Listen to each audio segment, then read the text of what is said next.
Chapter 463. Yaoji smiled. Since that is the case, I will join in the fun. Princess, please. The arena was placed on the street opposite the concentrated fragrance court. Yili walked over and saw a dagger embedded with gems in the middle of the arena from afar. If the opponent did not have great confidence in his archery skills, then he must be rich and have no place to spend it. Let's not talk about the dagger. Just the hilt and the scabbard were embedded with rubies, sapphires, and emeralds. Just the gems on the scabbard were priceless. Qin Feng, Yili said softly. Qin Feng, who was following behind her, came forward and said softly, Princess, what are your orders? Yili looked at the middle-aged man in the Northern Tribe's uniform and said, Investigate this person's background. Qin Feng looked at the man on the arena and nodded, Yes, Princess. The three of them stood at the back of the crowd. Yinting had already jumped onto the arena and looked arrogantly at the Northern Tribesman. Tell me, how do we fight in this arena? The Northern Tribesman sized up Yinting and laughed. This young master is so fair and clean. Do you want to fight in the arena? Don't be unable to draw your bow. Our Northern Tribe's bow cannot be compared to your Chu states. Yinting laughed coldly and said, If I don't want to fight, then why am I here? To fight with you? Walking to the place where the bows and arrows were placed, he casually picked up a bow and an arrow. With a backhand, he shot an arrow towards a thick pillar at the side of the ring. With a zung sound, the arrow nailed into the pillar and sank into the wood. The spectators below the stage cheered loudly. The Northern Tribesman also clapped and laughed. Good. I did not expect this young master to be an expert. Since that is the case, let's begin. Yinting snorted and looked down at the bow in his hand, ignoring the other party. The Northern Tribesman did not mind and laughed. The rules are simple. This humble one has heard that there's a saying in the Central Plains called sharpshooter from 100 paces. We, the Northern Tribes, do not like those elegant things. Forget about shooting a willow leaf from 100 paces away. Young master, please look over there. Following the direction of his finger, there was a towering tree about 70 to 80 steps away from the arena. At this moment, there were countless threads hanging down from the numbers on the tree, and at the end of each thread was a copper coin. It was already nighttime. Even though the streets were lit up like daytime, it was still not as bright as daytime. If one didn't look carefully, they wouldn't even be able to see the strings that held the coins. The copper coins swayed in the cool breeze, occasionally producing a crisp sound. The man said there are a total of 30 copper coins on it. As long as young master shoots all of them down, this saber will be young master's. You only have half an incense's time, 10 arrows. In other words, he had to use 10 arrows to shoot down 30 copper coins. Yinting, Chen Yun frowned. In terms of archery, he was not inferior to Yinting, but to him, it was impossible to shoot down 30 copper coins with 10 arrows. These copper coins were hung at different heights, and it was easy to imagine how difficult it would be to shoot down a few of them at the same time. Compared to the so-called shooting a willow leaf from 100 steps away, this was much more difficult. Yinting stared at the tree for a while, then snorted and shot an arrow. Under the watchful eyes of the crowd, the arrow left the bowstring and shot towards the copper coins under the shade of the tree. With a few crisp sounds, one of the copper coins was pierced through the middle. The huge force of the arrow caused the copper coin to shatter into pieces and fall to the ground. The arrow did not stop there and shot through another thread that held the copper coin before piercing into the tree. Good. The spectators below the stage could not help but cheer. To be able to shoot two in such a dark night. His archery skills were definitely not inferior to the so-called shooting a willow leaf from 100 steps away. The man from the Northern Tribes, standing on the stage, did not show any surprise. Yinting and Chunyun on the stage did not say anything. Those who knew archery understood that the further one shot, the harder it was to shoot. Yinting's archery skills were not bad, but he might not be able to shoot all 30 copper coins. Seeing Yinting knocked his arrow and aimed again, everyone's eyes were fixed on the copper coins under the tree. When Yinting shot his 7th arrow, there were still 15 copper coins left on the tree. Qin Feng silently appeared behind Yili, giving Yili a shock. Yili turned her head to look at Qin Feng. Qin Feng said in a low voice, This middle-aged man is indeed from the northern tribes, but he is not an ordinary one. He is a capable general under Helion Jun of the northern tribes. He is also known as the #1 archer of the northern tribes. Furthermore, the Tao that he is using as a prize is not simple. It was given to him by the king of the northern tribes when Helion Jun was still favored. It is said that it can cut through hair with a single blow and is incomparably sharp. Oh, Yili raised her eyebrows and said with a smile, "The #1 archer of the northern tribes has come to Ruyang to set up a stall?" Qin Feng smiled and said, "Him setting up a stall has nothing to do with the king of the northern tribes. Ever since Helion Jun fell out of favor with the king of the northern tribes, although there were a few factions that wanted to rope him in, they were all rejected by him. He even gave up his original position in the army. Therefore, he is now just a commoner. As long as he does not violate the laws of the various countries, no one can control where he sets up his stall." Because the crown prince had just been born, when Ruyang City sent out invitations, it had already announced that people from all over the world were welcome to come to the northwest for business or sightseeing. Therefore, these days there were many martial arts experts, Jianghu tourists, and even scholars and poets who set up a competition. Of course, there were even more merchants and tourists who came after hearing the news. Yili turned her head to look at him and asked with a smile, "So he is one of Yelu Ye's men?" Qin Feng nodded and said, "You can say that." Yili laughed coldly. "What a good Yelu Yi, and also the 7th prince of the northern tribes." Yelu Yi clearly knew that Ruyang was where the Mahist army and Black Cloud cavalry were stationed, but he still sent someone to cause trouble. Didn't he just want people to know that the archery skills of the Mahist army and Black Cloud cavalry were only SOSO? Seeing Yili become angry, Qin Feng asked in a low voice, "Wang Fei, how many people should this subordinate send to deal with him?" Even Qi Lin did not have many people who could achieve such a demanding archery skill, but fortunately, it was not impossible.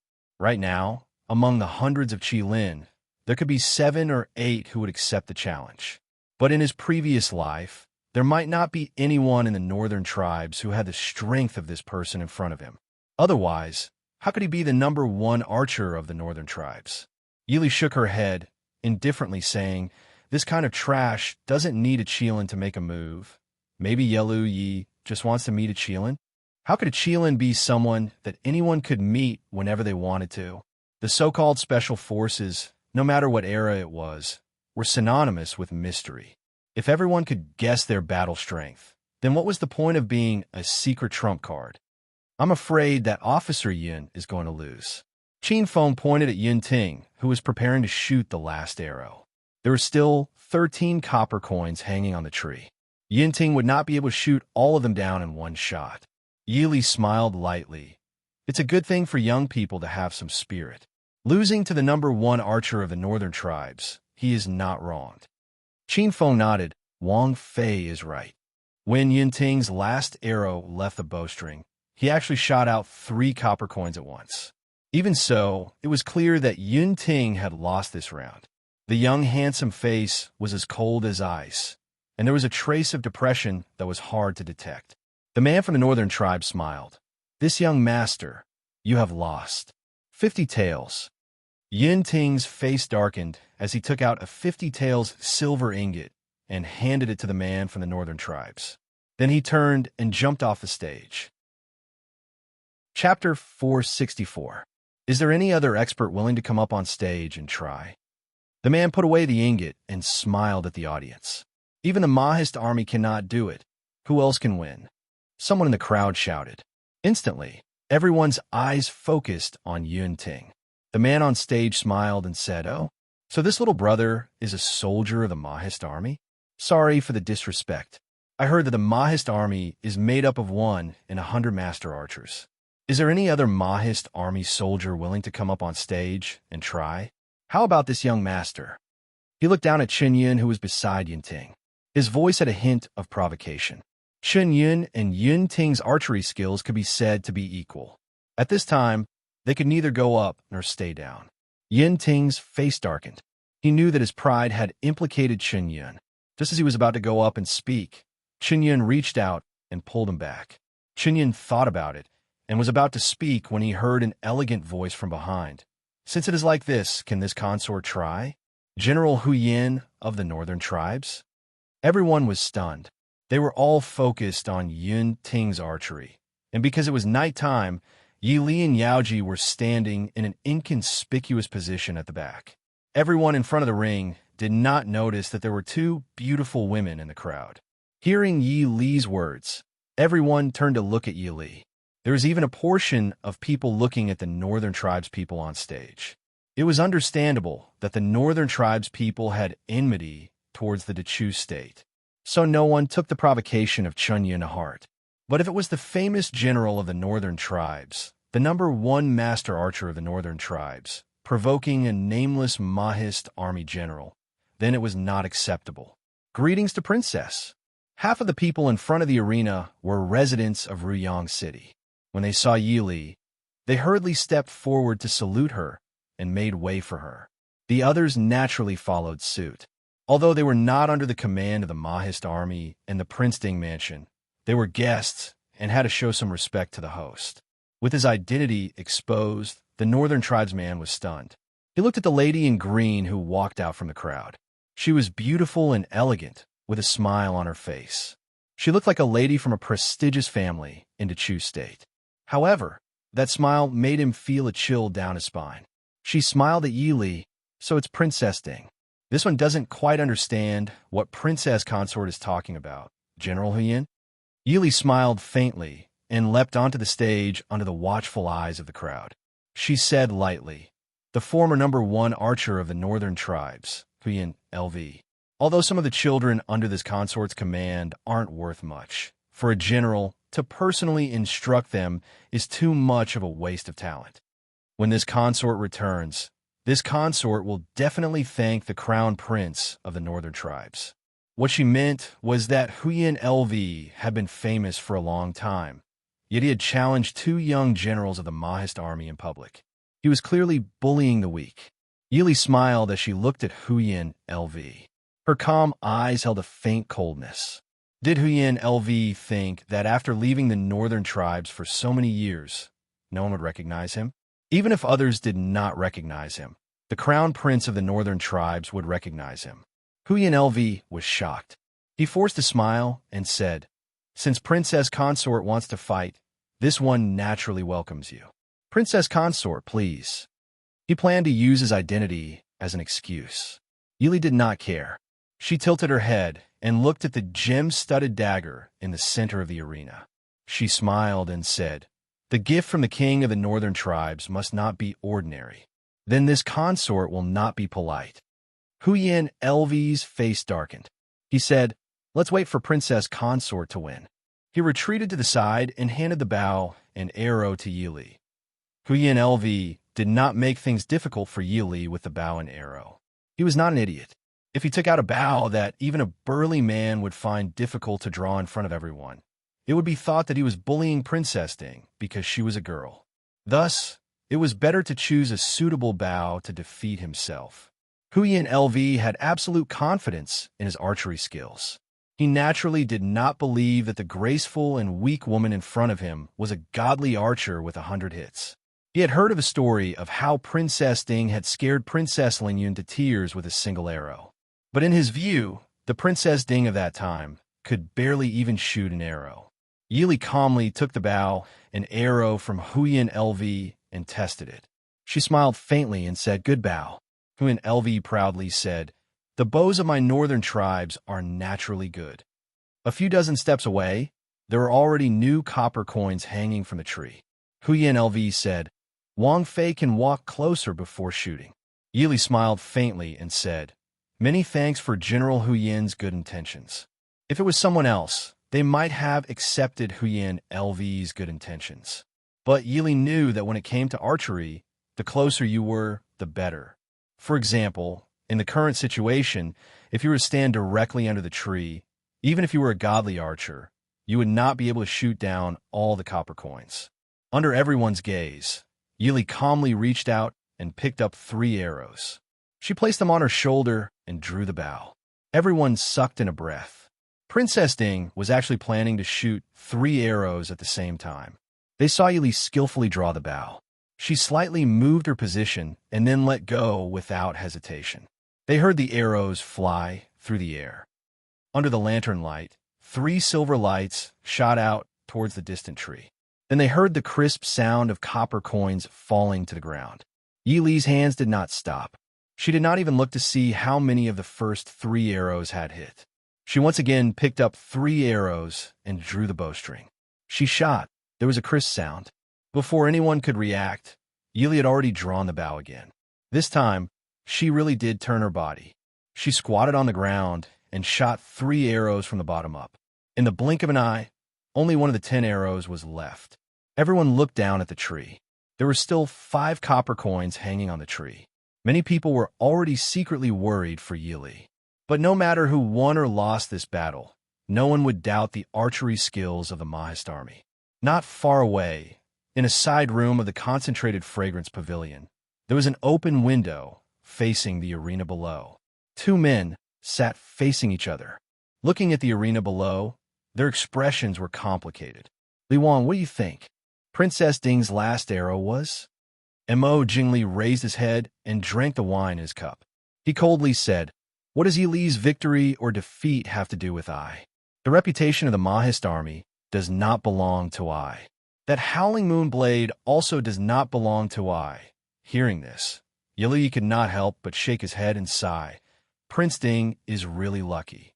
If he could have such a woman as his wife, it would be the greatest blessing in the world. Bang! Mo Jingli heavily slammed the wine cup in his hand on the table. The wine jug and plates on the table shook. Yili smiled as he looked at Mo Jingli's gloomy expression. He smiled and said, "Speaking of which, Princess Ding was originally the fiancée appointed by the late emperor of the Chu state to Li Wan. What a pity, Kacha."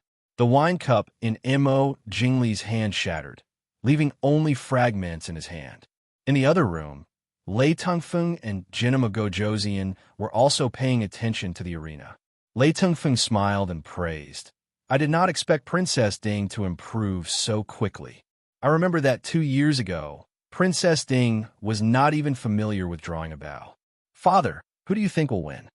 Jinim of Gojoseon did not seem to hear. He only focused on the azure-clothed woman on the arena. His eyes flashed with a strange light. Lei Tungfeng did not say anything. He quietly lowered his eyes. No one knew what he was thinking. Chapter 465. On the stage, Huyen Lu stared at the green-clothed woman in front of him as he tried to hide the shock in his heart. "Princess Ding, this is the last arrow." Yili smiled and calmly took the arrow. This time, she was not in a hurry. Instead, she slowly knocked the arrow and took aim. Everyone could not help but hold their breaths as they looked at the few remaining copper plates on the tree. They saw Yili suddenly leap forward. She stopped on the table behind her and jumped up. While in the air, she quickly drew the bow and shot an arrow. Whoosh! The arrow was nailed into the tree. Everyone stared blankly at the empty tree in front of them. The copper plates hanging from the tree had disappeared without a trace. Those with sharp eyes could see that there were a few strings of the same length hanging from the tree. Princess Ding's last arrow had actually broken a thin thread. How could this kind of archery skills and eyesight not shock people? Yili turned to look at the pale Huyen Lu and smiled faintly. The same rules. If General Huyen can stand aside, then this consort will lose. The crowd was in an uproar. Previously, it was Huyen Lu who had set up the stage to challenge everyone. Now, the situation was reversed. Princess Ding was challenging Huyen Lu, the #1 expert of the northern tribes. The crowd below the stage was discussing. Yin Ting, who had a cold face, was now very excited. "How is it, General Huyen? Don't tell me you don't dare to accept our consort challenge?" Huyen Lu's face was ashen. He did not dare. Huyen Lu was known as the #1 expert of the northern tribes. He naturally had real skills.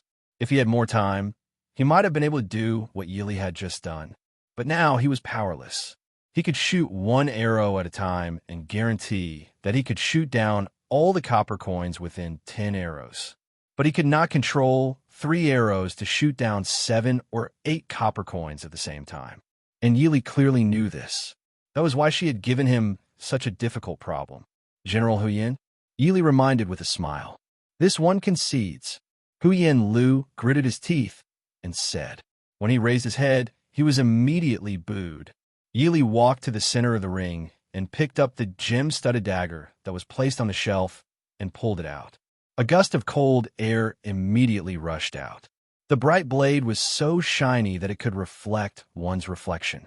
The sharp and cold blade showed that this blade had drunk countless amounts of blood. Yili casually waved her hand, and the table in front of her immediately shattered. Yili returned the saber to its scabbard and praised. It really is a good saber. Many thanks to General Huyin. Seeing Yili put away the treasured saber in her sleeve, Huyin Lu's complexion turned ashen, but he had nothing to say. He could only look on helplessly as Yili walked down the stage with the treasured saber that he was so proud of. Yili took the Howling Moon saber and jumped down the stage. Yunting immediately rushed up and greedily said, "Princess, can this subordinate take a look at the treasured saber that you won?" That was a famous treasured saber of the northern tribes. There were many swordsmiths in Chu State, and there were many famous treasured swords. But the craftsmanship of the saber was not as good as that of the western tomb and the northern tribes, especially since the northern tribes were good at using sabers. The sabers that they made were all top quality, not to mention the famous Howling Moon saber. Yili glanced at him with a smile that was not a smile. Yunting suddenly remembered the trouble that he had caused before. The excitement on his face immediately turned to depression and fear.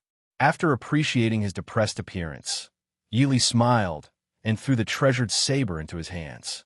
Yunting hurriedly thanked her. He held the arrow in his hand and studied it carefully. His fondness for it was evident in his words. "Your Highness's archery is truly marvelous." "This subordinate is extremely impressed," Chunyin said sincerely as he followed beside Yili. Ever since the martial arts competition last year, Chunyin had been full of admiration for this young Wang Fei. After today's scene, it was even more convincing. Yili smiled and said, "How is it as mysterious as you say it is? I'll just put in a little more effort than usual. On the battlefield, there is no need for everyone to shoot copper coins from trees in the middle of the night. You're killing enemies on the battlefield, not performing in the arena." Chunyin smiled, but did not speak. He understood that the princess was comforting him. He only decided that when he returned, he would work even harder to practice his archery skills. Chunyin and Yunting lived in the military camp and were not going the same way as Yili. When they parted, Yunting could only reluctantly return the treasured saber to Yili. Looking at his eager appearance, Yili smiled faintly and threw the saber back into his hands, saying, "If you like it, then take it." "Ah!" Yunting stilled and was overjoyed. At the side, Chunyin helplessly rolled his eyes at him. With his pitiful and reluctant appearance, those who did not know would think that the one that Wang Fei was taking away was not a saber, but his beloved. He knew that Wang Fei was very tolerant of the people around her, so he did not stop Yunting from being foolish. When Yunting reacted, he carefully held the saber and asked in a daze, "Wang Fei is really giving it to me?" Yili smiled and said, "I didn't come for a saber. It was just a coincidence. Even more, there's no one in Wang Fei who likes to use this kind of saber. Since you like it so much, you can keep it." Compared to this kind of curved sword, Yili preferred light and straight daggers and military knives. Even more, the beautiful gems and decorations on the scabbard were not suitable to be carried around as a weapon. When Yili gave an affirmative reply, Yunting stupidly held the saber. He looked as though he wanted to put the saber in his mouth and take a bite to see if it was real. Chunyin, who was standing beside him, couldn't help but secretly take a step back, embarrassed to walk with him. Yili looked at Chunyin and said with a smile, "Ben Fei remembers that field officer Chen uses a spear and needs a close combat weapon to protect yourself. I just recently received a cold rhino blade. Later, I will have someone send it to you to see if it suits you." Chunyin was overjoyed. The scabbard of the cold rhino blade was not as beautiful as the Howling Moon in Yunting's hands, but the blade was not any worse, because they had been forged by the same master. and it was more practical than the Howling Moon blade. Because the Howling Moon had been obtained by the royal house of the northern tribes, it had been decorated so beautifully that it was not suitable for the battlefield. The cold rhino blade had always maintained the original simplicity and sharpness of the blacksmith. This subordinate thanks Wang Fei. Yili waved her hand and said with a smile, "No need. It is a good thing that a good weapon can find a good owner. Ben Fei will go first. It is rare for me to have some free time. You guys can play. Farewell, Wang Fei." The place where Yi Li and the others were speaking was only a dozen steps away from the stage. Yi Li's careless action of tossing the Howling Moon saber to Yun Ting was naturally seen by many people. The common people naturally thought that Princess Ding treated her subordinates well and was benevolent. But the people involved all had dark expressions. In Ningxiang Pavilion, Yalu Yi and Mo Jingli both stared at the graceful figure walking away amidst the crowd. A trace of gloom and anger flashed across Yalu Ye's eyes. Yili had exposed Huyen Lu's true identity in front of everyone. But after winning the Howling Moon blade, she had carelessly given it to a lowly military officer. This was clearly looking down on the royal house of the northern tribes, and him, Yalu Yi. Yi Lu Yi, who had always been arrogant, was once again rebuffed by Yi Li. How could he swallow this anger? Yalu Yi stood up and wanted to jump down from the window to chase after the figure that was gradually blending into the crowd. But he suddenly felt a cold gaze shoot towards him with undisguised killing intent. Following the direction of his gaze, he saw a man with snow-white hair staring at him with a cold expression through an open window on the opposite street corner. Yili's heart jumped. He suppressed the chill in his heart and slowly sat down. Mo Xiaoyao watched him sit back down. His lips hooked in a cold smile as he raised the wine cup in his hand. Yili gave a cold snort. He raised the wine cup in front of him and drained it in one gulp. Chapter 466. Princess Ding is indeed a unique woman. This prince admires you. In a quiet room, the crown prince of the northern tribes, Yalu Hong, looked at Mo Xiaoyao and smiled. Just now, everyone's attention was focused on the arena below and did not notice that the crown prince of the northern tribes and Prince Ding were watching from a room on the second floor. Mo Xiaoyao snorted, but his cold face had a bit of warmth. Obviously, he was very satisfied with Yalu Hong's compliment. Princess Ronghua sat next to Yalu Hong. She used to be the proud and beautiful princess of the royal family in the capital, but now in the northern tribes, she was even more gentle and charming. Princess Ronghua gently leaned against Yalu Hong and poured wine for him from time to time. Her beautiful eyes were slightly narrowed, but there was a bit of bitterness and complexity. Just 2 years ago, she hadn't put Ding Wang Fei in her eyes at all. But in just 2 years, the gap between her and Princess Ding had become so big that she felt ashamed to even be mentioned in the same breath. Looking at Princess Ding's calm demeanor on the arena and her archery skills that even the best archer of the northern tribes could not match, Princess Ronghua knew that Princess Ding was someone she would never be able to match in her life. The door of the room was gently pushed open from the outside. Yili stood at the door with a smile and said, "Crown Prince Yalu, I'm sorry to disturb you." Yalu Hong was startled, but quickly smiled and said, "How would I dare? This prince is honored to have Princess here. Please come in." Yili stepped into the room and walked to Mo Xiaoyao's side. Mo Xiaoyao reached out to help her sit down and said softly, "Just find someone to play with him." Why did Princess Li personally compete with him? Yili smiled and said, "I just wanted to see how good the #1 archer of the northern tribes is." Yalu Hong raised his cup and smiled. "I've embarrassed myself in front of Princess." Although Huyen Lu was known as the #1 archer of the northern tribes, that was only a matter of more than 10 years ago. The current Huyen Lu. Yalu Hong shook his head and smiled. "Let's not talk about such a disappointing person. Come, Prince, please." Yili raised her wine cup and said with a faint smile, Crown Princess, please." A few days before Prince Ding's 1-month-old birthday party, the entire Ruyang city was filled with singing and dancing. Behind all this singing and dancing, there were also some agreements that had been reached in secret.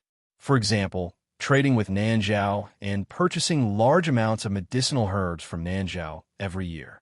Another example would be secretly purchasing large amounts of grain from a grain merchant in Chu State, or the temporary agreement with the crown prince of the northern tribes to stabilize the borders was carried out without the knowledge of the public.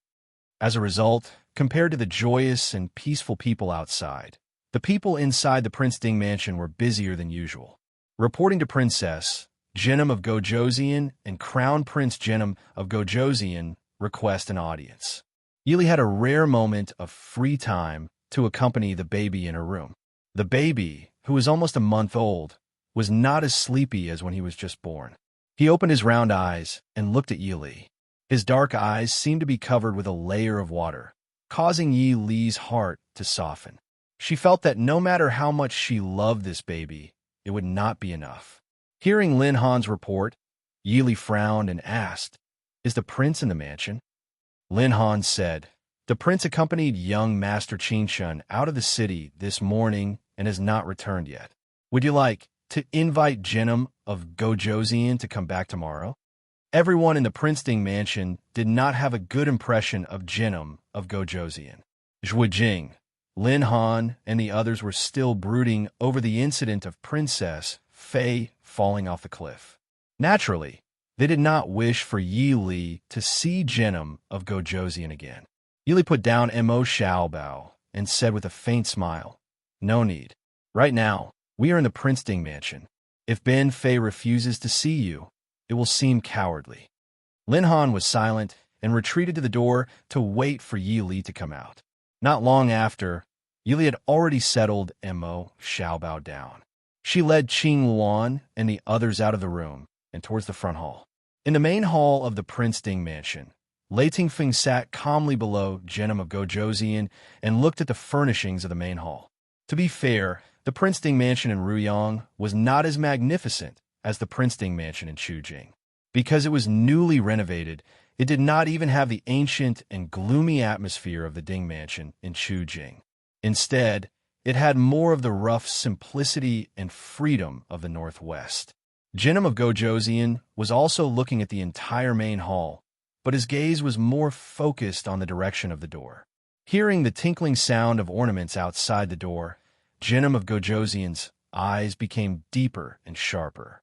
Yi Li stepped into the main hall and laughed loudly. Ben Fei came late and made Prince and Shitzi wait for a long time. "Director Mo, why didn't you serve tea to the guests?" Lin Han, who was beside Yi Li, glanced at Jinim of Gojoseon and his son, who were sitting empty, and said lightly, replying to Princess, "Director Mo went to arrange for people to decorate Mr. Qingyun's new residence." Lei Tingfeng also knew that he and his son were not welcomed in the Prince Ding mansion. He smiled bitterly in his heart and said to Yi Li, "Princess, you don't have to be polite." Yi Li smiled sweetly and said, "Etiquette can't be ignored. Recently, the mansion has been very busy. Director Mo is inevitably negligent. Shitzi, please forgive me." Lin Han nodded and went to the door to instruct the servant girl who was waiting outside to serve tea. When the tea was served, Yi Li took a sip of tea before looking at Jinim of Gojoseon and said with a smile, "My son's 1-month-old banquet is approaching. Today, this consort and the prince are both busy. If there is any neglect, please don't blame the prince." Jinim of Gojoseon looked deeply at Yi Li for a long time before moving his eyes away and said with a smile, "How could that be? Princess's arrangements are very thorough. I only feel at home." Yi Li naturally didn't take Jinim of Gojoseon's polite words seriously. She didn't ask about the arrangements for the guests at all. Zhuo Jing and Wei Lin were both vengeful people. They probably wouldn't really make the guests they arranged feel at home. After pausing for a moment, Yi Li asked, "Prince and Shitzi, why have you come?" Lei Tingfeng smiled and said, "There are some small matters that I would like to discuss with Prince Ding. However, this humble prince has asked to see Prince Ding twice before and has been rejected. I have no choice but to come and disturb Princess. I hope Princess will forgive me." Yi Li blinked. She thought about how Mo Xiaoyao's face would darken at the mention of Xiling and Jinim of Gojoseon. If Lei Tingfeng asked to see him, he might really be rejected. Most of the time, Emo Xiaoyao was completely unreasonable when he was willful. However, Yili wasn't displeased at all. She knew that Emo Xiaoyao was so willful and rude to the people of Xiling not only because of the current conflict between the Northwest and Xiling, but also because of her. It was common for countries to fight to the death. After the fight, they would continue to drink at the table as if the friendship between the two countries had a long history. This was because there were no permanent enemies or friends between countries. Instead, it was personal matters that made it easier for people to bear grudges. Looking at Lei Tengfeng with a smile, Yili smiled unapologetically and said, Xiaoyao has been busy these days. Shitzi, please forgive me. Lei Tengfeng naturally could not forgive her. He waited until Yili asked, if Shitzi has anything to say, it's the same to tell me. At this time, Lei Tengfeng glanced at his father who was sitting to the side thinking about something. He smiled and said, actually, it's not a big matter. This humble prince accidentally heard that Prince Ding has reached a trade agreement with the Northern Army and Southern Zhao. Yili raised her eyebrows. The word accidentally was used well. Xiling must have placed many spies in each country to be able to have such an accident. She calmly waited for Lei Tengfeng to finish his words. Lei Tengfeng felt somewhat helpless. He really didn't like to talk to Yili. This was because after interacting with Yili a few times, it was difficult to treat her as an ordinary person. No matter when, it was difficult to see any unexpected emotions in her eyes or face. It was as if she was really a gentle and harmless lady from a famous family. One could never see any emotions such as curiosity, surprise, or worry on her face. The pressure such a person gave to the opponent during negotiations was unimaginable because one could never find out her bottom line. Perhaps her bottom line was only a few millimeters away from yours, but it felt like it was thousands of miles away. Chapter 467.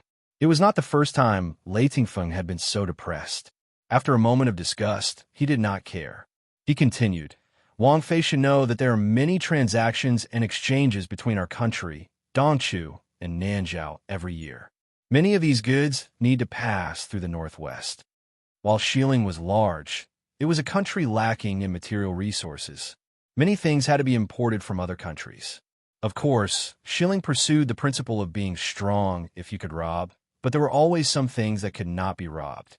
For example, the silk, satin, tea, and porcelain that the Emperor of Xiling loved had to be bought from Nanzhao and the Dechu state.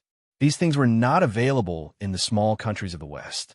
In the end, the people of Xiling and the people of the Chu state were of the same origin, so most of the people of Xiling were more used to the products of the Chu state. The Northwest was the communication stronghold between the Chu state and Xiling. If these things wanted to be transported back to Xiling, they had to pass through the Northwest. As for the roads in the Southwest, it had been said since ancient times that the Shu Road was as difficult as ascending to heaven. It was already very difficult to enter Shu, and they had to travel through mountains and rivers to send the caravans back to Xiling. Not to mention the long detours, the dangers and bandits on the road were enough to make most merchants retreat. Yili smiled. Lei Tengfeng had only said one sentence, and she understood the purpose of their visit today. In reality, the Prince Ding mansion had been waiting for their arrival. But Yili had not expected that it was not the people of Xiling who wanted to raise their status to buy time, but Emo Xiaoyao who had refused to let them in. Gently putting the teacup back on the table, Yili leaned back in her chair and looked at Lei Tengfeng. She asked, I understand Shitzi's meaning. Originally, opening up the roads and allowing trade between the two countries is a good thing. But what benefits does this have to the Northwest? In short, why would the Mahist army allow the Xiling caravans to pass through? Lei Tengfeng's eyes darkened slightly. He smiled and said, even during wartime, the two countries do not restrict caravans. Mutual exchange has always been a consensus between our country, Dongchu, Northern Army, and Nanzhao. Wang Fei's words make me puzzled. Yili looked down and smiled faintly. Since that's the case, the West Hill caravan can go through the Northwest. Why does the heir have to specifically ask this consort? Lei Tengfeng choked on his bet. When the so-called consensus was implemented, most of the time, it was just a piece of waste paper. The trade route was long and eventful. Bandits might appear at any time. Who could say for sure whether it was an accident or not? At least in the past year, especially in the past half a year, the number of traveling merchants from Xiling to the Chu state was even fewer than during the war. Nowadays, the prices of many things in the Emperor of Xiling city were still very high. He only heard Yili say unhurriedly. Shitsi said that traveling merchants are not allowed during wartime, but this consort expresses her doubts. If the two countries were at war, they would naturally want to kill each other. At that time, would the Chu state still agree to sell silk and grain to the West Hill? Would he still agree to Nanjiao's medicinal herbs being transported from the Chu state to West Hill? Besides, even if none of this matters, how would Shitsi distinguish whether the merchants that came during wartime were real merchants or spies? Lei Tingfeng paused for a moment and then sighed helplessly. He looked at Jinnum of Gojoseon, who had been sitting quietly and listening to them talk. Jinnum of Gojoseon finally raised his head and stared at Yi Li. He asked, "What conditions does Princess Ding want?" Yi Li smiled slightly and waved her hand at Lin Han behind her. Lin Han neatly took out 2 booklets and gave one to Jinnum of Gojoseon and Lei Tingfeng.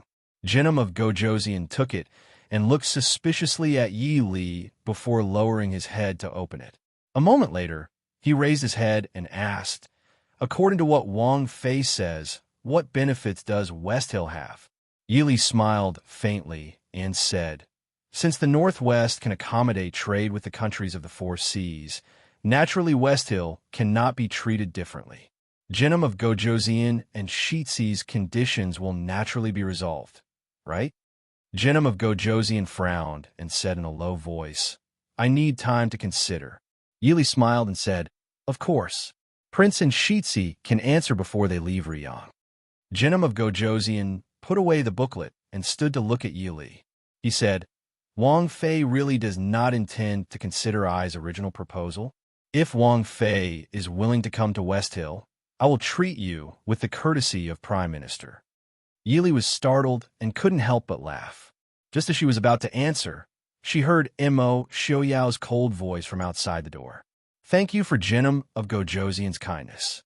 I's beloved concubine does not need the position of Prime Minister of West Hill. Moreover, who does not know that the position of Prime Minister is just an empty title in West Hill?" Mo Xiaoyao stepped into the hall with a cold aura. He looked disdainfully at Jinnum of Gojoseon in front of him and did not hide the killing intent in his cold eyes. The original position of Prime Minister of West Hill was not an empty title. No matter which country it was, the position of Prime Minister was definitely important and even superior to tens of thousands of people. However, when it came to Jinnum of Gojoseon's generation, there was a change. The original Prime Minister of West Hill was loyal to the previous Emperor of Xiling and was naturally loyal to the current Emperor of Xiling. In the early years, he had made trouble for Jinnum of Gojoseon. However, even though the Emperor of Xiling was not as wise as Jinnum of Gojoseon, he still knew that the Prime Minister was one of his own. He defended him in court, and for many years, Jinnum of Gojoseon did not have a good time. It was only in recent years that the old Prime Minister, who had been through 2 dynasties, was exhausted to death. The subsequent prime ministers were just puppets and could not make any decisions. Now that Jinnum of Gojoseon said that he would treat Yi Li with the courtesy of the prime minister, it was naturally very interesting to those who knew the truth. Su Qingshan followed behind Mo Xiaoyao and entered. When he saw Jinnum of Gojoseon and Lei Tingfeng, he only raised his eyebrows slightly and looked at Yi Li with a smile. Yi Li smiled helplessly and waved for someone to serve tea to Mo Xiaoyao and Su Qingshan. Lei Tingfeng looked at Su Qingshan for a moment and smiled. "Young Master Qingshan, long time no see. You are even more elegant than before." Su Qingshan smiled leisurely, as if he did not have the slightest trace of smoke. "Your Highness is joking. It hasn't been that long. Didn't we meet in the south last year?" Lei Tingfeng's eyes darkened slightly and smiled. This one remembered wrongly. Last year in the south, Su Qingshan had caused him no small amount of trouble. Lei Tingfeng naturally would not underestimate this seemingly free and unrestrained young man who had been crowned as the world's #1 young master by the people of the Chu state. While this side was peaceful, the other side was not so polite. Mo Xiaoyao casually sat next to Yi Li and leaned against the back of the chair. He lazily looked at Genom of Gojoseon and asked, "Genom of Gojoseon has graced us with your presence. What brings you here?" Yi Li softly explained the purpose of Genom of Gojoseon's visit. Everyone in the hall listened and waited for Mo Xiaoyao's reply. In the end, Mo Xiaoyao still had the final say in the Prince Ding mansion in the northwest. If he did not agree, then it would be a waste of time to say anything else. Mo Xiaoyao's cold face revealed a trace of a cold smile. He looked at Genom of Gojoseon and smiled.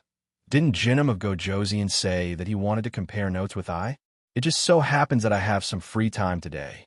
As long as Genom of Gojoseon defeats I, anything can be discussed. Everyone was stunned. They did not expect that Mo Xiaoyao would want to fight with Genom of Gojoseon at this time. Lei Tingfeng frowned and said, "Prince Ding now."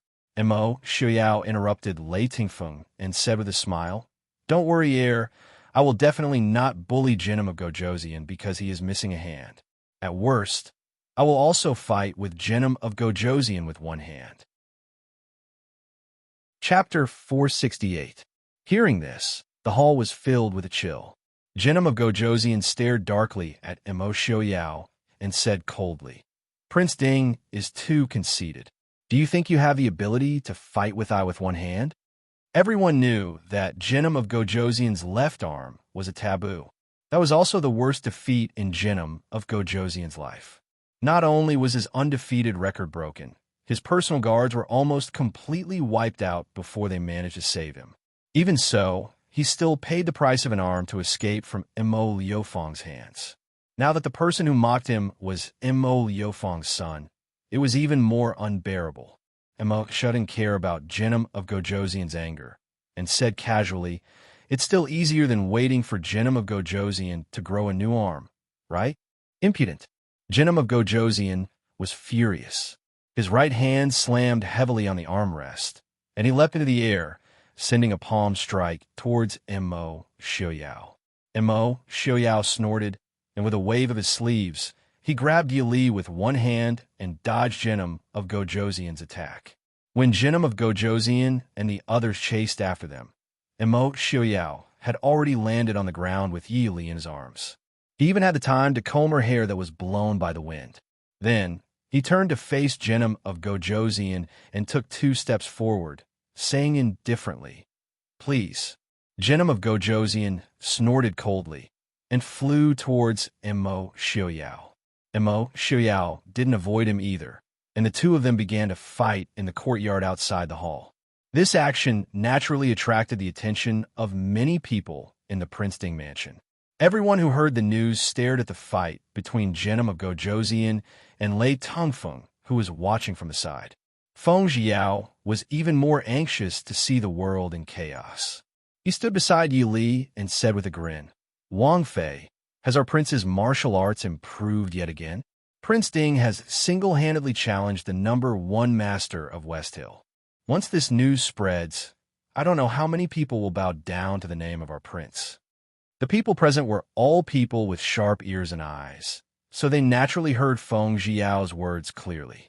When he looked again, Prince Ding had indeed only used one hand when he was fighting with Genom of Gojoseon. His other hand was behind his back and did not move at all. Genom of Gojoseon naturally heard this as well.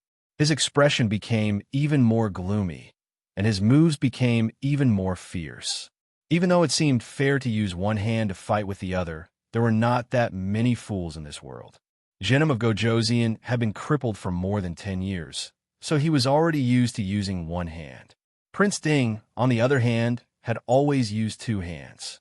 Now that he was using only one hand, his combat power was definitely not as good as before. In this way, Genom of Gojoseon would look bad if he lost, but it would also be dishonorable if he won. Even though the Prince Ding mansion had strict rules, the people who had free time were still quite relaxed. For example, at this moment, The people who had nothing to do to watch the fight between their prince and Jenim of Gojosian had already started to bet on who would win and who would lose. However, the results of the bets were somewhat distorted. They were all betting that their prince would win. In this way, if they lost, they would not have to pay, but if they won, they would not have to pay, so the bets could not be opened. Feng Jiao smiled from ear to ear as he approached Lei Tingfeng and said, "Prince Lei, do you want to place a bet? Do you think our prince will win, or your family's king of axes?" Lei Tingfeng glanced at him indifferently. Naturally, he would not answer such a question. Feng Jiao did not mind his indifference.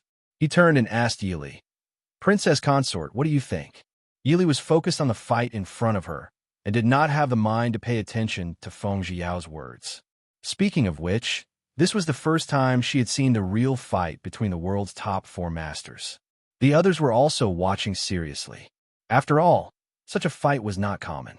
For those who practice martial arts, watching such a battle between experts was also very beneficial to their own martial arts cultivation. The only person present who was not interested was Su Qingchen. Even though young Master Qingchen was a genius, he did not know anything about martial arts.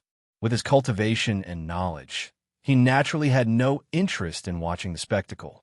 Looking at the mesmerized crowd in the courtyard, young Master Qingchen could only helplessly leave quietly and return to his study to deal with his own matters. This fight lasted for nearly 4 hours, and the original bet quickly spread from the Prince Ding mansion to the entire Ruyang city. Han Mingxi, who had heard the news, rushed over to be the banker. He had people continuously broadcast the results of the fight to the outside world, and at the same time set a new betting record. The citizens of Ruyang City naturally supported their prince without any hesitation. However, those who supported Jenim of Gojosian did not say anything. Although the number of people who supported Prince Ding was not as many as those who placed their bets on him, the number of people who placed their bets was not a problem. Therefore, for a moment, the two of them appeared to be evenly matched. In the courtyard of the Prince Ding mansion, the two figures exchanged blows at lightning speed. Their speed was so fast that it was almost impossible to see their moves clearly. After the two palms met again, the two of them retreated a few steps back. Jenim of Gojosian's expression was hidden. His originally gorgeous sleeves had been shredded by the fierce wind from the palms, making them look ragged. Mo Xiaoyao lowered his eyes slightly. His face was slightly pale, and a strand of snow-white hair fell in front of his face. It was obvious that it had been cut off by the wind from the palms. Jenim of Gojosian laughed coldly and said, "Mo Xiaoyao, do you really think that you can use I with one hand?" Mo Xiaoyao raised his head and smiled faintly. "Why don't you try and see if I can cut off your other hand as well?" "Impudent brat," Jenim of Gojosian angrily rebuked. He waved his palm, and the force of his palm surged towards Mo Xiaoyao with the force of a landslide. Mo Xiaoyao's body turned, and like a spiral, he leapt up and turned in the air at a strange angle, directly aiming for Jenim of Gojosian's right arm. "Father, be careful!" Lei Tingfeng cried out in alarm. Jenim of Gojosian snorted coldly. His palms did not stop, and he quickly sent out a few palms to stop Mo Xiaoyao's attack. The two of them once again fought back and forth. Yili did not see the end of this competition. As she watched the sun set in the west, Yili got up and returned to her room to take care of her precious son. In any case, in the Prince Ding mansion, even if Mo Xiaoyao could not win against Jenim of Gojosian would definitely not be able to hurt him. When she returned to her room, Mo Xiaobao was indeed fine. He was crying loudly in his wet nurse's arms. Because Yili did not like wet nurses to take care of children, Mo Xiaobao did not like to be carried by wet nurses other than when he was drinking milk. Even the two madams of the Su family were more liked by Mo Xiaobao than wet nurses. When Yili returned to her room, the two wet nurses were being tormented by Mo Xiaobao until they were covered in sweat. She walked over and took him into her arms. Mo Xiaobao's large eyes looked at his mother. He sniffled and rubbed his little nose in Yi Li's arms before falling asleep. Yi Li looked at the little bun in her arms with interest. She did not know if such a small thing could recognize people, but it was clear that the little baby could recognize her and Mo Xiaoyao. This proved that no matter how much Mo Xiaobao cried, as long as he was in her arms, he would definitely not cry again. Similarly, no matter how happy he was, as long as he was awake, he would definitely cry until the sky turned dark in Mo Xiaoyao's hands. Yili could not help but wonder where this 1-month-old little guy got so much strength and tears. Just as she was coaxing Mo Xiaobao to sleep, the servant outside reported that first Madame Su, second Madame Su, and young Miss Qin had arrived. Yili hurriedly had someone invite the three of them in. Eldest aunt, second aunt, older sister Zheng, why are you here? Why are you here? Yili carried Xiaobao out and asked with a smile. Chapter 469. Su de Foreign smiled. I heard that there was a fight in the front yard. Although the Su family was not pedantic, but women generally did not go to the front yard, especially now that Qin Zheng was preparing for marriage and the two Su Furins also had to prepare for the wedding. Yili smiled and said, Aunt, you don't have to worry. His Royal Highness and Shiling Jinan Wang are just playing around. Even as women, they had heard of Jinnum of Gojoseon's reputation. How could they not be worried? So they sat in the parlor and chatted with Yi Li while waiting for news. Only when the sky was completely dark did Qing Wan run back and smile, reporting to Wang Fei, the fight in the front yard is over. Yili raised her eyebrows and smiled. Who won? Qing Wan grabbed the end of her braid and said with some confusion, it seems that no one won and no one lost. It was a draw. But in the end, Jinnum of Gojoseon spat out blood. Probably Jinnum of Gojoseon lost. Neither lost nor won. Then clearly won. If it was a draw, then the house would win. Qing Wan covered her mouth and smiled. Maybe, when I came back just now, I saw young Master Han smiling very happily. Prince said that after sending off Jinnum of Gojoseon and Shitzi, he would come back to have dinner with Wang Fei. Yili nodded and smiled. Let the kitchen prepare a few dishes that Prince likes. Qing Wan smiled and left. Knowing that there was nothing else, the two Su Furins and Qin Zheng also got up and left. After a while, Mo Xiaoyao had already returned. Seeing Yili holding Mo Xiaobao, who refused to sleep, in one hand and holding a book in the other to pass the time, he frowned unhappily. Hearing the footsteps, Yili quickly put down the book and smiled. You're back? Are you hurt? Mo Xiaoyao snorted softly. He picked up the swaddling blanket that was wrapped in little treasure Mo and walked towards the bed. Yili was shocked. It was scary enough for a 1-month-old baby to be carried in swaddling clothes. Seeing Mo Xiaoyao put the baby back into the cradle, Yili let out a sigh of relief. Mo Xiaobao didn't cry and even looked at her with his big round eyes. She was just about to ask Mo Xiaoyao about Mo Xiaobao's safety when the baby she gave birth to will be tortured to death by his own father. Before Yili could say anything, Mo Xiaoyao let out a muffled groan and sat down on the bed. A trace of blood flowed from the corner of his lips. Yili was shocked and frightened. How could she still remember to blame Mo Xiaoyao as a father? She hurriedly got up and asked someone to call Shenyang over. Mo Xiaoyao reached out to grab her and shook his head. Yili frowned and looked at him for a while. Other than his face being a bit pale, there was nothing wrong with him. Only then did she relax a bit. She wiped the blood from the corner of his lips and asked, Why didn't you say that you had internal injuries? Didn't you say that it was a draw and Jinnum of Gojoseon vomited blood? Mo Xiaoyao smiled faintly. Lei Jinting is one of the top 4 masters in the world. How can there be no price to pay when fighting with him? Yili looked at him unhappily and said, So, Jinnum of Gojoseon vomited blood in front of others, but Prince came back and vomited blood behind others' backs. Mo Xiaoyao snorted and looked at Yi Li without refuting. Of course, he couldn't tell Yi Li that Lei Jinting didn't intend to vomit blood, but he was angered by him in the end. So Lei Jinting didn't vomit blood because he was injured, but because he was angered. Mo Xiaoyao couldn't help but frown when he thought of Lei Jinting's last palm strike. The number 1 master of the West Hill was indeed worthy of his reputation. If they were to compare moves to his full strength, he might be able to beat Lei Jinting because of his uninjured hands.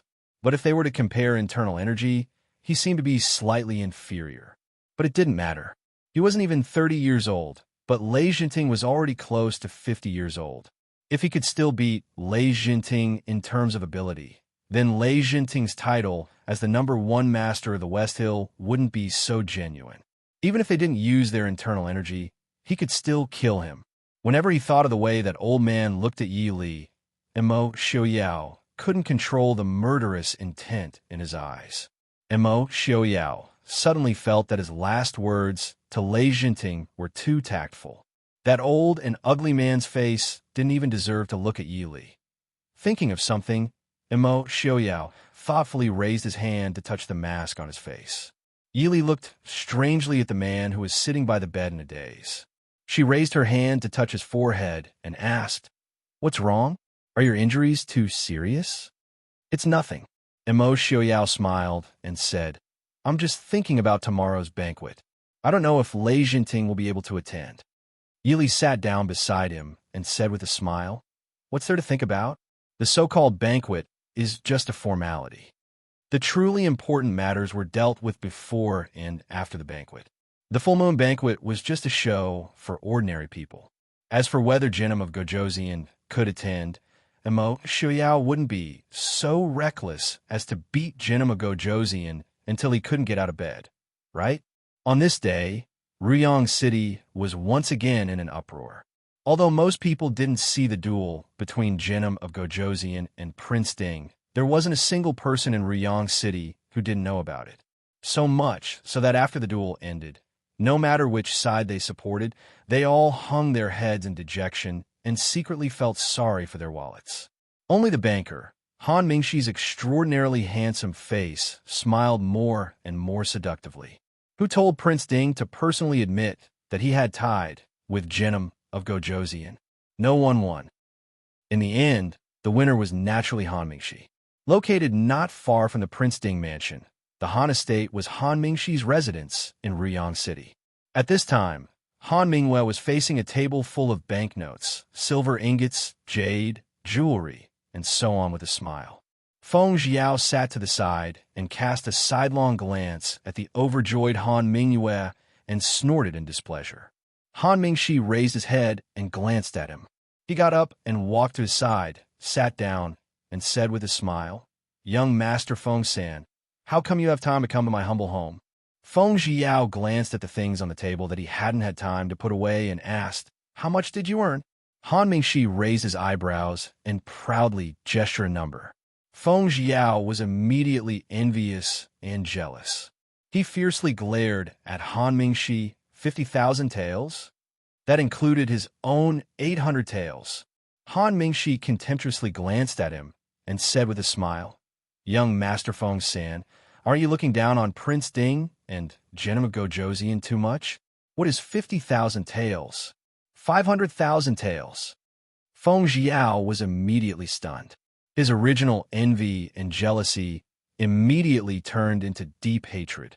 He looked at Han Mingxi as if he was looking at a tall mountain of gold. More importantly, that mountain of gold belonged to someone else. No wonder so many people in this world liked to open casinos. It was simply a matter of small capital and huge profits. No, Han Mingxi didn't even need the capital. It was simply a matter of no capital and huge profits. Han Mingxi sighed with some regret. It's a pity that Prince Ding and Jinim of Gojoseon both agreed to have a duel in private. If there was a duel or something, it would have been announced to the entire Dechu state or Xiling 2 months in advance. Then, not to mention 500,000 taels, he might even have gotten 5 million taels. Losing such a huge opportunity to make money made Han Mingxi's heart ache. Perhaps the members of the Han family were born with a talent for making money. Over the past year, Han Mingxi felt that he could gradually understand his elder brother's personality when he was dying for money. Feng Jiao glared at him with dissatisfaction for a long time before saying casually, "Prince wants you to give him the money as soon as possible." Hearing this, Han Mingxi was furious. He stared at Feng Jiao with a vigilant expression and said, "Why should I? This is the money I earned myself." Feng Jiao sneered, "Don't be silly. If Prince hadn't admitted to a draw in front of everyone in the end, do you think you could have one?" Prince said that he would only take half of your money. Seeing how Jinim of Gojosian vomited blood on the spot, if Prince insisted that he had one, no one would have been able to object. When this matter was brought up, Han Mingxi's anger subsided. He asked curiously, what did Prince Ding say to Jinim of Gojosian in the end? Although his martial arts weren't very good, he still had some knowledge. Originally, Jinim of Gojosian hadn't been injured much after the last palm strike. At least, he hadn't vomited blood on the spot. After Prince Ding said something to Jinim of Gojosian's ear, he saw a mouthful of blood spurt out from Jinim of Gojosian's mouth. It was clearly because he was angry. Chapter 470. Feng Jiao said lazily, "How would I know? Give me the money. I don't have time to count money with you." "So, you're here to ask me for money on behalf of Prince Ding?" Han Mingxi said hatefully. If he had known this was his intention, he would have sent someone to chase him out when he entered the door. Feng Jiao raised his eyebrows and laughed. "What's the problem? Otherwise, I'll tell everyone in the Mahist army that you and Prince Ding were secretly colluding to control the outcome of the battle." The Mahist army didn't dare to cause trouble for Prince Ding, but they could definitely trample Han Mingxi to death. Thinking of those martial artists who had lost money and were full of resentment, Han Mingxi was angry, but he didn't dare to say anything. He angrily took out 250,000 taels from the table and gave it to Feng Jiao. After putting away the money, Feng Jiao stood up and bid farewell with satisfaction. Prince Ding had agreed to return his 800 taels to him. He wasn't greedy, as long as he didn't lose money. Inside the Han residence, while Han Mingxi was complaining about the large decrease in his income, Imo Xiaoyao was sitting in his study. When he saw the banknotes that Feng Jiao brought to him, a satisfied smile appeared on his face. Feng Jiao looked at him in confusion and asked, Han Mingxi's 250,000 taels, as well as the rest of the bets in the city, adds up to 400,000 taels. "Ah Yao, what do you need so much money for?" Most importantly, Prince Ding couldn't find money anywhere. Why did he need to use this method to earn money? Imo Xiaoyao looked at him leisurely and said, "Who placed the most bets?" Feng Jiao smiled and said, "Do you still need to ask?"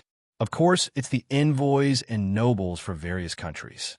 No matter how many commoners there are in Ryong City, how many of them can there be?" I secretly asked around. Imo Jingli bet a total of 50,000 taels that Jinim of Gojosian would win. Well, Princess Anxi also bet 30,000 taels, but she bet on you, Prince. These were the people who were not on bad terms with the Mahist army. As for the West Hill people and the northern tribes, such as the 7th Prince, wouldn't they bet on Jinim of Gojosian? Even if it was just for the sake of vindication, they wanted to overwhelm the Prince Ding mansion in terms of momentum. Unfortunately, they did not know that in the end, it was Prince who killed them all. Imo Xiaoyao said, "Then what about the money for Xiaobao's 1-month-old celebration? Don't tell me the Prince Ding mansion is going to pay for it?" Feng Jiao was speechless. Shouldn't the Prince Ding mansion's crown prince's 1-month-old birthday party be hosted by the Prince Ding mansion? "Prince, there should be a limit to how stingy you can be. Okay?" Imo Xiaoyao didn't care about his subordinates' silent curses. Why would he use his own money to entertain those idiots that he didn't like? He waved his hand and said, "Go, transfer the money directly to Zhou Yu. Isn't he in charge of all these things? If there's any money left, just treat it as a red packet to the people in the city." Feng Jiao silently admired him in his heart. "Prince, not only did you beat up Jinim of Gojosian to vent your anger, but you also earned back the money needed to host the little crown prince's 1-month-old birthday party. How could you use the leftover money to buy people's hearts? Compared to you, Han Mingxi's ability to earn money was simply trash." The entire Ryong City was in an uproar for nearly half a month. Prince Ding's 1-month-old birthday party was finally held as scheduled. In fact, the so-called banquets, whether it was a 1-month-old birthday party, a wedding party, or even a coronation party, were all the same. The only difference was the size of the party. The banquet this time was the same as the previous one. It was still held on the tower in the east of Ryong City. When Imo Xiaoyao held Yi Li's hand and walked up to the main seat on the tower, everyone couldn't help but be stunned on the spot. Emo Xiaoyao, who always wore a silver half-mask, finally took off the mask that had accompanied him for nearly 10 years. However, what was exposed in front of everyone's eyes was not the hideous scars and face that they had originally expected. Under the candlelight, silvery white hair casually draped behind his back. Only a silver ribbon casually tied up the hair. Under the cover of a few strands of silver hair was Emo Xiaoyao's handsome and upright face. The people sitting below couldn't even see a small wound, let alone a hideous scar.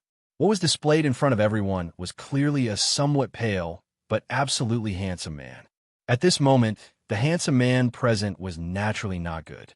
However, only the white-clothed young Master Qingchen, Su Qingchen, could be compared with the unreachable white-haired man who was dressed in a dark purple noble robe on the high platform. However, young Master Qingchen's expression was indifferent. His white robe made him look like a celestial being who had descended, as clear as a lotus and as quiet as the moon. However, the white-haired man was like the sharpest sword, the most noble and gorgeous jewel, the coldest and most icy snow at the peak of a mountain. Even his smile seemed to carry a frightening chill and pressure. As expected of Prince Ding, with such elegance, who else in the world but Princess Ding is a match for him? Even though her heart was tied to Su Qingchen, Princess Anqi couldn't help but sigh as she looked at Emo Xiaoyao. Hearing this, Emo Xiaoyao raised his head and looked at Yi Li, who was standing side by side with Emo Xiaoyao. He smiled faintly, his eyes filled with gratification. When Li Er had been betrothed to Emo Xiaoyao, the Su family had felt guilty. If Li Er's marriage to Prince Ding was due to King Li's abandonment, the Su family had at least half of it. Now that they saw Prince Ding standing side by side with Li Er, the Su family was naturally overjoyed. Princess Anqi's words are reasonable. I've long heard that King Ding's consort is outstanding. She truly lives up to her reputation. On the other side, the crown prince of the northern tribes, Yelu Hong, added. He raised his head and looked at Yi Li with admiration. Yi Li was naturally a beautiful woman, but her appearance couldn't be considered devastatingly beautiful. What was truly attractive was the aura and expression she exuded. Standing beside Emo Xiaoyao, even the most beautiful woman in the world would be reduced to a foil. However, Yi Li wouldn't. She stood calmly beside Emo Xiaoyao, a gentle and elegant smile on her lips. Her beautiful and tranquil face, coupled with her distant and calm eyes, was like a peerless peony quietly blooming. Who said that peonies had to be grand and magnificent? She was beautiful, dignified, and natural. She was clearly the king of flowers. Greetings to Prince Ding and Princess Ding. Everyone, please rise. Emo Xiaoyao held Yi Li's hand and said with a smile, Thank you for not being willing to travel thousands of miles to attend my son's 1-month-old celebration. I and the princess consort hope that tonight, the guests and hosts will be courteous and not return until everyone is drunk. Prince Ding, since tonight is the little heir's 1-month-old celebration, will we have the honor of seeing the little heir? Someone immediately asked. Although they all knew that the little heir's 1-month-old celebration was just a cover, since they were already here, they couldn't possibly not see the little heir's appearance, right? Emo Xiaoyao smiled faintly. What's so difficult about that? The wet nurse carefully carried the infant onto the stage. Yi Li smiled as she took the child. Looking down, Yi Li saw that even though it was late, Emo Xiaobao still hadn't slept. His round and watery eyes looked at Yi Li. It was unknown if he could really recognize Yi Li or if he was familiar with her scent, but once he was in Yi Li's arms, he immediately giggled. Yi Li lifted him up slightly so that the people below could see Emo Xiaobao's appearance. The little guy wasn't afraid of strangers and obediently laid in Yi Li's arms, looking at the people below with his large eyes. He didn't care at all that he couldn't see the people and things below. The little crown prince is really talented and full of spirit. Everyone praised him. Yilu Yi, who was seated below, laughed loudly and said, Prince Ding, I wonder if the little heir has received his name. Chapter 471. Mo Xiaoyao smiled faintly and said, "Naturally. Mr. Qingyun personally bestowed the name to my son. Yu Chun Chun, Mo Yuchen." In fact, many of the people present had already learned of Mo Xiaobao's name through various channels. But when it came from Mo Xiaoyao's mouth, it was a completely different concept. Nanzhao and Chu state's culture and customs were completely different. They didn't feel much about it, only praising the good name. The northern tribes were barbarians beyond the Great Wall. Even if they learned from the Central Plains, it was still limited. The ones who were truly shocked were Genom of Gojozian of Xiling and Mo Jingli of the Chu state. Yu Chen, such a name did not hide Mo Xiaoyao's expectations for this child or his own ambition. Mo Jingli looked up at Mo Xiaoyao, who was leisurely holding Yi Li and sitting on the high main seat. His heart surged. He had never understood what kind of mentality he had towards Mo Xiaoyao. But at this moment, he clearly understood how jealous he was of Mo Xiaoyao. Yes, it was jealousy. Even if they were on the same side, he didn't dare to openly give his child such a name. Therefore, Mo Xiaoyao's son was called Mo Yuchen, while his son could only be ranked in the royal family and be called Mo Yinxiao.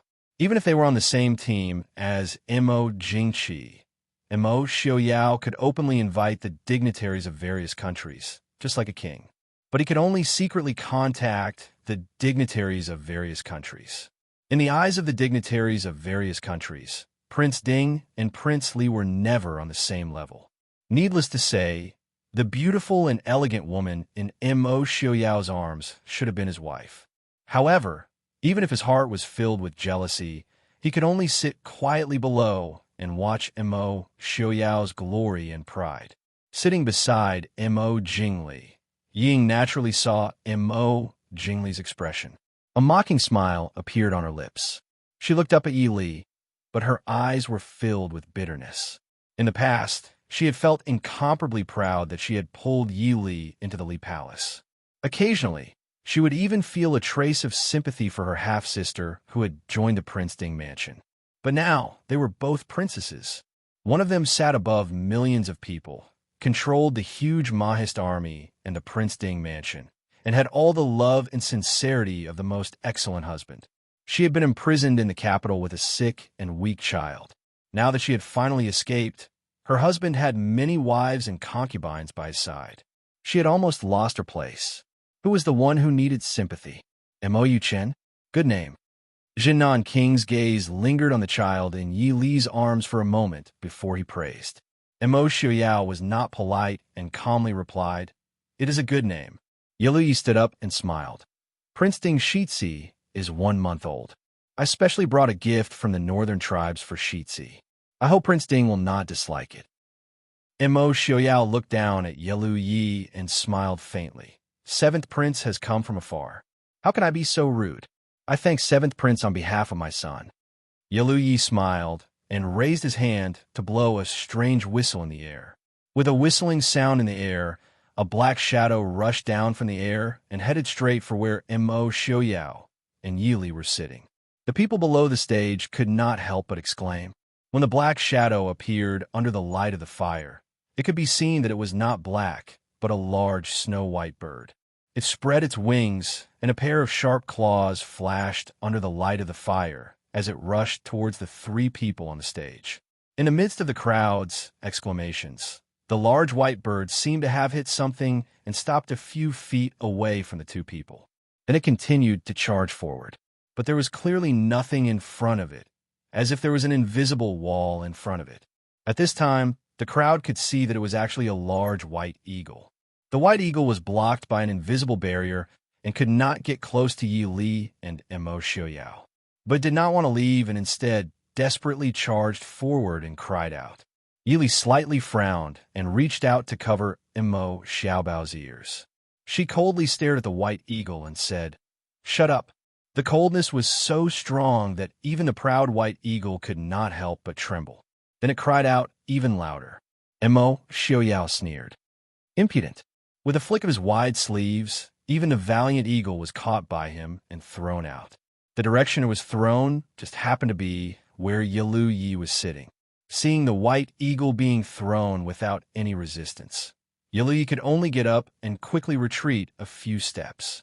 The white eagle just happened to land on Ye's empty chair. The dizzy white eagle couldn't tell the difference between a person and a person. As soon as it got up, it charged towards Yalu. Yalu was shocked. This white eagle was the most ferocious bird in the northern militant grassland. Even wolves were afraid of it. If one was scratched by its claws, even if they did not die, they would lose half their life. Yalu hurriedly blew his whistle in an attempt to control the white eagle. But the white eagle had just been thrown to the ground by Xiaoyao and was seeing stars. When it heard the whistle, it habitually rushed forward. Yalu had no choice but to use his qin gong to retreat to the side.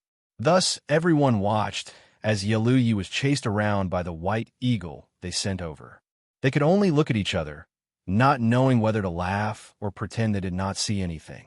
Xiaoyao squinted his eyes to enjoy the farce in front of him. Yili held Xiaobao and also indifferently looked at the little fellow who was occasionally reaching out to tease him. Xiaoyao's roll and toss just now was not that simple. Yili was sitting beside him and clearly saw Xiaoyao sprinkle some strange medicinal powder on the white eagle's body. Although she did not know what it was, she could make a guess based on the white eagle's behavior. The best part was that the white eagle was flying around. Even if they caught it later, they might not be able to find any medicinal powder on its body. More importantly, the white eagle was sent over by the northern militant people. Even if there was anything, it was their own business. Seeing Yalu being chased around by the dizzy white eagle, Yili faintly smiled. "All right, come and take down the 7th prince's gift." "Yes, princess." 2 shadow guards stepped out from the crowd and attacked the white eagle from the left and right. If the white eagle was flying in the air, they naturally would not be able to catch it. But the white eagle's body was heavy and could not fly. After a few rounds, the two worked together to capture the white eagle and lock it in a sturdy cage sent over by the people below. Only then did everyone let out a sigh of relief. Yalu made such a big joke in front of the nobles of the various countries. Seeing the white eagle that was angrily banging against the cage and trying to escape being taken away, Yalu's face darkened to a frightening degree. Everyone looked at his sorry state and whispered to each other. The people from the Princeton mansion had to restrain themselves out of respect for the host. The envoys from the other countries were not so reserved. A few people from Xiling were even convulsing with laughter. This made Yalu's mood even more gloomy. Yili handed Xiaobao over to the nanny beside her and said with a smile, "It was just a small accident, don't mind it. Prince Yalu, why don't you go change your clothes?" Chapter 472. Yalu Hong nodded and said, "Princess is right. 7th brother accidentally disturbed the prince. Princess, please forgive him. 7th brother, go quickly." Yalu Hong and Yalu had always been at odds with each other in the northern tribes. It was an understatement to say that they wanted to kill each other. But now that they were in the Dechu state, they had no intention of fighting each other. Yalu Hong only gave a faint reminder. Yalu's expression was ugly as he cupped his hands towards Yi Li and Xiaoyao. He turned and left to change his clothes. The little episode just now did not affect everyone's mood. It was still Yalu Hong who stood up and smiled. Since 7th younger brother is the first to present a gift, this prince represents the northern tribes and imperial father to prepare a gift for the little heir. I hope that Prince Ding and Princess Consort will not dislike it. Yalu Hong waved his hand, and 2 men from the northern tribes came forward with a brocade box. Once the box was opened, a golden light lit up the entire banquet and dazzled the eyes of all the guests. There's also an eagle in the brocade box, but it was different from the white eagle that was charging around. This was a golden eagle. It was almost the same size as the white eagle and was cast from gold. It was lifelike. Even the eyes of the golden eagle were inlaid with 2 green gemstones. Just by looking at the weight of the 2 men from the northern tribes, one could tell that this was definitely not a gold-plated object. It was a golden eagle cast from real gold. Even though there were many gold mines in the northern tribes, this gift from the northern tribes was definitely worth it. Xiaoyao nodded and smiled. Thank you, Crown Prince of the Northern Tribes, for your generous gift. With a wave of his hand, someone immediately came forward to take the box. Yelu Hong did not mind and smiled faintly as he returned to his seat. Afterwards, the envoys from various countries presented their own gifts. The generals of the Prince Ding mansion did not dare to fall behind, and each presented a gift for the Crown Prince. Mo Xiaoyao didn't have too many thoughts. Even when the king of Jinan sent him 4 beauties of West Hill, Mo Xiaoyao accepted them all without blinking. Everyone looked at Prince Ding and Princess Ding with a strange expression. Yili took a sip of the wine and laughed softly. Prince's luck with women is quite good. Mo Xiaoyao snorted and laughed. To be able to marry Miss Li as my wife, I naturally have good luck with women. Yili raised her eyebrows slightly. Then what does Prince plan to do with those 10 beauties of West Hill? Mo Xiaoyao said indifferently. After receiving so many gifts tonight, we can't not return the favor, right? As for Yelu Yi, Yelu Hong, Emote Jingli, and Anshi, Princess Anshi was out of the question. Why not just send a few of them? Do you think they can refuse Ai's gift in return? Even if they didn't want it, they could only deal with it privately. They absolutely couldn't embarrass him in public. Hearing this, Yi Li's lips couldn't help but twitch. Mingxi and Feng San are right. Prince is becoming more and more stingy. Not only did he bet on his son's 1-month-old birthday party, he even had to pay for the gifts given by others. Mo Xiaoyao laughed. Miss Li, you can't blame me for being stingy. Who asked us to have so many people in the Mahist army to eat and drink? Also 2 days ago, I saw a set of beautiful jewelry from the western regions. It suits Miss Li very well. It cost me a total of 60,000 taels of silver. Oh, for me? Hearing the price tag of 60,000 taels of silver, Yili frowned slightly.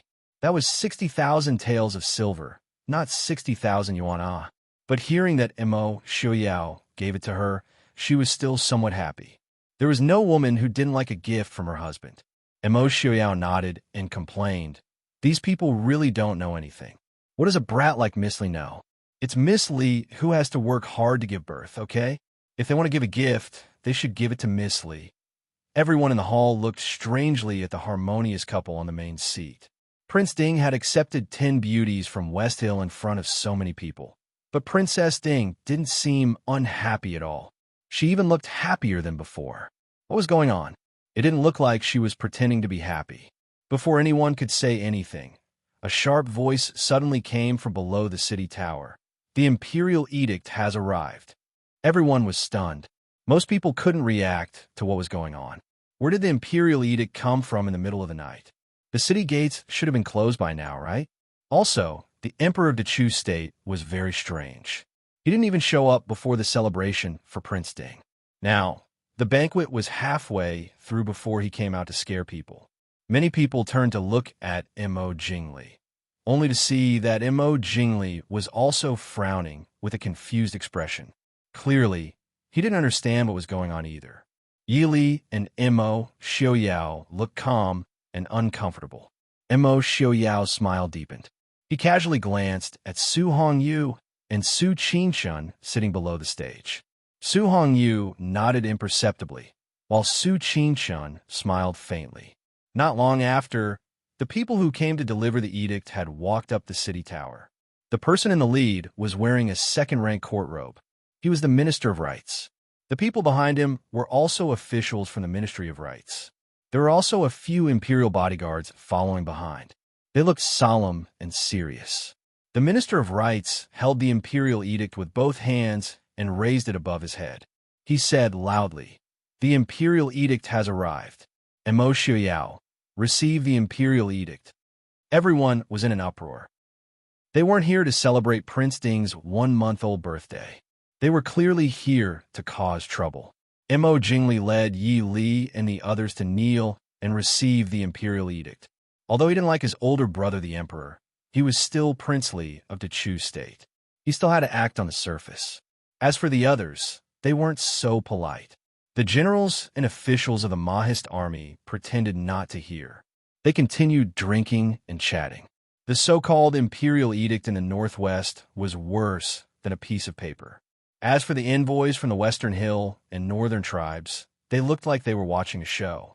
Mo Xiaoyao, who was sitting on the main seat, clearly didn't have any intention of rising to receive the imperial edict. As a result, only Mo Jingli and the others were kneeling. Mo Jingli was secretly angry. He couldn't help but curse his brother the emperor for being so meddlesome. Clearly, the Minister of Rites didn't expect this situation. He looked at Mo Xiaoyao, who was leaning lazily on the high platform and looking down at him. The Minister of Rites said in a low voice, Mo Xiaoyao, receive the imperial edict. Read it, Mo Xiaoyao said lightly. The Minister of Rites frowned. He was about to speak when Mo Xiaoyao sat up and stared at him. Either read the thing in your hand, or take it and get out of Riyang City. I am in a good mood tonight. I don't want your worthless lives. Impudent. The Minister of Rites was so angry that his face turned red. He pointed at Mo Xiaoyao and couldn't say anything for a while. Mo Xiaoyao had already been stripped of his title by the emperor, but he still dared to be so arrogant. He clearly didn't care about the court or the emperor. Your Highness Princely, the Minister of Rites wasn't an idiot. He naturally knew that he didn't have the ability to go against Mo Xiaoyao. He could only look at Mo Jingli, who was kneeling on the side. Mo Jingli's face was gloomy. He felt that he had lost all face because of this emperor brother. He stood up and looked coldly at the Minister of Rites. Didn't you hear? Do you really want to be thrown out without reading the imperial edict? The Minister of Rites' face twisted a few times. In the end, he swallowed his anger. After all, the emperor had sent him here to pass on this imperial edict. If he was thrown out without reading it, then he definitely wouldn't have a good time when he returned to the capital. Taking a deep breath, the Minister of Rites unfolded the bright yellow silk and read aloud. By the will of the heavens, the emperor decrees. Mo Xiaoyao, a commoner, is impudent and presumptuous. He has raised an army for his own sake, and has conferred himself the title of prince. He has rebelled against his superiors. Yunzhou's Su family has colluded with rebels and conspired to overthrow the country. Mo Xiaoyao has stripped them of their imperial surname and demoted them to lowly commoners. Yunzhou's Su family is to be executed by the emperor. Chapter 473. The entire city gate tower was silent.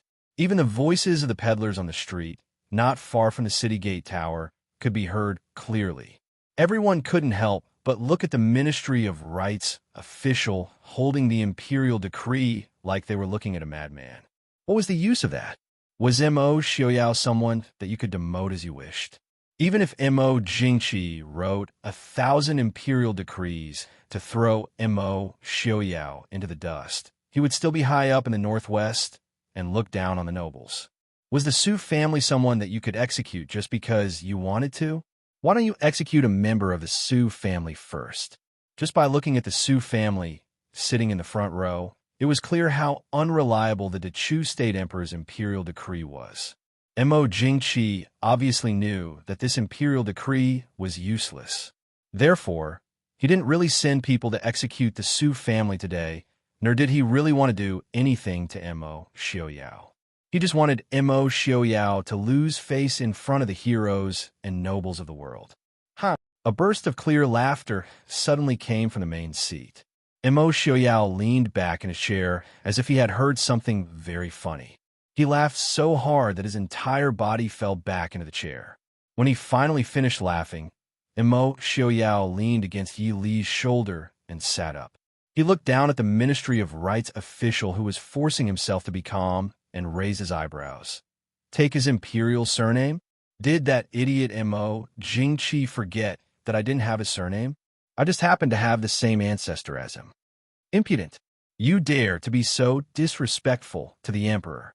Although the Ministry of Rites official was angry, his face was also a bit embarrassed. The Dechu state was founded on filial piety. Other than being bestowed the imperial surname due to great contributions, no one could change it, including the emperor. Even if someone really committed the crime of having their entire family executed, they couldn't casually change the criminal surname. Moreover, Mo Xiaoyao's surname was originally Mo, and it wasn't a surname bestowed upon him by the emperor. In addition, although the two families came from the same source, after the founding of Taizu, they established their own ancestral temples. Mo Xiaoyao and Mo Jingqi had the same surname, but they could no longer be considered to have the same ancestors. Mo Jingqi had the power to expel many of the prince's relatives from the clan, but that did not extend to Mo Xiaoyao. However, no matter how awkward it was, he could not tolerate Mo Xiaoyao calling the emperor an idiot in front of everyone. Mo Xiaoyao faintly raised his eyebrows, completely ignoring the furious Minister of Rights. Those who were sent by Mo Jingqi to the northwest to die were obviously not important characters. He was most likely the newly appointed Minister of Rights. Mo Xiaoyao did not bicker with him, but the generals of the Mahist army could not tolerate it. They all opened their mouths and cursed angrily. The men who came out of the military camp naturally did not have the elegance of the scholars in the imperial court who scolded people. They dared to use all kinds of vulgarities. Mo Jingqi had probably never been scolded this much in his entire life. Mo Xiaoyao leisurely enjoyed the curses of the soldiers and did not have any intention of restraining them. After all, Mo Xiaobao's 1-month birthday banquet was over. The rest of the banquet was time for entertainment. Below, Lei Tingfeng sat next to Jinim of Gojoseon and furrowed his brows. In a low voice, he asked, "Fuang, what do you think Prince Ding means by this?" If word of Mo Jingqi's ruckus spread out, Mo Xiaoyao's face would not look good. If Mo Xiaoyao wanted to stop this matter, those officials would not be able to enter. Now, looking at Mo Xiaoyao's appearance, not only did he not intend to stop it, he even seemed to be adding fuel to the fire. This made Lei Tingfeng somewhat unable to understand what Mo Xiaoyao wanted to do. Jinim of Gojoseon slightly narrowed his eyes and glanced at Mo Xiaoyao, who was sitting on the main seat with a smile on his face but a hint of coldness in his eyes. His gaze then landed on Yili. Yili quietly sat next to Mo Xiaoyao. Her gaze was indifferent as she watched the farce in front of her, as if she did not have any intention of getting angry. Jinim of Gojoseon naturally knew that Yili was not a woman without a temper. In reality, it was just that she rarely lost her temper. Once she was truly angry, not to mention women, most men in this world would not be able to bear it. The Su family seated below also seemed to be rather calm. Even the third and fifth young masters of the Su family, who had the worst tempers, sat quietly and drank wine, as if this matter had nothing to do with them. After a moment of silence, Jinim of Gojoseon's heart skipped a beat. In a low voice, he said, "I'm afraid Mo Xiaoyao and the Dechu state will truly fall out." This was not good news for West Hill. West Hill, and even the northern tribes and southern Zhao, had been sparing no effort in trying to drive a wedge between the Dechu state's royal family and the Prince Ding mansion. But they definitely did not wish for the two to truly fall out. If the Prince Ding mansion and the Mahist army were said to be an extremely sharp sword, then the Dechu state was a somewhat rusty sheath. But when necessary, it could restrain the actions of the Prince Ding mansion and the Mahist army. It could allow the people who were forced into a corner by the sharpness of this sword to have room to breathe and a chance to counterattack. Just like when Mo Xiaoyao led the army to conquer the south, if not for the imperial court restraining him, the Nanzhao kingdom would have been destroyed in name, even if it had not been destroyed. And once the Mahist army truly broke away from the control of the Dechu state, it would be like an unsheathed sword. When it wanted to swing somewhere, it would inevitably bring destruction and bloodshed, and no one could stop it. Lei Tingfeng was startled. As the crown prince of West Hill's Jinim of Gojoseon, he could naturally understand the crux of the matter. But he did not understand why Mo Xiaoyao chose this time to break off relations with the Dechu state. Previously, when a Mahist army struggled on the battlefield and was stabbed in the back by Mo Jingqi, Mo Xiaoyao did not do anything. After Yili fell off the cliff, although Mo Xiaoyao killed 7,000 soldiers and occupied the northwest, he did not really do anything. Even when Mo Jingqi stripped him of his throne, he did not care. But today, looking at the situation in front of him, Lei Tingfeng understood that Mo Xiaoyao did not intend to continue enduring. Was it because of the Su family? He looked at the calm members of the Su family sitting across from him. From the white-haired Master Qin Yun to the oldest fifth young master of the Su family, each of them had an extraordinary aura.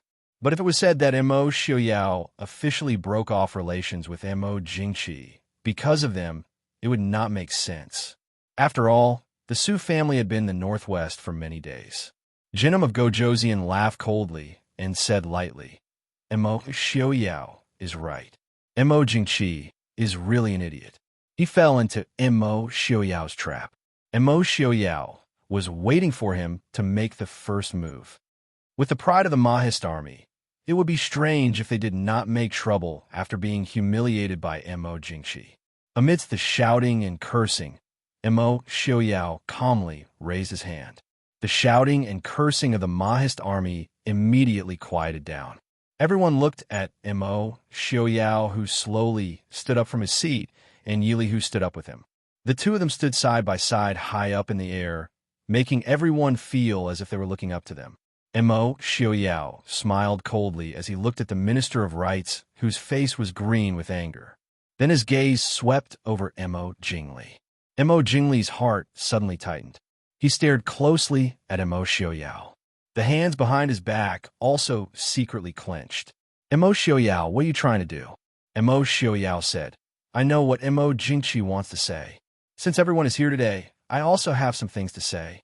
After you hear it, I will bring it back to Mo Jingqi without missing a single word. Chapter 474. Behind him, Zhuijing held a roll of bright yellow silk and walked over. Mo Xiaoyao casually took it and looked at it. Without even opening it, he casually threw it down and said, Feng San, read it. Feng San, who was originally still drinking with Zhang Qilan, jumped up from the ground. His beautiful red clothes flipped in the air, and like a red cloud, he landed in the center of the hall. In his hand, he was holding the bright yellow silk. Mo Jingqi is muddle-headed and tyrannical, framing loyal people. As an emperor, he does not care about the stability of the country. First, he colluded with the enemy country to plot against the late Prince Ding Mo Xiuwen, causing the late emperor to die at the border. Tens of thousands of innocent Mahist army died. Then, he colluded with the enemy country to kill the Mahist army, and the Chu state's imperial family and the Mahist army have a grudge against each other for killing their father and brothers, and then for framing and slandering them. The Mahist army has been loyal to the Chu state for generations. Today, they have suffered such humiliation and hatred, causing their ancestors to be ashamed and their souls to be unable to rest in peace. Now, with Feihong Pass as the boundary, the Mahist army and the Chu state will be separated. All ties will be severed. Feng Jiao read out his own words on the silk, which seemed to contain internal energy. Not to mention the originally quiet city gate tower. Even the noisy streets in the distance instantly became quiet. Feng Jiao's clear and heavy voice immediately rang through half of Riyang City. The Chu state's imperial family killed my father and brothers, and humiliated me as a hero. I and the Chu state's imperial family will sever all ties and have nothing to do with each other. Finally, Mo Xiaoyao's voice reverberated throughout the entire Riyang City. On the city gate tower, the Mahist army soldiers stood up and praised the prince's brilliance. On the side, Mo Jingli's expression was complicated. The Minister of Rites, whose face was originally ashen, was now pale and on the verge of collapse.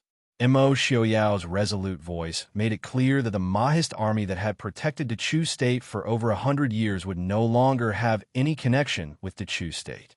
Although the northwest of the Chu state had the Mahist army as a barrier to stop the West Hill, the black figure that had never retreated for 100 years could no longer be seen at the border between Nanzhao and the northern tribes.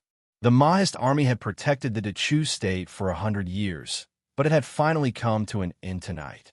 No one could say anything. Not even Mo Jingli or the Chu state's officials. The entire tower was silent. Everyone looked up at the young man and woman who were standing side by side on the main seat. Everyone thought the same thing in their hearts. This chaotic world is really coming. After that, the banquet was the usual music and dance. However, no one present paid any attention to the enchanting dancers or the moving music. Almost as soon as Mo Xiaoyao and Yili left, all the guests left with them. It was important to go back and discuss this matter.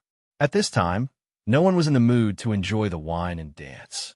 The next morning, the announcement made by Prince Ding on the city gate tower the night before was quickly sent out by various people in all directions through various channels. But while they were shocked, the envoys of Xiling, northern tribes, Nanzhao, and a Chu state did not leave the next morning. In the Prince Ding mansion, the meeting hall was filled with people early in the morning. Many of them had dark circles under their eyes. It was clear that they had not slept well. Mo Xiaoyao and Yili walked into the hall side by side. Everyone hurriedly stood and bowed. Greetings to the prince, Wang Fei. The two sat down. Mo Xiaoyao smiled faintly and said, "No need for formalities. Everyone, sit as you please. General Zhang and Feng San, what happened? Did you not sleep well last night?" Feng Jiao rolled his eyes. Last night, the envoys of the 4 countries and the common people were not the only ones who had been frightened by their prince. The one who had received the real surprise was him, Feng San. The prince had not given him any notice beforehand. When he received the silk and opened it, if he did not have great willpower, he almost threw the thing in his hand out. He barely managed to calmly read the words on it. No one knew that Feng Jiao's hands were still trembling when he returned to his seat. Feng San felt that he had been deeply hurt. Mo Xiaoyao looked with a smile at his subordinates, who all had different expressions. He smiled and said, "What? Are you all frightened? Are you afraid? The prince should have done this long ago. What do we have to be afraid of?" Lu Jingxian said in a clear voice. The others all agreed. In an instant, the hall was filled with noise and excitement. "Prince, since you've decided to break off relations with the Chu state, the misunderstanding that the people of the Northwest and even the Chu state have towards the prince and the Prince Ding mansion can be resolved," Su Hongyu said mildly. Mo Xiaoyao nodded. "What do you think, teacher?" Su Hongyu said, "Strike first to gain the initiative.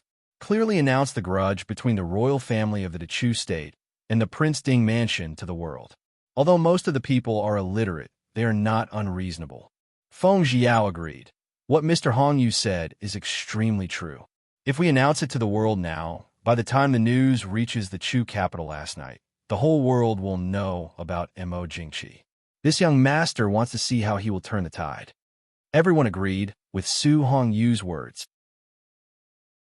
Back then, when Mo Jingqi tried his best to smear the Prince Ding mansion's reputation, the Prince Ding mansion did not refute him at all.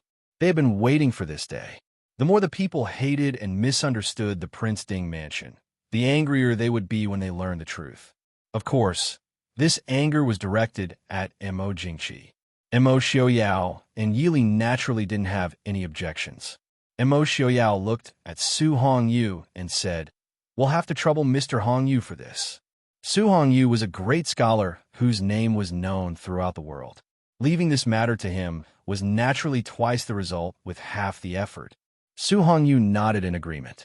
He dismissed the high-ranking officials who had entered the mansion early in the morning, leaving behind only a few of his trusted subordinates and the governor of Ruyang City, Zhou Yu.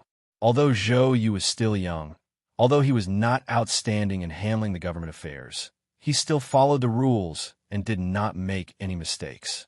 Considering his age and experience, it was already excellent. Furthermore, his strict and serious conduct made Mo Xiaoyao and Yili very satisfied. "Lord Zhou, have the envoys of Xiling and the northern tribes bid farewell today?" Yili asked. Zhou Yu stood up and said respectfully, "Princess, currently, we have not received any letters of farewell from the envoys. However, this morning, Jinnam of Gojozian of Xiling, the 7th prince of the northern tribes, and Princely of the Chu state all left the city early in the morning, saying that they wanted to enjoy the scenery of the Northwest. Yili smiled and said, "Let them go. The envoys of the various countries are guests. We must make them feel at home. I hope that Lord Zhou will take care of this. If there are any problems, just send someone to the mansion to report. Of course, if there are people who do not abide by the rules and want to cause trouble in the Northwest, Lord Zhou need not be polite. The 2,500 Black Cloud cavalry stationed outside the city will be at your disposal at any time." Speaking of the organization of the Black Cloud cavalry, Yili couldn't help but frown. She was used to numbers in the past. This variety of army names made her dizzy. The Black Cloud cavalry had about 50,000 people. They were divided into the Eagle, Lion, and Tiger armies. Each army had about 16 to 17,000 people. Each army was divided into 5 divisions, each division about 3,000 people. The one stationed near Ruyang were the Eagle Army. Zhou Yu's expression changed. With his age and experience, he had never thought that he would be so trusted by the prince and princess. He hurriedly said, "Prince and princess, please do not worry. This subordinate will not betray the prince and princess's trust." Mo Xiaoyao clearly saw his thoughts. He nodded and said, "I do not like to use people based on experience and age. Earlier, you were able to support the people of Ruyang City. I and Princess have entrusted Ruyang City to you. You only need to worry about the formalities." Zhou Yu suppressed the surging emotions in his heart and respectfully said, "This subordinate accepts the order. This subordinate will leave." Seeing Zhou Yu turn and leave, Su Qingxin smiled and said, "Prince has managed his subordinates well. No one of the Mahist army is so united." Mo Xiaoyao smiled and said, "Young Master Qingxun is too polite. I subordinates are all rough people. To be honest, I don't have many civil officials. At the time, I had no choice but to bring up Zhou Yu. Fortunately, he is diligent and strict. He is not bad. In the future, I will have to trouble young Master Qingxun and the 2 sirs." Su Qingxun raised an eyebrow. His smile was light and calm. "Prince trusts the Su family?" Mo Xiaoyao raised an eyebrow and said, "If he doesn't trust one, why is he doing this? Also, if even the Su family doesn't trust one, who else can? You can't expect I to do everything personally, right? These people in a Mahist army, it's not a problem to have them lead troops to fight, but to have them handle government affairs is more difficult than taking their lives." Chapter 475. On the side, Lu Jingxian nodded in agreement. When it had just taken over the Northwest, a large number of officials had been replaced. These generals had also been in charge of local affairs for a period of time. Those days were simply unbearable to look back on. On the side, Lu Jingxian nodded in agreement. When it had just taken over the Northwest, a large number of officials had been replaced. These generals had also been in charge of local affairs for a period of time. Those days were simply unbearable to look back on. After chatting and laughing for a while, everyone's expression became serious, and they began to talk about serious matters. Su Hongyu asked, "Now that the Northwest has really drawn a clear line with the Chu state, what does the prince plan to do first?" Mo Xiaoyao respectfully said, "Please guide me, teacher." Su Hongyu shook his head. "Prince doesn't need to be so polite. I'm sure the prince knows what to do. There's no need for this old man to guide you. This old man's opinion is that the first thing to do is to reunify the positions of the officials, as well as the prince's real position in the Northwest for the Mahist army." Mo Xiaoyao was silent for a moment, then said, "Reunifying the positions of the officials is imperative. But I don't understand the so-called position of the Mahist army in the Northwest that teacher spoke of." Su Hongyu looked at him and said, "Now the Northwest and the Chu state no longer have anything to do with each other. So how does the prince plan for the future of the Northwest and the Mahist army? Will each occupy a region and peacefully maintain the status quo? Or will you open up new territory and unify the world?" Su Hongyu said the words, "unify the world," very softly, but in everyone's ears, it was as loud as thunder. Perhaps it wasn't appropriate to say this when they had just broken away from the Chu state, but it was also the most realistic problem. The Mahist army had divided the northwest and was surrounded by enemies. If Mo Xiuyao didn't have the ambition to open up new territory, then the northwest would one day have to choose a powerful country to rely on. If that was the case, it would be the same as walking down the same path as the Princeton mansion, or even worse than before. As such, the Mahist army could only move forward and not retreat. Moving forward, expanding the territory and unifying the world, this was the aspiration of the previous kings and generals of the Mahist army. However, due to the restraints of the royal family for many years, they always failed at the last minute.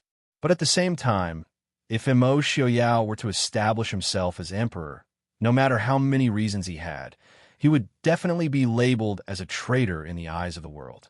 The Princeton mansion had a grudge with the current emperor and the previous emperor for killing his father and brother.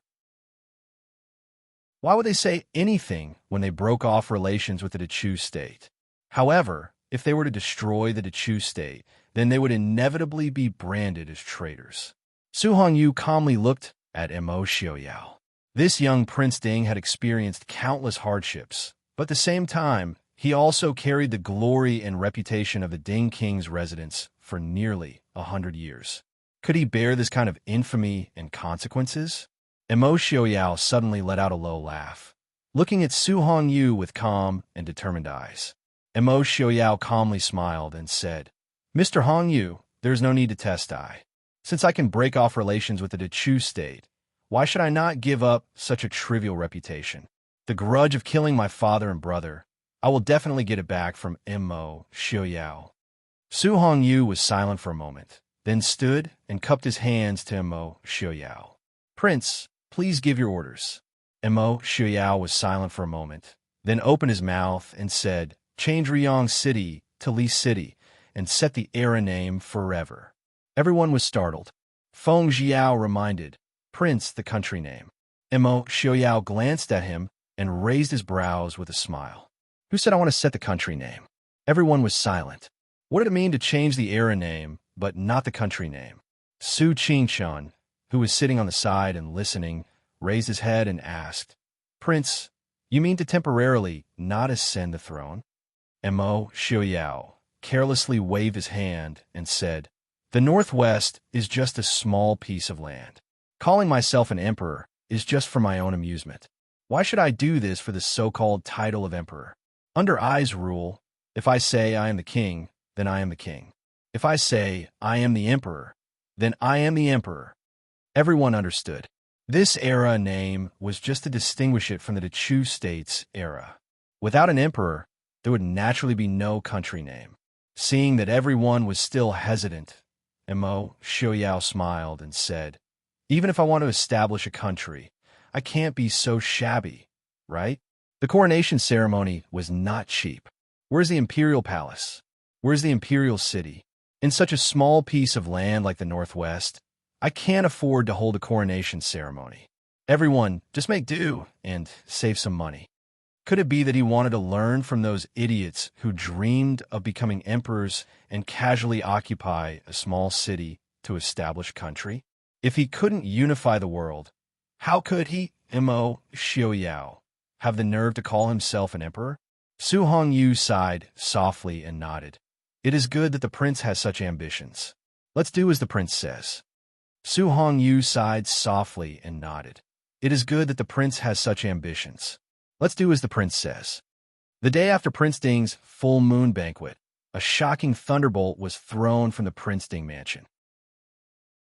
With Riyang City as the base, Prince Ding officially announced that he controlled 5 states and 17 cities to the west of Feihong Pass in the northwest. Riyang City was changed to Glass City, and the era name was changed to Yongding. From then on, the northwest to the west of Feihong Pass was officially separated from the Dechu state. In the guest house, Jinnam of Gojoseon was also startled when he heard the news from his subordinate. Glass City, Yongding, Mo Xiuyao has really made up his mind to not care about the Dechu state? Lei Tongfeng, who had just hurried back, put down his teacup and disdainfully pursed his lips. "If I were Mo Xiuyao, It would be good enough if he didn't immediately send troops to kill his way into the Chu capital. Lei Tingfeng was both confused and disdainful of Mo Jingqi's self-destruction. Jinnum of Gojoseon glanced at his son and smiled faintly. You look down on Mo Jingqi. Do you think that if you were him, you would do better than him? Lei Tingfeng frowned. He knew that his father wouldn't ask such an obvious question for no reason. Jinnum of Gojoseon also didn't really want his answer. He sighed softly and smiled. With subordinates like the Ding King residents, it isn't easy for any emperor. Mo Jingqi himself is a person with lofty ambitions, but he also knows that his abilities are mediocre. It would be strange if he didn't go crazy. Lei Tingfeng frowned. Mo Jingqi, as the emperor, is framing the Mahist army for his own selfishness still right. Jinnum of Gojoseon smiled and shook his head. It's fine if you say it's right, but it's also not wrong if you say it's wrong. In Mo Jingqi's eyes, the Ding King residence is much more terrifying than the northern tribes and Shilin. If we want to invade the Chu state, we will have to go through years of bitter battles. Right now, other than Nanzhao, the three countries are actually not that far apart in strength. But the Prince Ding mansion is different. Take Mo Lufang, for example. With his prestige, as long as he revealed the slightest intention of becoming the emperor, do you believe that countless people would immediately rush forward to worship him as the emperor? This kind of person can take over the entire Chu state without shedding a drop of blood. Do you think that he or the northern tribes and Shilin are more terrifying? But Lei Tingfeng wanted to refute. Jinnum of Gojoseon interrupted his words. Do you want to say that Mo Lufang and the Prince Ding mansion don't have the ambition to rule the world? Lei Tingfeng hesitated for a moment before nodding. Jinnum of Gojoseon smiled. If you are Mo Jingqi, do you really believe that the Prince Ding mansion won't pose a threat to you? Lei Tingfeng furrowed his brows in deep thought. He completely put himself in Mo Jingqi's shoes. After thinking for a long time, he raised his head, but his face was already ashen and his forehead was covered in sweat. Jinnum of Gojoseon smiled in understanding. Do you understand now? The Prince Ding mansion's fault isn't that they are ambitious, but that they are too powerful. No emperor can tolerate such an existence. How can they tolerate others sleeping beside their bed? If the emperor himself is strong enough, he can still carefully maintain the balance and even suppress them. It's a pity the royal family of the Chu state is getting weaker with each generation, while Mo Lanyan's descendants are getting stronger with each generation. This is probably fate. Chapter 476. Lei Tingfeng bowed his head and said, Thank you, Father, for your guidance. This child's thinking was too simple. Jinnum of Gojoseon sighed softly and said, You are still young. Even so, he still felt some regret. Tungfeng and Mo Xiaoyao were about the same age, but in terms of ability and influence, he was far inferior to Mo Xiaoyao.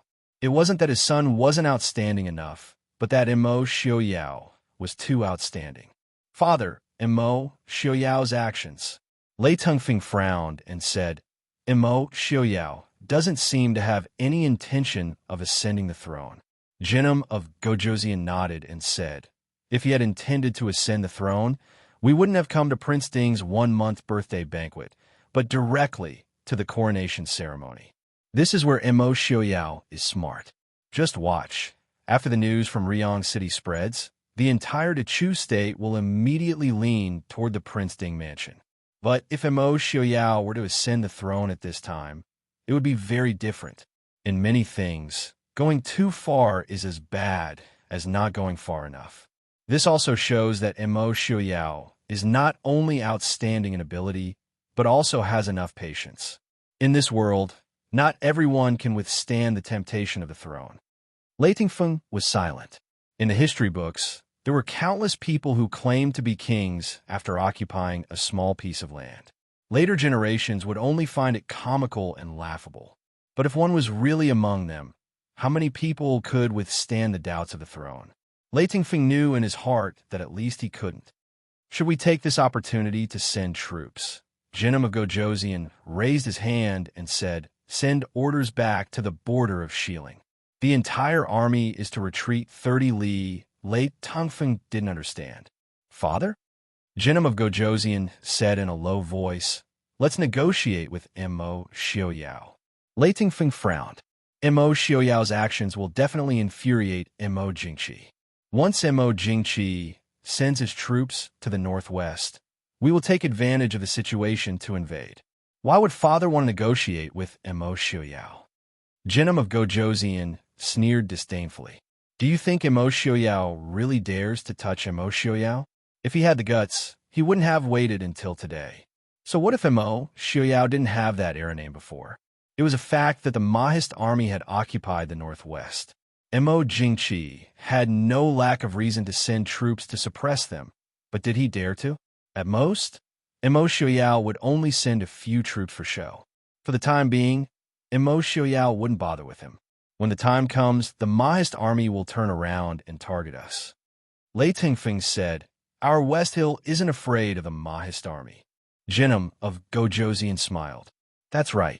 We aren't afraid of the Mahist army. No matter how powerful the Mahist army is, they won't be able to wipe out the West Hill with just the strength of the Northwest. But if the northern tribes and the southern tribes interfere, will you be afraid? None of them were easy to deal with. They weren't the only ones who knew how to loot a burning house. Lei Tingfeng was silent. The news of the Mahist army breaking off relations with the Dechu state spread like the wind throughout the entire Dechu state and the surrounding countries.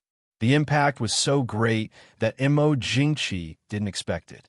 Not only were the people who felt cheated dissatisfied with the court, but even the prince, who had given orders to various regions, began to feel restless. Not to mention the increasing mobilization of troops in the surrounding countries. Not to mention the northern tribes. Even some of the small tribes in the north began to provoke them at the border. Perhaps the officials in the Chu capital were still angrily cursing, but the people at the borders of the Dechu state had personally experienced what losing the Mahist army meant to the Dechu state. Mo Xiaoyao. What a Mo Xiaoyao. What a Prince Ding mansion. One day, I will execute your entire family. In the imperial study, Mo Jingqi crazily smashed the furnishings in the room. This time, he was completely helpless against Mo Xiaoyao. Mo Xiaoyao had thrown such a huge bomb at his son's one-month birthday banquet. By the time the news reached the Chu capital, it would have spread throughout the world.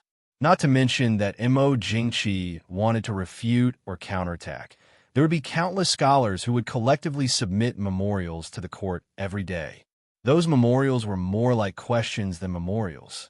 However, the evidence given by the Northwest was conclusive, and there were no flaws in the reasoning. No matter how he argued, it would be useless.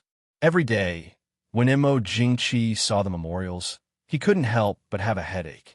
In the anger of being cheated by the ruler and the worry of losing the Mahist army, these scholars and people almost forgot the righteousness of the Prince Ding Mansion's declaration of independence from the Dechu state. Come, pass on Zhen's decree. Immediately mobilize an army of 500,000 to suppress the traitor Mo Xiaoyao.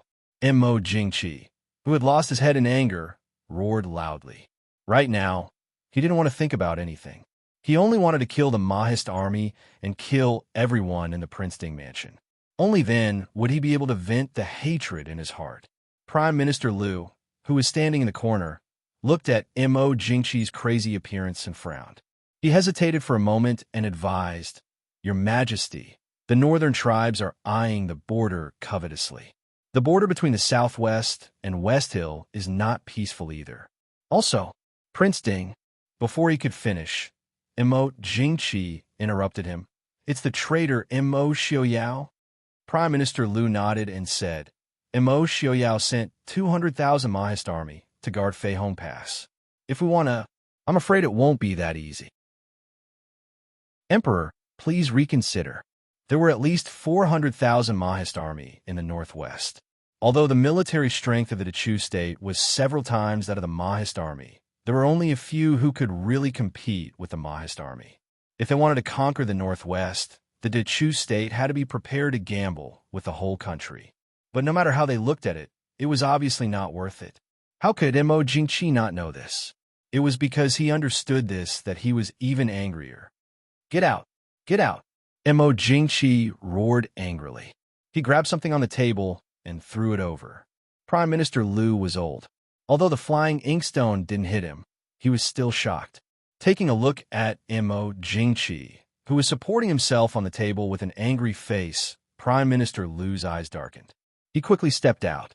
In the Prince Ding mansion, Yili took the letter from Zhuo Jing and raised her eyebrows. The letter was sent by Tan Jiji. Naturally, it was to remind Yi Li that it was time to release Shu Manlin, who had been imprisoned by them for a long time.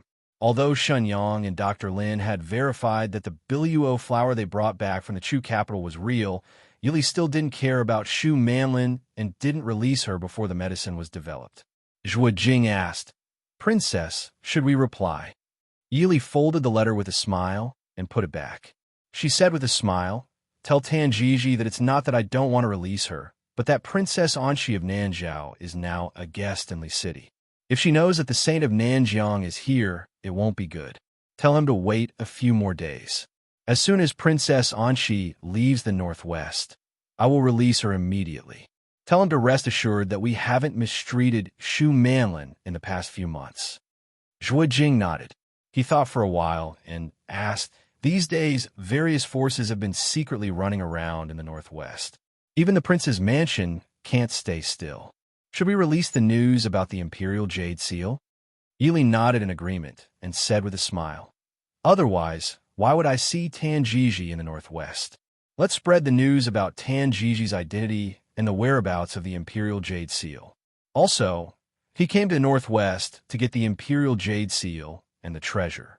Since he released the news himself, let him enjoy it now." Zhuo Jing said with a smile, "Princess is wise." As long as he thought of Tan Jiji being chased by various forces, Zhuo Jing couldn't help but be in a good mood. It was easy to feel happy when others were unlucky. Chapter 477. Wang Fei, there's one more thing. Yanwang Chamber of Commerce's sickly scholar has appeared in the northwest. He entered the city early this morning and is staying in an inn in the city. After he finished talking about Tan Jiji, Zhuo Jing changed the topic and talked about another matter. Sickly Scholar was definitely someone that the Prince Ding mansion had to monitor, whether it was his personality or his enmity with the Prince Ding mansion. If it wasn't for Ling Taihan's face and the friendship between Ling Taihan and Su Qingshun, Yili definitely wouldn't mind making the first move and killing this person. Send someone to keep an eye on him and inform Ling Taihan. If he dares to do anything he shouldn't do in Li City, don't blame me for not giving face to the head of the Yanwang Chamber. Zhuo Jing acknowledged and retreated. Yili frowned as she thought about it. It had been more than half a month since the blue sky flower was brought back from the Chu capital. Shen Yang and Dr. Lin had been studying it behind closed doors every day, and she didn't know when they would receive it. Although she usually couldn't see anything wrong with Mo Xiaoyao, Yili still understood that with such a poisonous poison and old injury in his body, Mo Xiaoyao definitely wouldn't be comfortable. After thinking about it, Yili got up and walked towards the courtyard where Shen Yang and Dr. Lin were staying. As soon as she entered, she heard Shen Yang and Dr. Lin quarreling nonstop. Shen Yang usually acted like a famous scholar. Even if his mouth was a bit poisonous, he rarely quarreled with others without any grace. Dr. Lin's personality was strange, but after interacting with him for a few months, Yili had never seen him like this. He was just about to roll up his sleeves and fight with someone. Stepping into the courtyard, Yili smiled and said, "Mr. Shun, Master, what's wrong with the two of you?" Shen Yang snorted and raised his chin proudly. This genius doctor doesn't want to lower himself to the same level as a country bumpkin. Dr. Lin didn't hold back and looked at him with disdain. "It's a country bumpkin who doesn't want to lower himself to your level. How dare you call yourself a genius doctor when you're so rigid? You've killed many people over the years, right?" Shen Yang was furious. He jumped up and said angrily, "Old man Lin, don't take advantage of your seniority to think that I don't dare to beat you up. You actually dared to slander this old man's medical ethics." Dr. Lin sneered. "Do you think I'm afraid of you? Did the diarrhea yesterday feel good?" Yili couldn't help but cover her face and groan. As the saying goes, a mountain can't accommodate two tigers. This courtyard obviously couldn't accommodate two godly doctors. In the beginning, the two of them were chatting as if they wished they could have known each other earlier. How did they end up drugging each other in just a few months? She hurriedly held back the two men who were about to fight. Mr. Shun, be gentlemanly. Master, don't be angry, don't be angry. We can talk this out. Dr. Lin snorted and squinted at Shenyang. For the sake of Princess Ding, this old man won't argue with you. Shenyang snorted even louder than him. He waved his hand and smoothed his sleeves. Recovering his scholarly demeanor, he asked, "How does Wang Fei have the time to come here?" Yili was speechless. "If I didn't come, would you have killed each other?" In reality, Yili was worrying too much. In the recent days, the two of them had frequently disagreed. The servants in the courtyard were used to it. When they saw them quarrel, they would immediately hide far away to avoid being caught in the crossfire. Even so, they didn't see anyone kill the other. The three of them sat down. Shenyang looked at Yi Li and said, "This old man understands why Wang Fei has come." Yi Li nodded with a faint smile and said, "Then Mr. Shun and Master must have made some progress?" Shenyang and Dr. Lin looked at each other and then talked. The reason they quarreled every day was because they had made some progress. But the two of them couldn't agree, and neither could convince the other. The ancient recipe for the bailuo flower had been lost for almost 1,000 years, and the recipe was extremely complicated. There were many places that were written that were wrong. If one place was wrong, the consequences would be unthinkable. Hearing Shenyang's words, Yili was silent for a moment. She also understood that nothing could be solved so easily, much less an ancient recipe that had been lost for thousands of years. But the bailuo flower wasn't a medicinal ingredient that could be found anywhere, and it wasn't allowed to be tested. What is Mr. Shun and Master's opinion? Hiding the disappointment that flashed through her heart, Yili asked. Shenyang looked admiringly at Yili and said, "A more conservative method.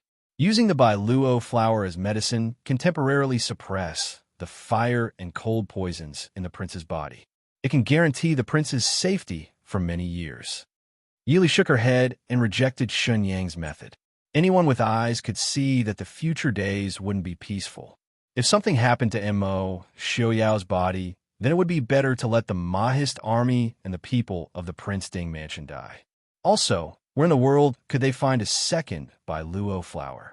After thinking for a long time, Yili said, "The prince's body is fine for now. Please continue your research." In reality, the two of them also didn't think the conservative method was good, but they didn't dare to take Mo Xiaoyao's life as a joke.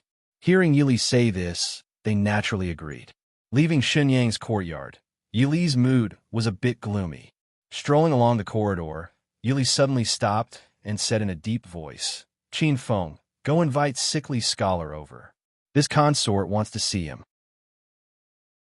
Yes, this subordinate obeys. Sickly scholar's poison skills could be said to be unparalleled in the world, but his martial arts skills weren't as good because of his body. Since Qin Feng knew his specialties and weaknesses, it wasn't difficult for Qi Lin to invite him over as a guest. "Third Pavilion Master, long time no see. How have you been?" Yili led her people into the parlor and smiled as she looked at the young man sitting in the parlor with a sinister expression on his face. Sickly Scholar heard this and turned around. He narrowed his eyes and stared at the quiet woman in green. His eyes flashed with a malicious light. "Cough, cough. Princess Ding? It has indeed been a long time. What? Mo Xiaoyao isn't dead yet?" Yili wasn't angry and smiled. "Third Pavilion Master, thank you for your concern. The prince is fine. Otherwise, why would Pavilion Master go through so much trouble to come to Glass City from Xiling?" Sickly Scholar stared at her coldly and said, "The bailuo flower is in your hands?" Back then, for the location of the bailuo flower, he and Yili had a lot of battles of wits and courage. He didn't expect that in the end, the item would fall into Yi Li's hands first. Yili lowered her eyes and said indifferently, "Mo Jingqi or Tan Jiji told you?" Sickly Scholar raised his eyebrows. Yili smiled faintly. When Fengxin came back from the capital, he told me that he was being chased by people from the Yanwang Chamber of Commerce.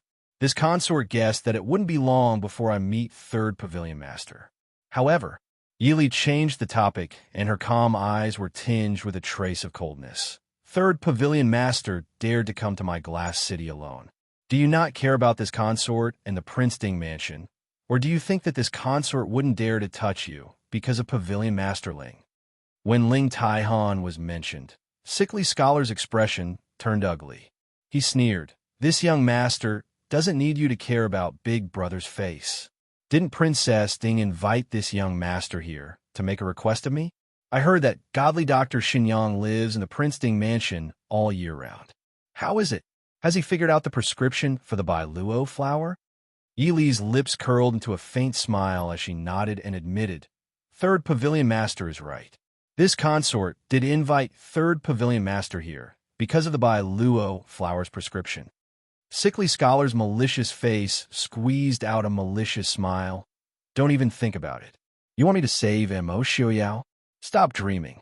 When this young master has mastered the Bailuo Huang Quan, I will invite Mo Xiaoyao to have a taste." Chapter 478. Yili sat calmly on the chair and looked at him. Even her eyes did not move. Sickly scholar looked strangely at Yili and asked, "You really are a strange woman. Are you really Mo Xiaoyao's woman?" Yili raised an eyebrow and looked in puzzlement at him. Sickly scholar examined Yili for a moment and then asked, "Without the ancient recipe for the blue jade falling flower, Mo Xiaoyao would have died without a doubt. Are you not worried at all? Are you not angry at me for saying this?" "I remember now. You also heard me say this in Nanjiang. At that time, you did not show any traces. Even Mo Xiaoyao himself is not as calm as you." Hearing this, Yili grimaced and sighed. How could she be calm? She was pretending that she had no choice but to be calm. In reality, she really wanted to teach the person in front of her a lesson right now. But she could not. Sickly scholar examined Yili. After a while, he suddenly smiled and said, "I have it. If you really want to save Mo Xiaoyao, it is not impossible. Follow me in the future. If you follow me, this master will be more generous and spare Mo Xiaoyao's little life." Yili blinked and asked calmly, "Follow you? What does third pavilion master want me to do with you?" Sickly scholar looked at her with disdain and sneered, "You don't think that this master likes you, right? With your status, it's not bad for you to be a servant girl who serves tea for me. What do you think?" Standing behind Yili, Qin Feng's expression changed. He took a step forward and was about to attack. Yili raised a hand to stop him. She looked calmly at Sickly Scholar and said, "Third pavilion master, I have a bad habit. If I am not happy, I will make others even more unhappy than me. So, if my husband dies..." Sickly Scholar gave a disdainful smile and said, "Princess, you don't want to say that you want to kill my wife, right? I'm very sorry. This master is not married yet." Yili gave a faint smile and continued after being interrupted. "I want other people's entire family to die. Not to mention your family. Even if it is someone you know, this consort can kill them all. Shameless boasting." Sickly Scholar's eyes twitched as he said coldly, "Did this woman think that the Yanwang Chamber was the #1 assassins organization in the world and that they did not even put the Emperor of Shiling's office in their eyes? Or did he think that he, the third pavilion master of the King of Hell's Pavilion, was an inexperienced child who could achieve his goal with just a few words?" Yili smiled and said, "Even if third pavilion master doubts my abilities, you shouldn't doubt the abilities of the Black Cloud Cavalry and the Qilin. Or is it that third pavilion master is determined to oppose the Prince Ding mansion for so many years, but you have not even figured out the strength of your opponent? This consort does not understand what kind of deep hatred there is between third pavilion master and our prince that you have to stake it all on one throw? Not to mention anything else, without the falling jade flower, with your distinguished self's current body, who knows when he will die? How will you take revenge? This consort sees that third pavilion master's complexion and body are much worse than when he was in Nanjiang, right? When the time comes, Will it be our prince's poison or third pavilion master's illness that acts up first? Sickly Scholar's expression was twisted as he glared at Yi Li with a face full of resentment. His life had been full of misfortune since he was young, causing his personality to become twisted, and he would seek revenge for the smallest grievance. There was no deep hatred between him and Mo Xiaoyao, but in this world, he could be ranked in the top 3 of Mo Xiaoyao's people. It was because Mo Xiaoyao's palm had crippled most of his martial arts and damaged his heart meridians, causing his martial arts to stagnate and his body to become sickly. But in the end, it was because the Yanwang Chamber of Commerce had tried to assassinate Mo Xiaoyao first. However, Sickly Scholar hated Mo Xiaoyao from then on. Moreover, he hated him to the bone, and he would not rest until he was dead. It was as unreasonable as Han Mingyue falling in love with Su Zuidi. After a while, Sickly Scholar suddenly began to chuckle. After a while, he stopped laughing and raised his chin to look at Yi Li. "Princess Ding, there is nothing you can say. Even if I die, I will drag Mo Xiaoyao down with me. As for the ancient recipe for the falling jade flower, you don't have to worry about it. No one in this world can solve it. If you accidentally turn the life-saving antidote into a deadly poison, don't blame me for not warning you." Yi Li quietly looked at him for a while, then slowly smiled. "In that case, third pavilion master can stay in the Prince Ding mansion for the time being. Why don't you see who will live longer, Prince or you? Even if there is no antidote, as long as Prince is alive, he will be able to call the wind and summon the rain. As for you, you'll have to lie in bed for half a year. Other than playing with some useless poisons, you're just a useless piece of trash hiding under Pavilion Masterling's protection." Yi Li's voice was soft and slow. Even her face had a gentle and refined smile. However, the words that came out of her mouth were like sharp blades that stabbed into Sickly Scholar's heart without hesitation. Sickly Scholar's eyes suddenly widened. He stared at Yi Li with an indescribably terrifying expression. He suddenly stood up and threw himself at Yi Li. "Bitch, you're speaking nonsense." However, he didn't even have the chance to touch Yi Li. A fierce palm wind knocked him out and threw him into a chair to the side. Before he could recover, a cold and harsh voice came from the door. "Sickly Scholar. I think you don't want to be Sickly Scholar. You want to be a dead scholar." The tall man who appeared at the door was dressed in a purple brocade robe with cloud patterns. His white hair was casually tied up. He unconsciously exuded an aura and majesty that surpassed all living beings. Who else could it be but Mo Xiaoyao? Sickly Scholar was sent flying into a chair by this sudden attack. He immediately spat out a mouthful of blood. It was clear that his injuries were not light. However, everyone present knew that Mo Xiaoyao had definitely held back. Otherwise, with Mo Xiaoyao's strength that could cripple most of Sickly Scholar's martial arts and almost break his heart, there was no way that Sickly Scholar would still be breathing after this attack. Mo Xiaoyao stepped into the reception pavilion with a murderous aura. His eyes seemed to freeze over as he stared at Sickly Scholar. Mo Xiaoyao was filled with killing intent towards Sickly Scholar. Sickly Scholar didn't feel the slightest bit of gratitude towards Mo Xiaoyao's mercy. He propped himself up and glared at Mo Xiaoyao with eyes that were about to pop out of their sockets. His gaze was so venomous that it seemed like he couldn't wait to tear the person in front of him to shreds. Although Yi Li couldn't understand, she couldn't help but admit that there were such people in this world. Even if you accidentally offended them a little, they would hate you so much that they wanted to exterminate your entire family. Sickly Scholar was clearly such a person. Thinking of this, Yi Li couldn't help but frown slightly. Only Sickly Scholar knew the complete prescription for the falling jade flower. If he really wanted Mo Xiaoyao to die, even if it meant that he would rather die together with Mo Xiaoyao, then things wouldn't be easy to handle. Mo Xiaoyao sat down beside Yi Li. Looking at Yi Li's frowning appearance, he reached out and lifted her chin to face him. His hand lightly stroked her willowy eyebrows as he said softly, "Don't worry." Knowing that Mo Xiaoyao didn't want her to worry, Yi Li smiled slightly and nodded. The warmth and harmony between the two of them pierced Sickly Scholar's eyes. He laughed coldly and said in a shrill voice, "Emo Xiaoyao, your body won't be able to hold on for more than a few months, right? Ha! I think it's better if you let your woman worry a little more, cough cough. When you die, their lives won't be easy."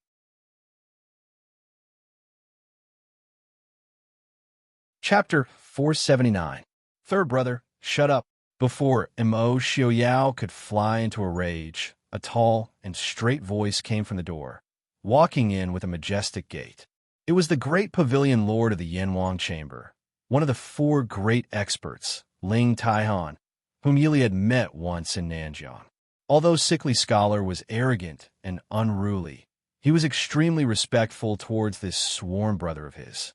If it was anyone else who had been told to shut up, they would have probably thrown a handful of poisonous sand at him. However, because the person who had come was Ling Taihan, Sickly Scholar obediently swallowed his words even though his expression was gloomy. Ling Taihan first nodded towards Emo Xiaoyao and Yili before walking over to Sickly Scholar's side and taking his pulse.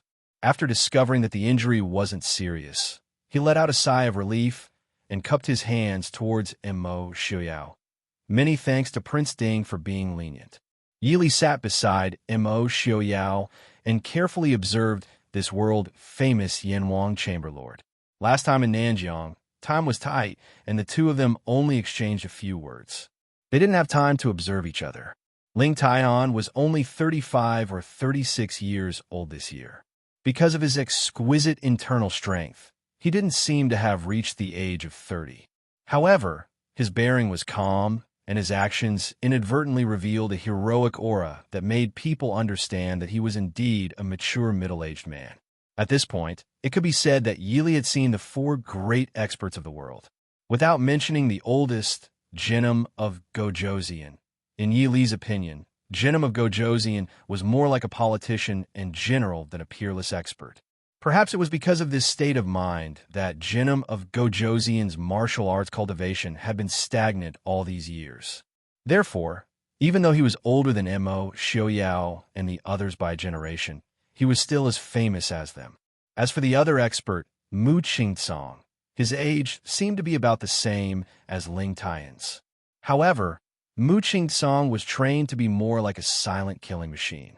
He hid in the darkness where no one could see him and consumed his life year after year. Therefore, even though Mu Qingsong's age might not be as old as Ling Taihan, he seemed especially pale and powerless. If the two of them stood together, it would be hard to believe that they were both high-spirited and arrogant in the Jianghu. Of the four great experts, the one that Yili was most familiar with was naturally Emo Xiaoyao. Even now, Yili was not sure how high Emo Xiaoyao's martial arts were. However, his reputation as a heavenly genius was undeniable. Emo Xiaoyao's elder brother, was a scholarly general. Although Emo Lufang was both a scholar and a martial artist, he was only at the level of an ordinary expert. The reason why he was able to beat Jinnum of Gojoseon to the point that he could not retaliate was because he relied on strategizing and strategizing. Yili even suspected that Jinnum of Gojoseon's martial arts was so high that he was preparing to assassinate Emo Lufang. However, Emo Xiaoyao was an exception. When he obtained the title of one of the four great experts, he was only 14 years old. Although he was ranked last, everyone in the world knew that he had just started. Compared to Jinnum of Gojoseon at his peak, Ling Taihan and Mu Qingsong, who were about to step into their peak, Emo Xiaoyao could not even be considered to have just started. Such a heavenly genius. It was said that Ling Taihan once said in public that in at most 7 years, Emo Xiaoyao would be unrivaled in the world. Unfortunately, the world was unpredictable. After Emo Xiaoyao turned 18, his life began to strangely tilt and become silent. After comparing the four great experts, Yili felt that Ling Taihan was the true peerless expert in people's hearts. Steady, bold, and measured in his actions. He was more like the righteous Wulian alliance head of Jianghu and not the assassin leader of the Yanwang Chamber of Commerce, who killed people like scything flax. Third brother's health is not good. Can I ask someone to find a doctor first? Ling Taihan glanced at his fierce an unruly adopted brother who could not speak due to his presence. He felt that leaving him here was not a good place to talk, so he asked Imo Xiaoyao. Imo Xiaoyao lowered his head and looked at Yi Li questioningly. Li Li was the one who invited him, so she naturally had the final say. Yi Li smiled and said, "Of course you can. There are 2 godly doctors in the Princeton mansion. If Pavilion Master Ling doesn't mind, you can send 3rd Pavilion Master over." Ling Taian thanked her and shouted outside. Immediately, 2 young men came in to await his orders. Ling Taian said, "Take 3rd Pavilion Master to see a doctor. If he escapes, do as you see fit." The 2 young men's expressions were solemn. They naturally understood the Pavilion Master's intentions. The Yanwang Chamber of Commerce's punishments were not for show. Just as the 2 of them were about to ask Sickly Scholar to leave, Sickly Scholar's eyes flashed, and he coldly said, "Scram." "Third brother." Ling Taihan's expression sank. He looked unhappily at Sickly Scholar's sallow and slightly pale face. Sickly Scholar also knew that his adopted brother was truly angry. However, he had just been hit by Imo Xiaoyao and was not lightly injured. Now that he was being suppressed by Ling Taihan, he was filled with anger and frustration that he had no way to vent. He was born with a leftist personality. After being suppressed by Ling Taihan, he did not even care about his older brother, whom he had respected since he was young. He sneered at Ling Taihan and roared, "You don't need to worry about my life or death. Didn't you dislike me for causing trouble? Wouldn't it be better if I died?"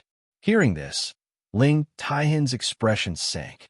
Before he could react, a black shadow flew in from outside. Before the person could stand still, there was a paw sound, and a heavy slap landed on Sickly Scholar's face. Sickly Scholar's arrogant glare towards Ling Taihan was immediately slapped to the side. "Impudent! Why haven't you apologized to your older brother yet?" The person's voice was clear but slightly cold. She was dressed in black, and her slender figure appeared even more graceful. It was a beautiful woman in her 20s with a face as cold as ice. Yi Li slightly knit her brows. She had an idea of the woman's identity. Yanwang Chamber's 2nd Chamber Master, Lung Luiyue, who was known as Yu Luo Sha in the early years. Lung Luiyue's Qin Gong and hidden weapons were unparalleled in the early years of Jianghu. To be able to charge into the palace alone, it seemed that her Qin Gong was not bad. She waved her hand and dismissed the guards who had followed Lung Luiyue. After being slapped in the face in front of everyone, the expression on Sickly Scholar's face suddenly changed. The regret that had flashed across his face disappeared without a trace. He gritted his teeth and refused to look at Lung Luiyue. Of course, he would not apologize to Ling Taihan. Ling Taihan did not care about this. He let out a sigh of relief at Lung Luiyue's arrival and said, "Luiyue, take Sandy to see a doctor. Don't let him run around." Lung Luiyue nodded. She turned to Imo Xiaoyao and Yi Li and said, "I was anxious. Please forgive me." Yi Li smiled faintly and said, "2nd Chamber Master's Qin Gong is extraordinary. This Fei admires it. But in the future, if Chamber Master comes again, it is better to go through the front door. The arrows of the Princeton mansion will not always leave the bow." Lung Luiyue was stunned. She looked at the smiling Yi Li and nodded her head, saying, "Thank you for the reminder." Then she turned to Sickly Scholar and said, "Come with me." Sickly Scholar's personality was strange, but he had some feelings for his 2 sworn brothers and sisters. Previously, he had argued with Ling Taihan in a fit of anger. Now that he had been slapped, he slowly calmed down. Glancing at Yi Li and Imo Xiaoyao who were watching the show, he silently followed Lung Luiyue. Although Yi Li did not show it on the surface, she was actually quite angry at Sickly Scholar. If it was not for the fact that Sickly Scholar had the Yanwang Chamber of Commerce and Ling Taihan behind him, Yi Li really would have tortured him.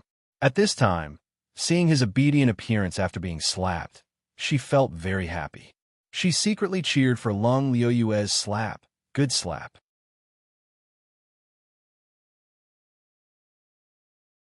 Chapter 480. Without Sickly Scholar ruining the mood, the atmosphere in the parlor immediately became much better. Ling Taian looked apologetically at Yi Li and Imo Xiaoyao and cupped his hands, third brother is ignorant and has offended you. I hope you can forgive him. Pavilion Master, there's no need to worry. The reason we're keeping your younger brother alive isn't entirely because of Pavilion Master Ling's face, Yi Li said with a smile. Ling Taihan naturally understood Yi Li's pride. Of course, they had to give face to the Yanwang Chamber, but the Prince Ding Mansion definitely wouldn't be afraid of the Yanwang Chamber. The most important thing was that Sickly Scholar had the complete ancient recipe for the falling sky flower. Ling Taihan smiled bitterly and helplessly. To be honest, this humble one came to the northwest for this matter as well. If Sickly Scholar could obtain information about the falling sky flower from the Prince Ding Mansion, then of course Ling Taihan could obtain it as well. However, Ling Taihan was different from Sickly Scholar. He didn't hate Mo Xiaoyao and had no enmity with Mo Xiaoyao, nor did he have any interest in Mo Xiaoyao. Whether Mo Xiaoyao lived or died didn't affect him in the slightest. If Mo Xiaoyao really did die an untimely age, then perhaps he would sigh and say that the heavens were jealous of geniuses. Since both sides needed the falling sky flower to save their lives, and the Prince Ding Mansion had the medicinal ingredients, and the Yanwang Chamber had the ancient recipe, why not take a step back and achieve a win-win situation? Compared to his adopted brother's life and health, his adopted brother's inexplicable hatred was even more insignificant in Ling Taihan's eyes. Yi Li raised her eyebrows and asked, "Does Pavilion Master Ling have the recipe as well?" Ling Taihan shook his head frankly and said seriously, "Princess Ding, please do not worry. I will definitely hand over the recipe. After all, this concerns not only Prince Ding's safety, but also my third brother's life. If Prince Ding really died, even if his third brother did not die of illness, the Prince Ding Mansion would not let him go." Yi Li looked at him with a smile and asked suspiciously, "There's only one Biluo flower. Pavilion Master Ling, have you never thought about what to do if you don't have enough medicine?" Ling Taihan smiled and said, "This one doesn't know much about medicine or poison, but since third brother intends to use half of the Biluo flower to concoct medicine and half to concoct poison, it shouldn't be insufficient. Furthermore, I don't necessarily need the falling jade flower. I just hope that third brother's health will improve. Since he was young, he has suffered more than others, so his temperament is a bit strange. Ever since he was injured, he has become more and more withdrawn. It's all thanks to my guidance as his older brother. I hope the two of you can be magnanimous enough to forgive him." Sickly Scholar's problem was not as absolute as Mo Xiaoyao's poison. His body was the result of serious injuries. Although the falling jade flower was the best solution, it was not necessarily the only way to save him. With the Prince Ding Mansion's ability, what kind of medicine could they not find, and what kind of famous doctor could they not invite? Ling Taihan had wanted to personally go to the Prince Ding Mansion to ask Sickly Scholar to treat him. However, Sickly Scholar vehemently opposed it and even ran away from home, so he could only give up. Yi Li naturally understood Ling Taihan's meaning. She couldn't help but have a better impression of this top assassin in Jianghu. Regardless of what Ling Taihan and the Yanwang Chamber of Commerce were doing, at least Ling Taihan treated Sickly Scholar really well, even though he was not related to him by blood. With Sickly Scholar's personality, he was definitely not someone that people liked. It was not easy for Ling Taihan to be so considerate towards him. Also, with Sickly Scholar's personality and vicious methods, if it wasn't for Ling Taihan suppressing him, he would have caused a lot of trouble in Jianghu. Even if the Yanwang Chamber of Commerce was powerful, Jianghu was filled with crouching tigers and hidden dragons. Who knew when Sickly Scholar would provoke someone that he could not afford to provoke? Pavilion Master Ling is truly a good older brother. In that case, Pavilion Master, second Pavilion Master, and third Pavilion Master should stay in Glass City for a while. As for the ancient recipe, there's no need to rush it. It's not that I don't trust Pavilion Master, but it's too important right now. It's better if third Pavilion Master is willing to take it out. Yi Li nodded towards Ling Taihan as she spoke. Ling Taihan thought for a moment, then nodded in agreement to Yi Li's suggestion. He also understood why Yi Li had such concerns. It was because his third brother's personality was too extreme. Even if he stepped in, his sworn brother might not be able to change his mind. He might risk his life to perish together with Prince Ding. At that time, not only would Prince Ding and his third brother's lives be sacrificed, but the lives of everyone in the Prince Ding mansion and the Yanwang Chamber of Commerce would also be lost. Ling Taihan also knew a bit about Immo Xiuyao's situation. Seeing that Yili was still so calm at this time, he couldn't help but look at her in a new light. Then I'll have to trouble Princess Consort. After talking about sickly scholars' matter and Ling Taihan's departure, Yili got up and left the room for Immo Xiuyao and Ling Taihan to talk. She then got up and went to Xinyang's courtyard. Although the appearance of the Yanwang Chamber's second pavilion master had only been a fleeting one, Yili suddenly felt a trace of curiosity and interest towards this cold woman. Only Immo Xiuyao and Ling Taihan were left in the reception pavilion. It instantly became quiet. The two men both had extraordinary auras. Immo Xiuyao had more of the noble and domineering aura of someone born in a noble family, while Ling Taihan had more of the carefree and heroic aura of someone from the Jianghu. In terms of appearance, Ling Taihan lost to Immo Xiuyao by a bit. However, Ling Taihan's steady, heroic, and carefree personality made it easier for people to get close to him than Immo Xiuyao. After quietly drinking tea for a while, Ling Taihan finally raised his teacup to Immo Xiuyao and said with a smile, "I've long heard that Princess Ding is one of the most extraordinary women of her time. I met you once in Nanjiang, but seeing you today, I know that you live up to your reputation.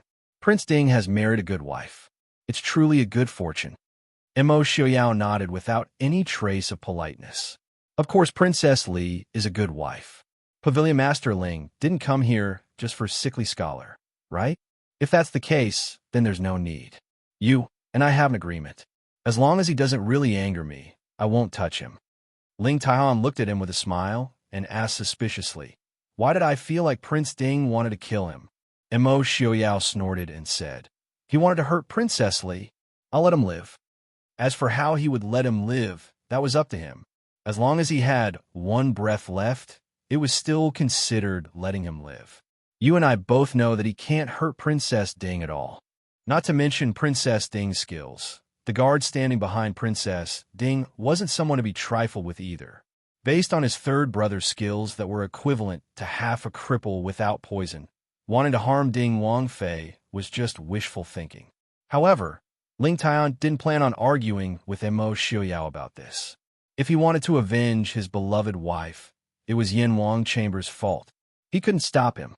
Otherwise, if he angered Immo Xiuyao, it would only make things worse for his third brother. Letting out a sigh, Ling Taihan stopped thinking about his headache-inducing younger brother and said, "Didn't you ask me why I came to Glass City? Just now, there was a business deal that came to Yanwang Chamber." Immo Xiuyao frowned. "It's related to the Prince Ding mansion?" Ling Taihan nodded and said, "That's right. Although Yanwang Chamber has already said that they won't accept any business related to the Prince Ding mansion, the other party didn't want to assassinate anyone from the Prince Ding mansion this time. Also, the price they offered was very tempting." Immo Xiuyao raised his eyebrows and looked at him with an indifferent expression. Yanwang Chamber was in the business of killing people. If they didn't kill people, why would they look for them? If it was something else, there would naturally be people who could do it better than them. Ling Taihan smiled and said, "I've already accepted it."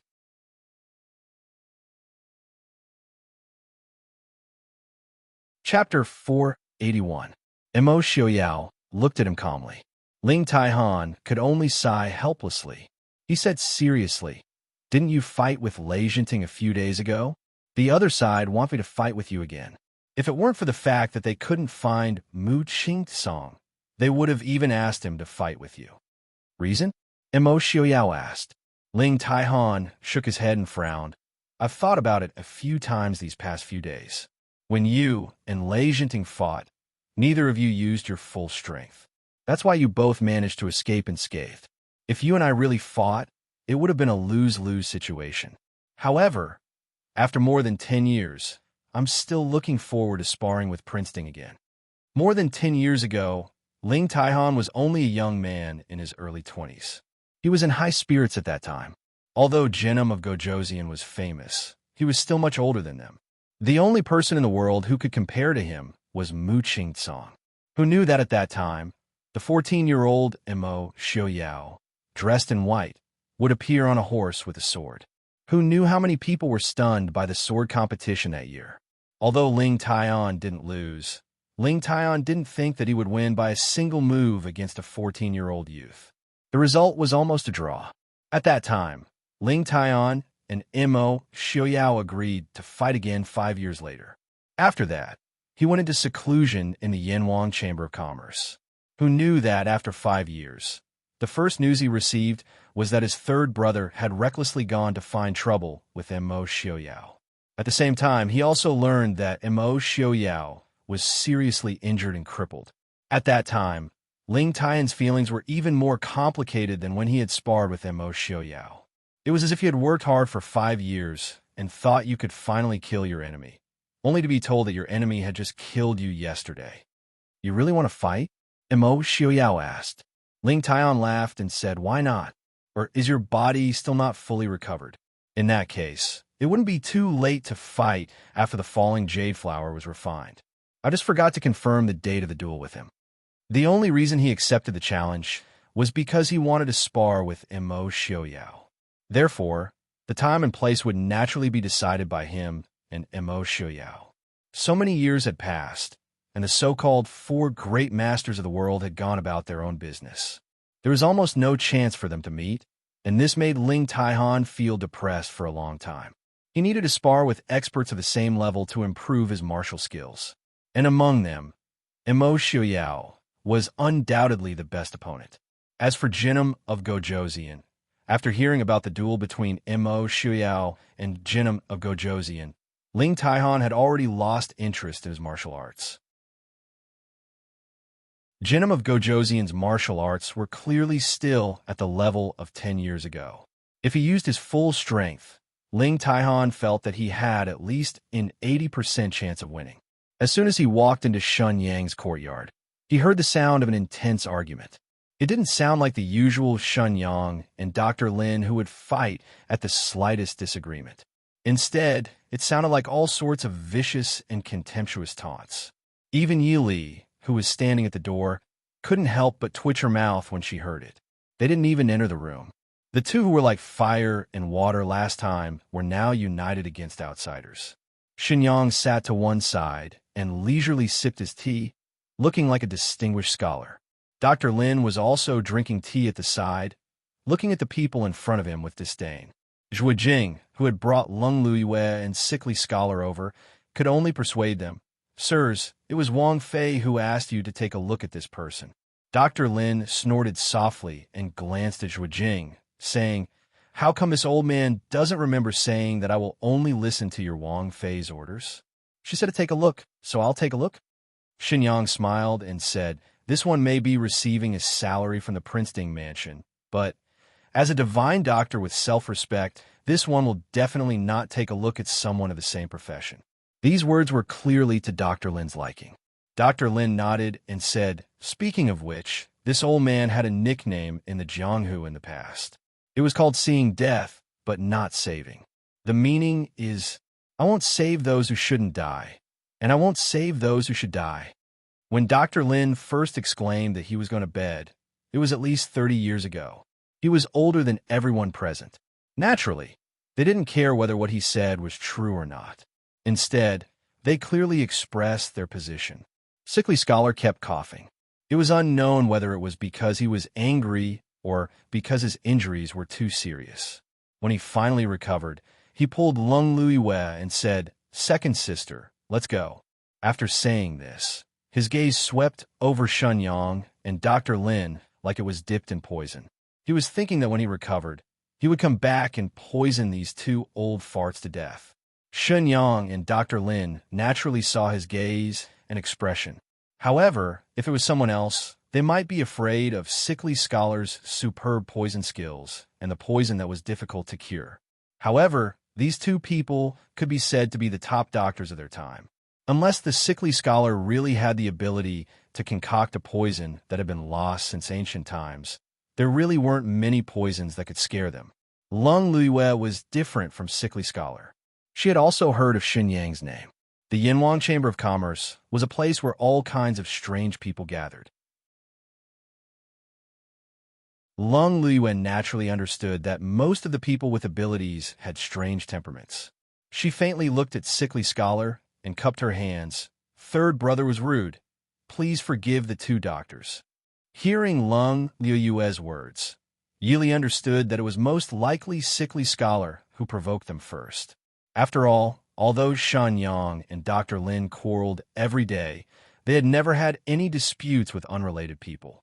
It was impossible for them to make things difficult for someone who came to seek treatment for no reason. Moreover, it was someone she asked to come over. Seeing this, Yili was no longer in a hurry to mediate. She leaned against the wall and thought. Seeing that Mo Xiaoyao and Ling Taiyan's friendship was not ordinary, Sickly Scholar probably couldn't kill him. She had to find a chance to teach him a lesson to vent her anger. Second sister, you don't have to beg these two damn old men. With their little ability, they can't even come up with a prescription. What ability do they have to treat me? Sickly Scholar said disdainfully. Shut up. Lung Luyue frowned and snapped. One more word, and I'll have Big Brother lock you up in the forbidden area and never come out again. Sickly Scholar was startled. Looking at the beautiful and cold woman in black in front of him, a trace of sadness flashed in his eyes. On the other side, Dr. Lin chuckled and said to Sickly Scholar, You speak as if you were the one who came up with that prescription. The ancient prescription that Shan Yang knew of was basically just a legend. In his library, there was only half a prescription, and it was a remnant from 1,000 years ago. Not only were the words different, but the names of the herbs were also different. Even the meanings were written differently. Unless he had the complete ancient prescription, he really didn't believe that this strange kid in front of him could figure out the prescription himself. Sickly Scholar smiled coldly and kept silent. So what if he didn't come up with it himself? He was lucky enough to get the complete ancient prescription, so he won. If these people wanted to know the ancient prescription, wouldn't they have to beg him? Mr. Shun Master, what's going on? Seeing that the argument inside was about to end, Yili walked out and asked with a smile as she looked at the people in front of her. Zhuo Jing walked forward and told Yi Li what had happened. This Sickly Scholar was really asking for a beating. It was probably because he hadn't been able to vent his anger in the parlor earlier and had vented it on Shan Yang and Dr. Lin. But which one of these two people was easy to get along with? Sickly Scholar almost spat out blood after hearing this. Shan Yang smiled and didn't say anything. Dr. Lin wasn't so polite and snorted. Where did you find such a vicious and sickly person? He's about to die, and he still doesn't know his place. Yili raised her eyebrows slightly and looked at Sickly Scholar and Lung Luyue. As long as she saw Sickly Scholar, he would always look sickly. So even after being hit by Mo Xiaoyao, he still looked sickly and didn't look like he was about to die. It was Lung Luyue who frowned and looked worriedly at her adopted brother. My adopted brother doesn't know any better and has offended the two of you. I hope the two of you can save his life on account of his youth and ignorance.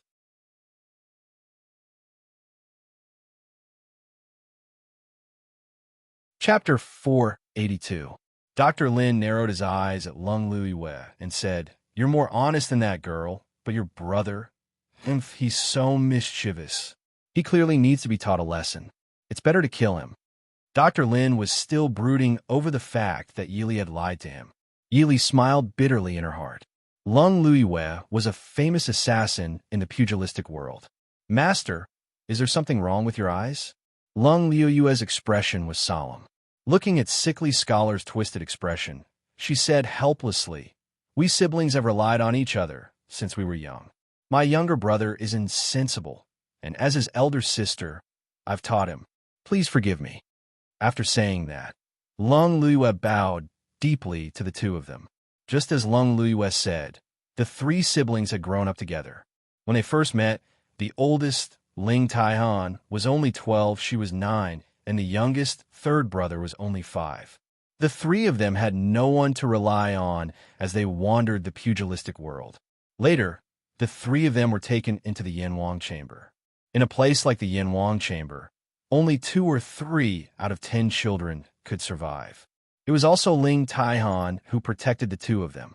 Among them, third brother's martial arts aptitude was the worst. In order to let this little brother survive such a cruel training, she and big brother had put in a lot of effort. But in a place that Lung Luiwe did not know, no one could understand how he grew up to have such a personality. However, no matter what, he had never done anything to betray his sworn brother and sister. In fact, he had always listened to the two of them whenever they talked. Just based on this, the two of them could not ignore him. Second sister. Sickly Scholar glared at Lung Luiwe, his face pale. Ever since the three of them took over the Yanwang chamber, his second sister had never been so submissive to anyone.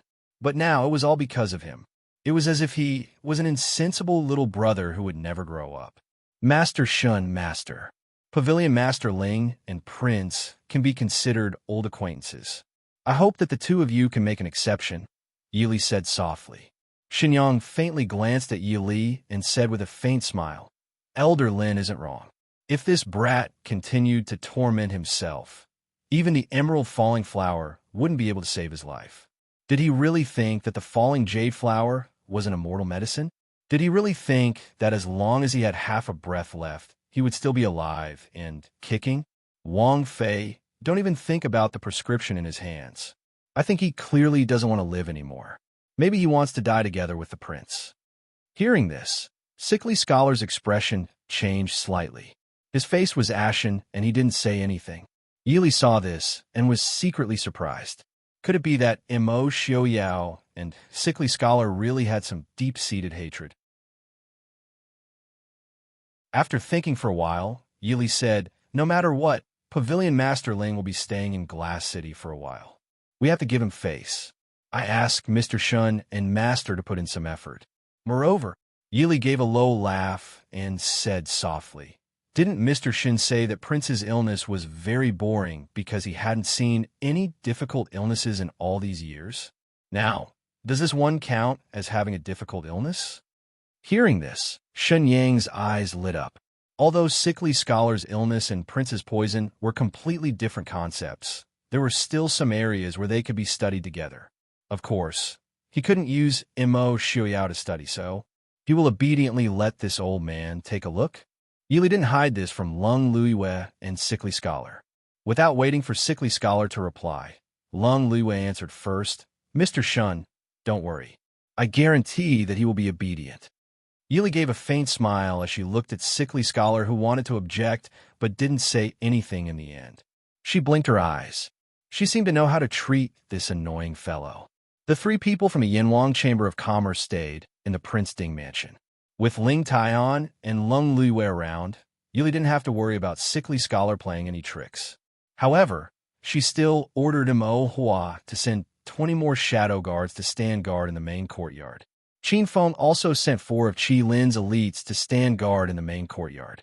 As long as Sickly Scholar dared to take a step closer to the main courtyard, they would immediately kill him. After all, the others were fine, but Mo Xiaobao was still an infant who didn't have any ability to resist. Naturally, they had to be extra careful. Duel. Hearing Mo Xiaoyao's words, Yili frowned slightly. She put down Mo Xiaobao, who was looking around at her arms. Why would Tower Master Ling want to duel with you? Mo Xiaoyao put down the teacup and pulled Yili into his arms. He smiled and said, Li, don't worry. Ling Taihan isn't an idiot. Even if he really wants to duel, he will make both sides suffer. That wouldn't be good for him. Although the Prince Ding Mansion was coveted by various forces, to put it bluntly, the Mahist army didn't really need him, the prince, to lead the charge. Even if Mo Xiaoyao wasn't the #1 expert in the world, as long as he was alive, he was still Prince Ding. The Mahist army was still the Mahist army. However, the Yanwang Chamber was different.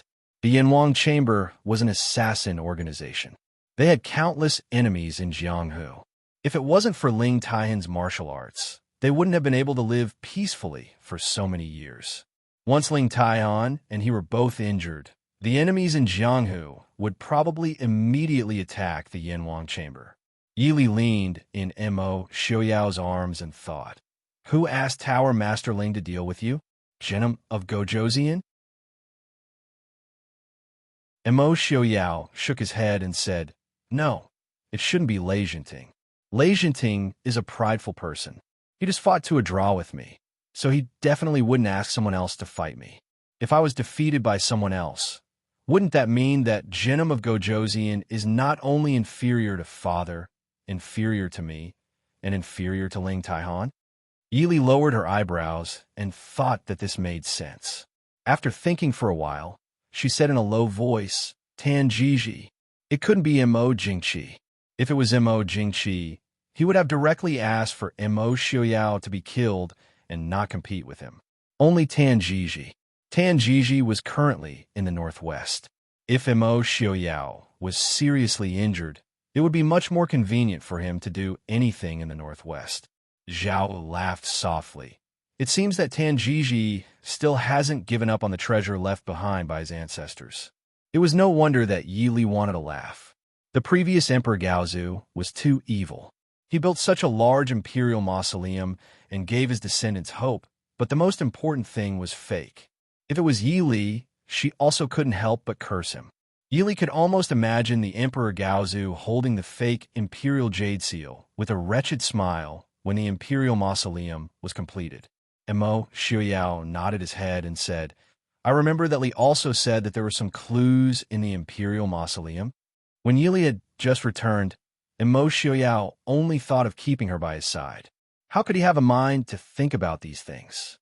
Afterwards, he had to take care of the fetus and his body before Mo Xiaoyao was born. Although Mo Xiaoyao heard a few words from Yili, he quickly threw it to the back of his mind. He had no interest in the imperial jade seal. Without the previous emperor's treasure, his Mahist army wouldn't starve to death. Yili also remembered this matter. She stood up from Mo Xiaoyao's body and walked to a hidden compartment on the side. She took out the bright yellow silk from the imperial mausoleum. Mo Xiaoyao took the silk. The first thing he saw was the 2 lines of arrogant and vile handwriting. He couldn't help but twitch the corners of his mouth. He looked suspiciously at Yili and asked, Is there a problem with this? Yili nodded her head and sat down next to Mo Xiaoyao. She carefully spread the silk on the table. It was unknown what kind of craftsmanship was used to make it. This silk had been in the imperial mausoleum for several hundred years. It was also brought out of the imperial mausoleum. Not to mention decaying, it didn't even lose its color. Pointing at the curvy handwriting on the edges of the silk, Yili smiled and said, The real treasure map is here.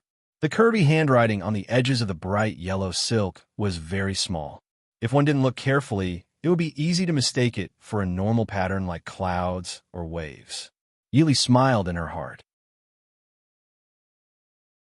The curvy handwriting of the founder of the country was very good.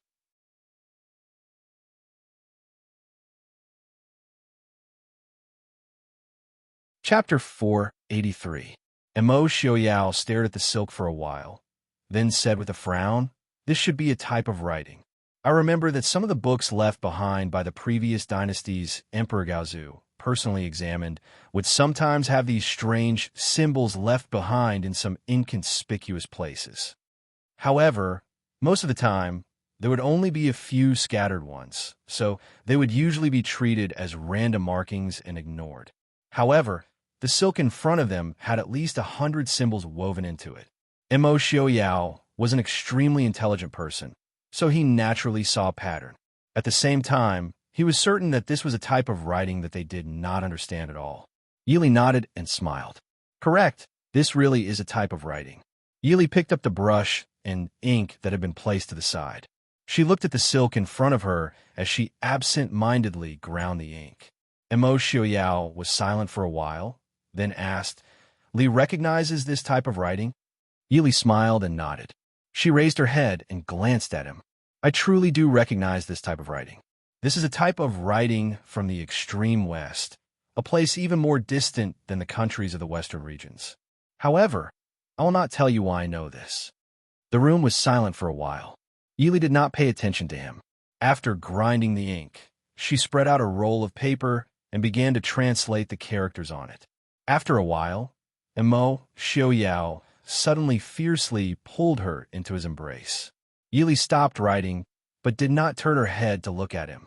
She only heard Mo Xiaoyao say in a low voice, There was once a rumor that the previous dynasty's Emperor Gaozu did not die at all, but suddenly disappeared. That is why his tomb and body could not be found. Li, could it be that you are the same as him? Hearing this, Yili could not help but smile.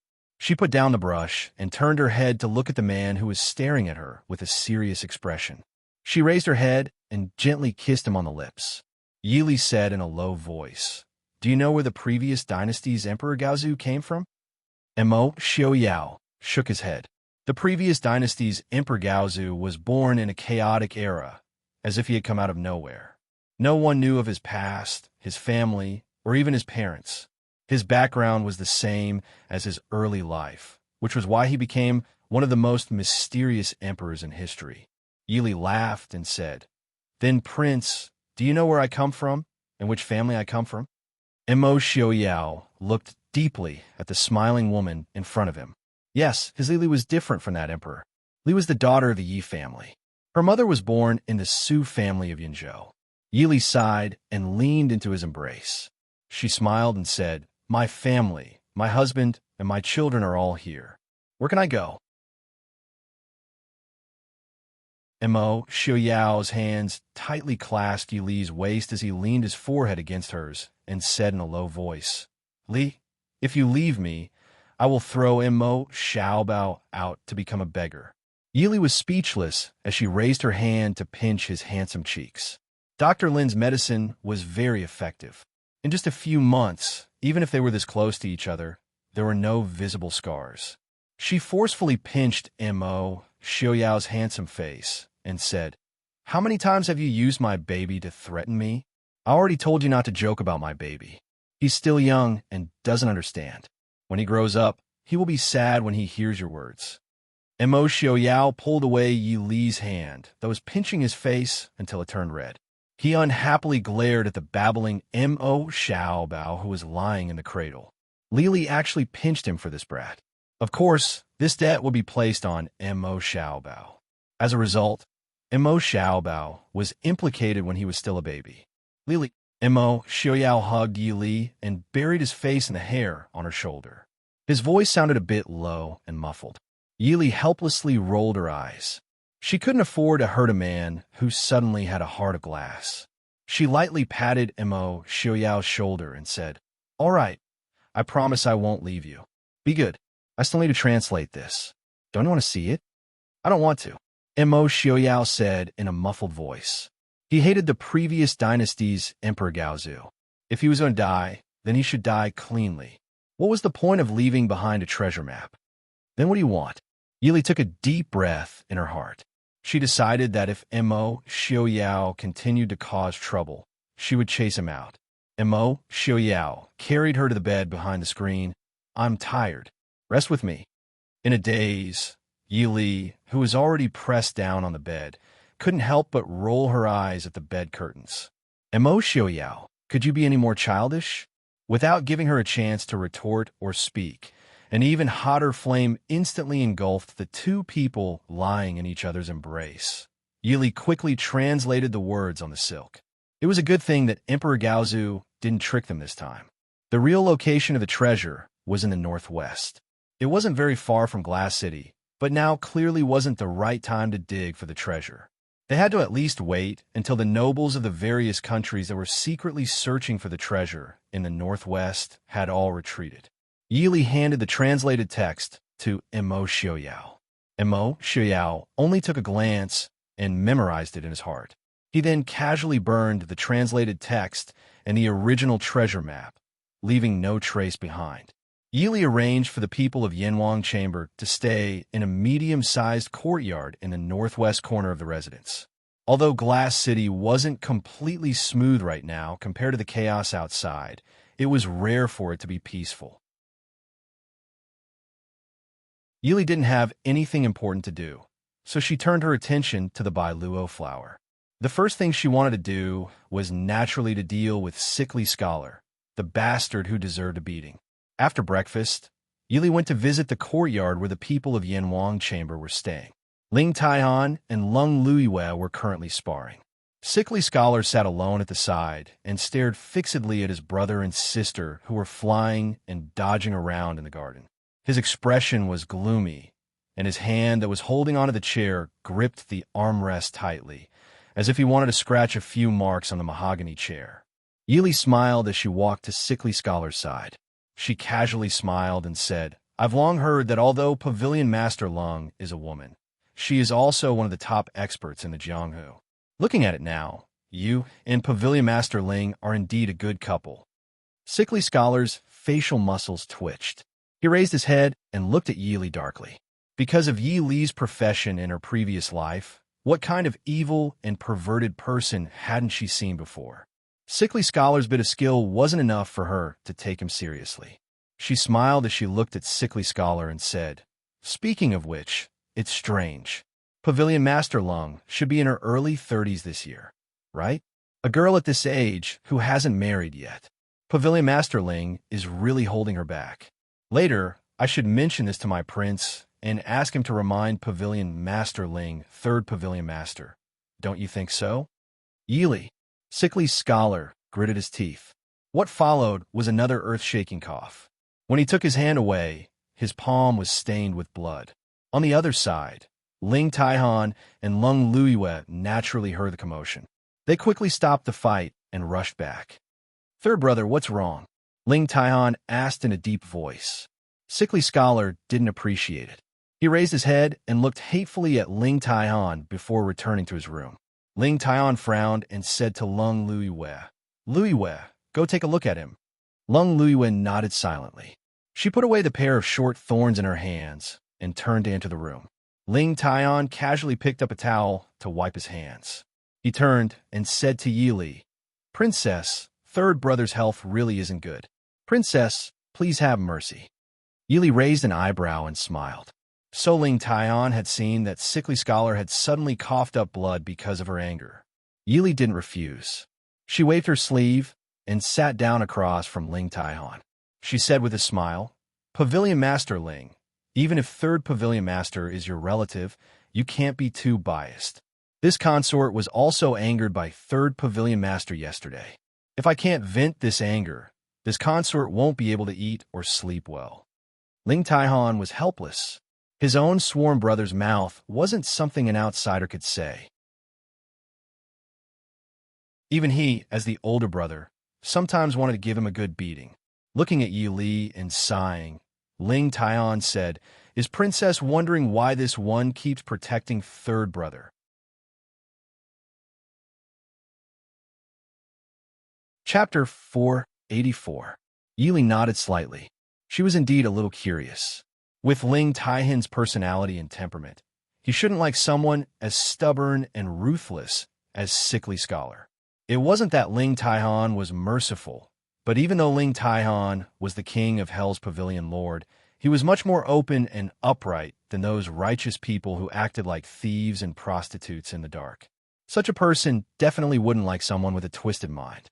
Ling Taihan sighed with some regret. "I've known my two younger siblings since childhood.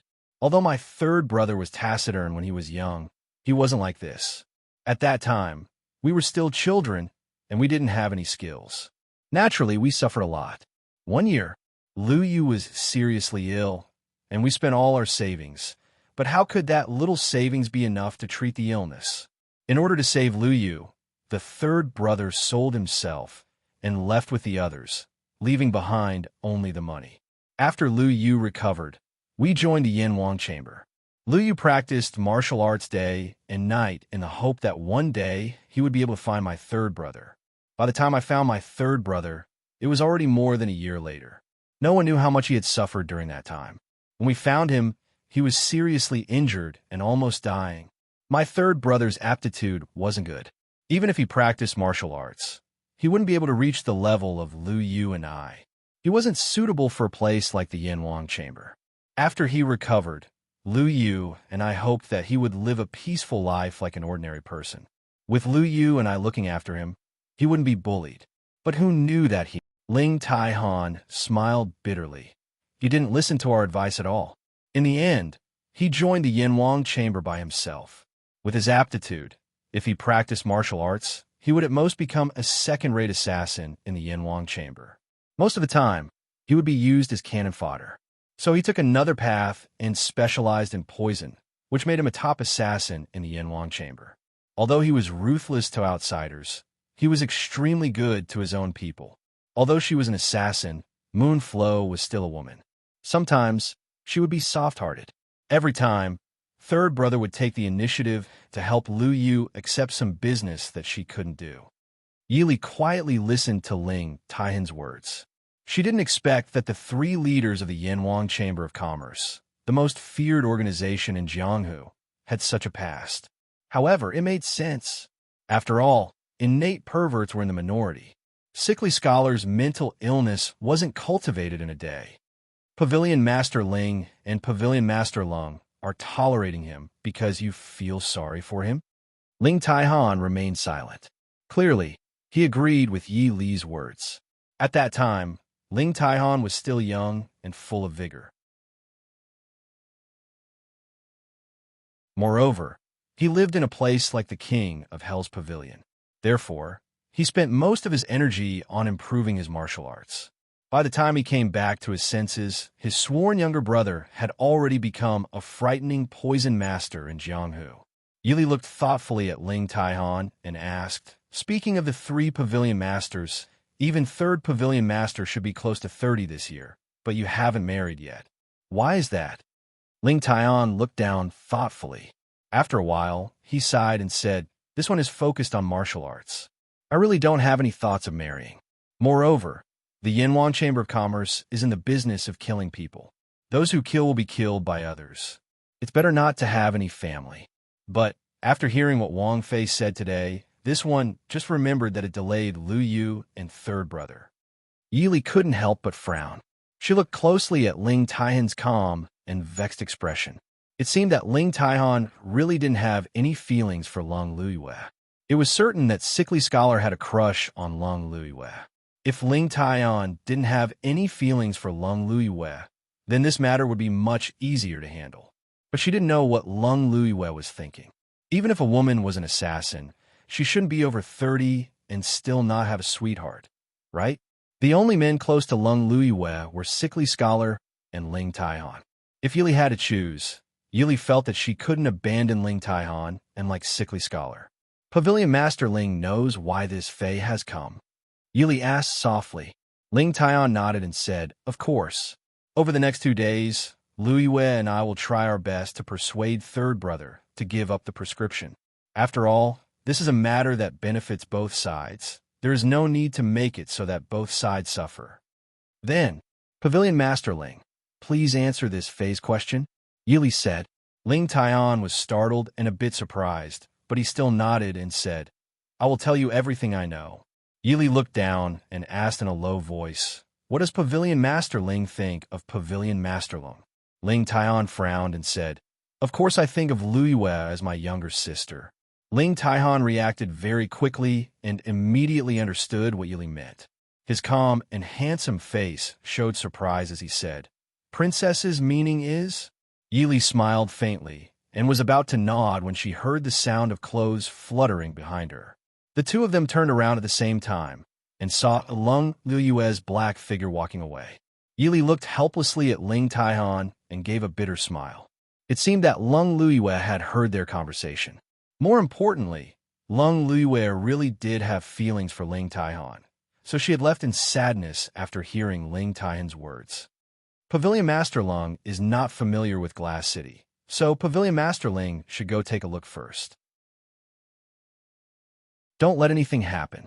Ling Taihan also knew that Glass City was not like other places. The Prince Ding Mansion Shadow Guard, the Mahist Army's Black Cloud Cavalry, and the mysterious Qi Lin were all gathered around this city. If Lung Luiyue really caused any trouble, she would not be able to escape unscathed. Nodding, Ling Taihan got up and chased after Lung Luiyue. Looking in the direction that Ling Taihan's figure had disappeared in, Yi Li's warm smile faded and her beautiful face was gradually dyed with a layer of coldness. Originally, she should not interfere with the emotional entanglements of the Yanwang Chamber of Commerce. But if this was Sickly Scholar's only weakness, she did not mind using his feelings for Lung Luiyue to achieve her goal. Standing up, Yi Li slowly walked towards the room that Sickly Scholar was resting in. before she walked in, she heard intermittent coughing coming from inside. Shenyang and Dr. Lin were right. Sickly Scholar's illness was beyond cure. Pushing open the door and going in, the person inside heard the sound of the door opening and suddenly turn around. But when he saw that the person at the door was Yi Li, his eyes gradually dimmed. "What are you doing here?"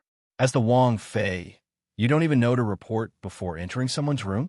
Yi Li did not care about his rudeness. She walked into the room with a smile and sat down in a chair not far from his bed. She said with a faint smile, "Just now, I was talking to Pavilion Master Ling and was not paying attention, so Pavilion Master Lung heard it. Then Pavilion Master Lung ran out by herself." "What are you talking about?" A trace of worry flashed through Sickly Scholar's eyes as he angrily shouted at Yi Li. Yi Li blinked and said with a smile, "Nothing. We were just talking about how Pavilion Master Ling said that he treated Pavilion Master Lung as his own little sister. Is there a problem?" Sickly Scholar stilled. For once, he did not spit venom at Yi Li and lowered his head in silence. Seeing that Sickly Scholar did not speak, Yi Li's lips hooked in a faint smile. She said with a serious expression, "Third Pavilion Master, in this world, there is no such thing as having the best of both worlds. The key is the choice of the person. Compared to spending the rest of your life with the person you truly love, is it really that important to fight with my prince? If it is said that my Wang Ye and you have some enmity for the destruction of your family, then it is fine. But from what I know, other than that fight a few years ago, you and my Wang Ye do not have any other contact. Even the family that you were born in does not have any grudges with Ding Wangfu. Why do you have to be like this? Take a step back and you will see the world. This phrase is sometimes reasonable. What do you think?"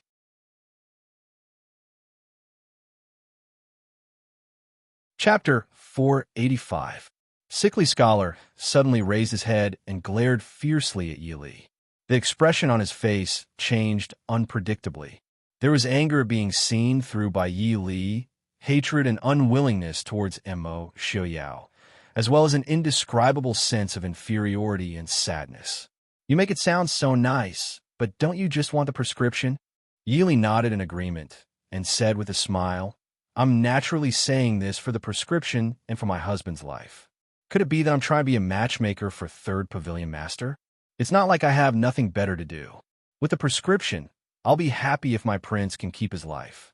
Now that you've recovered, whether or not you want to pursue Pavilion Master long is your own business. Speaking of which, if Second Pavilion Master really ends up in Third Pavilion Master's hands in the future, this consort will feel guilty." From Yi Li's point of view, the strange Sickly Scholar was not worthy of Lung Luiyue at all, so she could only use Lung Luiyue as an opening to talk to Sickly Scholar, and would definitely not help him pursue Lung Luiyue. Of course, a woman like Lung Luiyue would definitely have a firm heart. If Sickly Scholar was unable to move her, then other people's ideas might not work. Sickly Scholar hated it the most when people said that he wasn't worthy of Lung Luiyue. Although he knew in his heart that he wasn't worthy of his adopted sister, he couldn't allow others to say it. Yi Li saw that she had said enough, so she got up and prepared to leave. "Third Pavilion Master, think about it carefully. Do you want to try keeping your life? Or do you want to gamble with my prince and see who has a harder life? I promise that I will find a suitable husband for Pavilion Master Long before you die." Leaning against the bed, Sickly Scholar coughed violently as he watched Yi Li leave without any hesitation. "Yi Li, you're ruthless enough." Yi Li had indeed grasped his Achilles heel. He was never a gentleman, and if he really had to watch Lung Luiyue marry someone else, it would be worse than letting him die. No one knew what Ling Taian and Lung Luiyue had talked about. Later that night, the two of them returned to the Prince Ding mansion as if nothing had happened.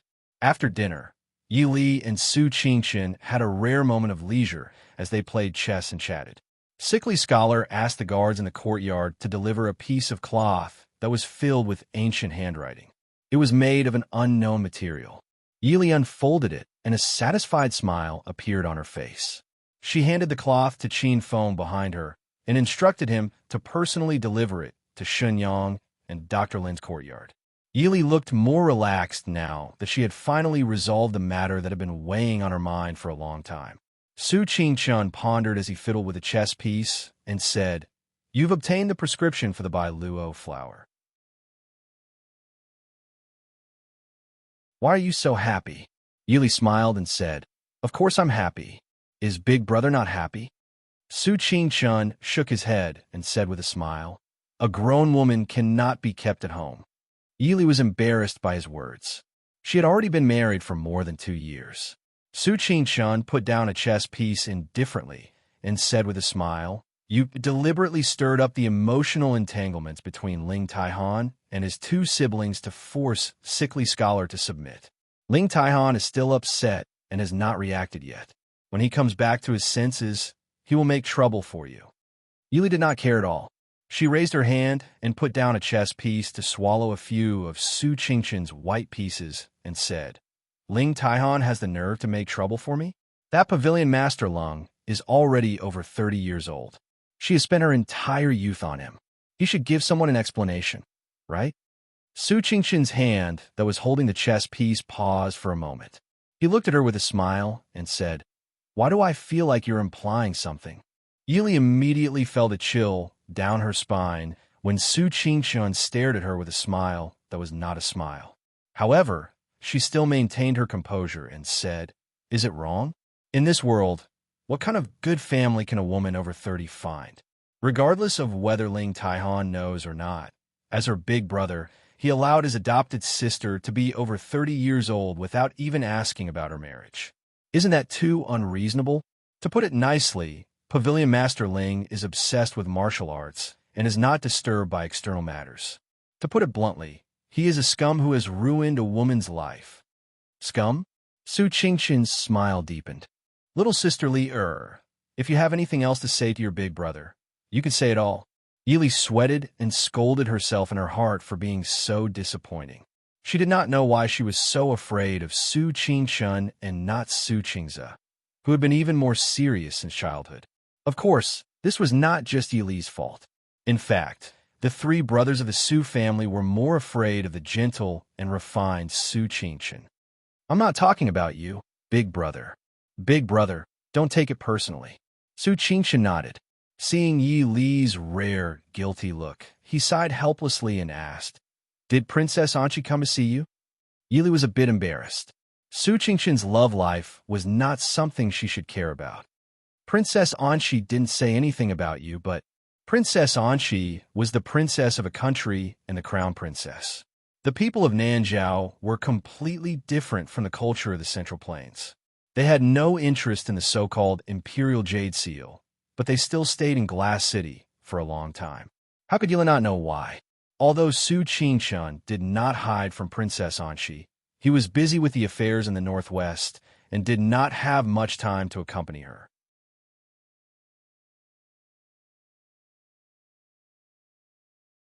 Every time Princess Anqi came to see Yili, she looked like she wanted to say something but hesitated. Yili sympathized with her. Big brother, what do you think of Princess Anqi? Second brother is about to get married. Uncle and aunt should have urged you, right?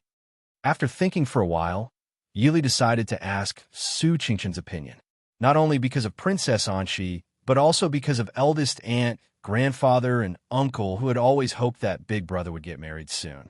Princess Anqi is not young anymore. No matter what you think, you should tell her clearly. Su Qingchun nodded and said, I know.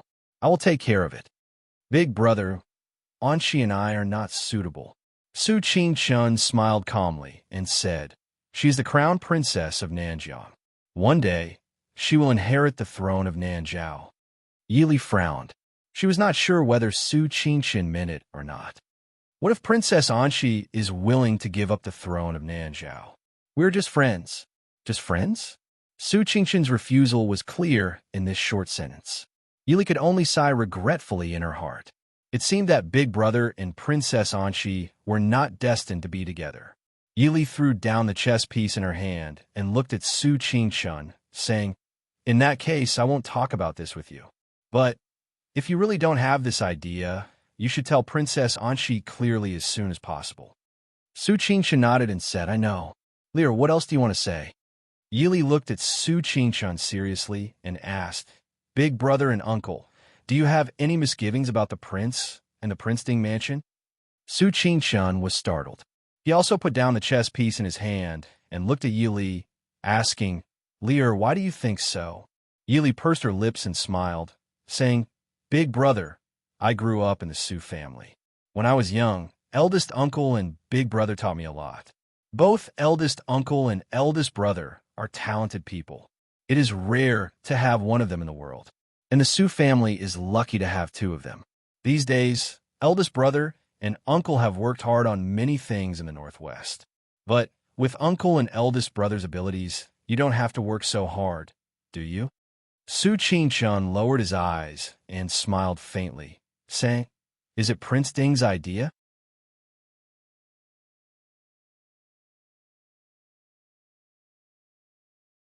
Chapter 486. Yili shook her head and said, "How can Prince not see through something that even Lier can see?" But he didn't say anything. "Big brother and uncle are so restrained because you don't trust Prince and the Prince Ding mansion?" Su Qing-chun was silent for a moment, then shook his head and said, "No, I'm just a little tired." "Tired?" Yili didn't understand. Su Qing-chun smiled and said, "Lier, no matter how much bitterness the Su family has suffered these years, Yunzhou's Su family has been the head of scholars for hundreds of years. The Su family has been able to stand after two dynasties because these generations of Su family members trembled in fear. It's lonely at the top. If the Su family doesn't want their descendants to be like us, then the Su family's reputation gradually fading is the best choice." Yili lowered her head. "Big brother, you don't trust Leah?" Su Qing-chun shook his head. "No, big brother isn't awake. But it's not that you don't trust Prince Ding. But what happened after you and Prince Ding? How will your descendants face the Su family? After 3 dynasties, 2 of them succeeded the emperor. No one would trust such a family. And who wouldn't worry? How deep was the brotherhood between Emperor Taizu and the first-generation Prince Ding? How did it end now?" "Big brother." Yili sighed. How could she not know the Su family's difficult situation? Once the Mahist army really fought for the world and finally established the Central Plains, then the Su family would be the greatest contributor to the founding of the country. A family that has been able to stand after 3 dynasties. A family that betrayed the previous dynasty to support the Dechu state, and betrayed the Dechu state to support Prince Ding. Even if they had the reputation of being the head of the world's righteousness, they couldn't completely eliminate the suspicion of the world's people and the king. Su Qing-chun looked at her with a smile and said, "Lear, don't worry. The Su family will still stay in the Northwest to support Prince Ding until Prince Ding doesn't need to know." Yili frowned and said, "Big brother, you mean to be a strategist?" "That's right." Su Qing-chun nodded with a smile. "No," Yili flatly refused. "Big brother, you should know that the strategists of the past dynasties never have a good ending. The so-called strategists were hidden in the dark to give advice to the monarch.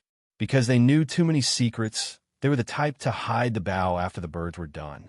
Even the ministers and generals around the monarch would not have a good impression of such people. Wisdom was doubted. Incompetence was abandoned. If such a status was imposed on her elder brother and uncle, Yili would rather they live in seclusion in the mountains and not care about worldly affairs." Su Qing-chun raised her eyebrows and said with a smile, "Could it be that Li thinks that Prince Ding is someone who would cast aside the bow after the birds are done?" Yili shook her head and said firmly, "In any case, it won't work. Big brother, if you and uncle believe in Lier, you can stay in the Northwest with peace of mind.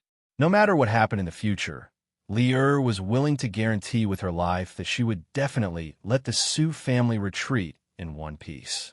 If Big Brother and Uncle don't believe me, Lier will go and beg the prince to let the Su clan go into seclusion."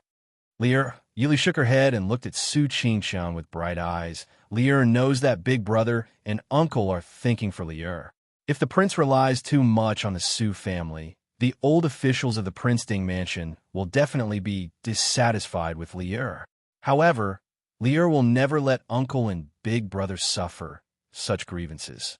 Big Brother and Uncle are geniuses in governing the world, not strategists who hide in the dark and specialize in scheming." Li is right. Before Su Qing-chan could answer, Immo Xiaoyao's voice of approval came from behind. The two turned around and saw Immo Xiaoyao strolling over, his white hair fluttering slightly against his body. Su Qingqian was just about to stand up, but Immo Xiaoyao was already in front of him. He raised a hand and pressed him back down, smiling as he said, "I didn't think that Big Brother and Bigly would be chatting here. It just so happens that I also wanted to chat with Big Brother, so I came to join the fun. Big Brother, you don't mind, right?" The consecutive Big Brother made Su Qingqian's mouth twitch. In the past, Immo Xiaoyao would rather die than call him Big Brother.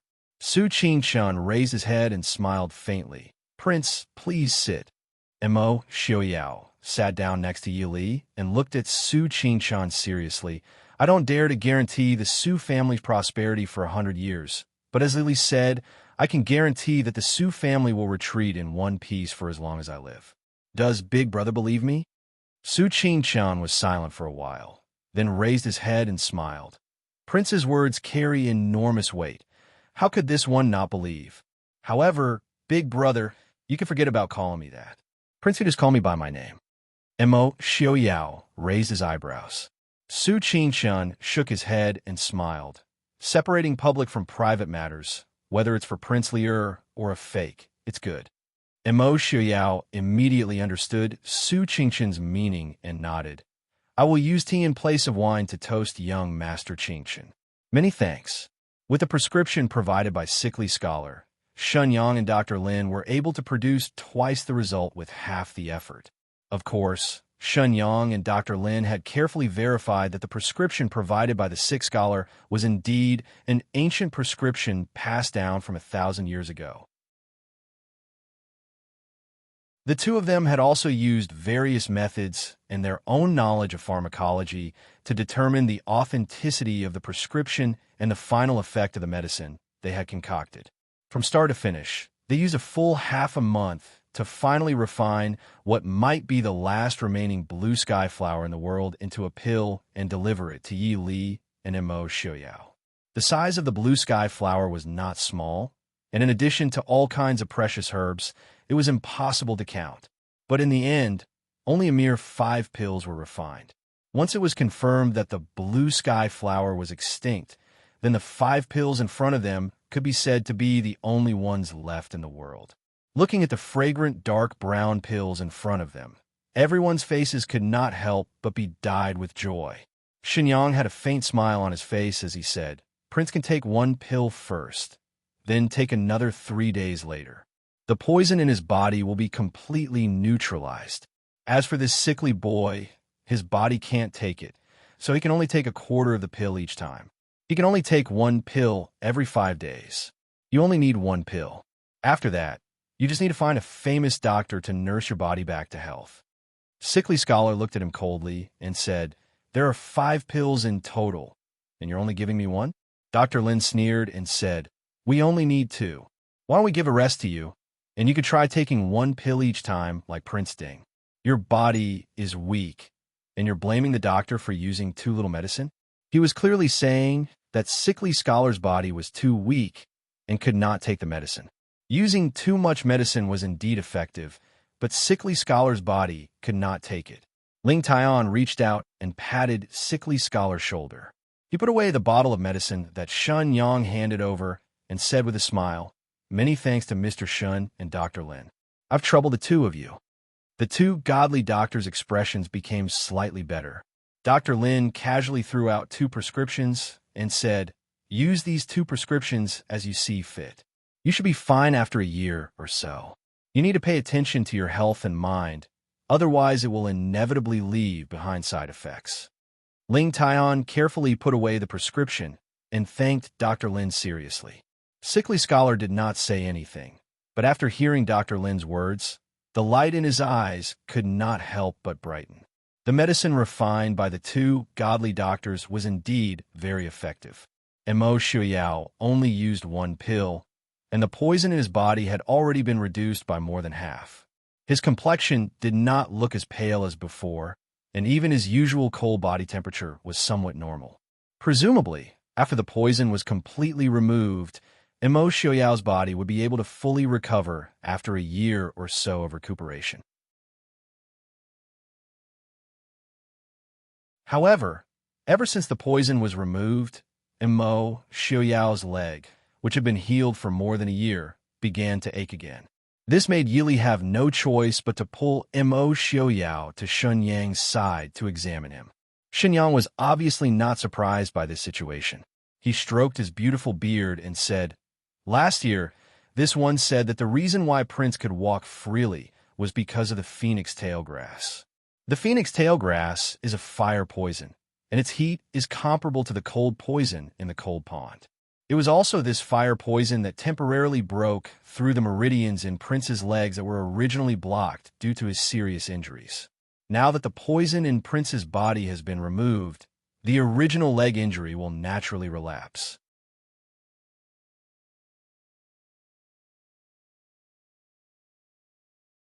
Chapter 487. Yili frowned and said, "Could it be that after the poison in Prince's body is completely cured, Prince will still be unable to move?" Hearing this, Mo Xiaoyao held Yi Li's right hand tightly. Yili tilted her head and gave him a faint smile. Shenyang said, "That won't be the case. When the phoenix tail grass fire poison was planted in Prince's leg, it had some effect and opened up the meridians that were completely blocked. But Prince's injuries were not light, and it was an old injury from 10 years ago. How could there not be any hidden dangers? Now that he has just been cured, he is not used to it yet. When the poison in Prince's body is completely cured, I will prescribe some medicine to treat the old injury. In the future, it will only be a little troublesome when the weather is cloudy and rainy. Many people have this problem. It is not a big deal." Hearing Shenyang say this, Yili was relieved. Indeed, even if it was a serious injury like the one in her previous life, even after a long period of recovery, it was not guaranteed that there would be no sequelae. Not to mention that Mo Xiaoyao's injury had been there for 10 years. It was already a good result for his leg to hurt when it was cloudy and rainy. Nodding, Yili said, "Then I will have to trouble Mr. Shun." Shenyang packed his things and said with a smile, "Princess, you don't have to be so polite. After so many years, Prince has finally recovered. This one also has a load off my mind."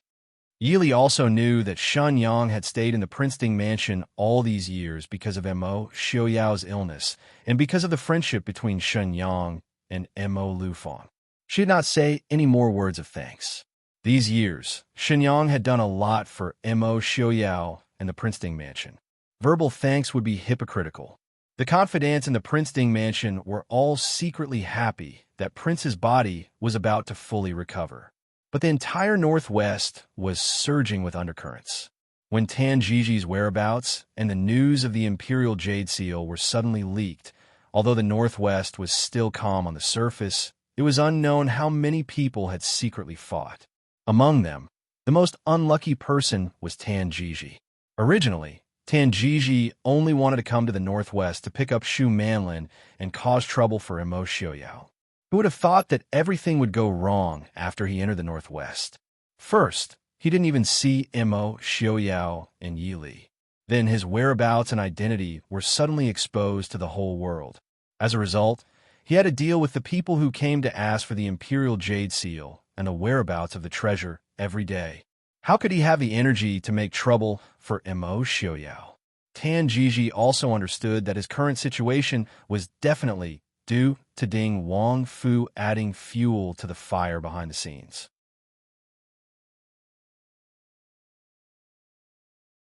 But in the beginning, he was the one who did not speak of morality and planted the Imperial Jade Seal in the hands of Ding Wangfu.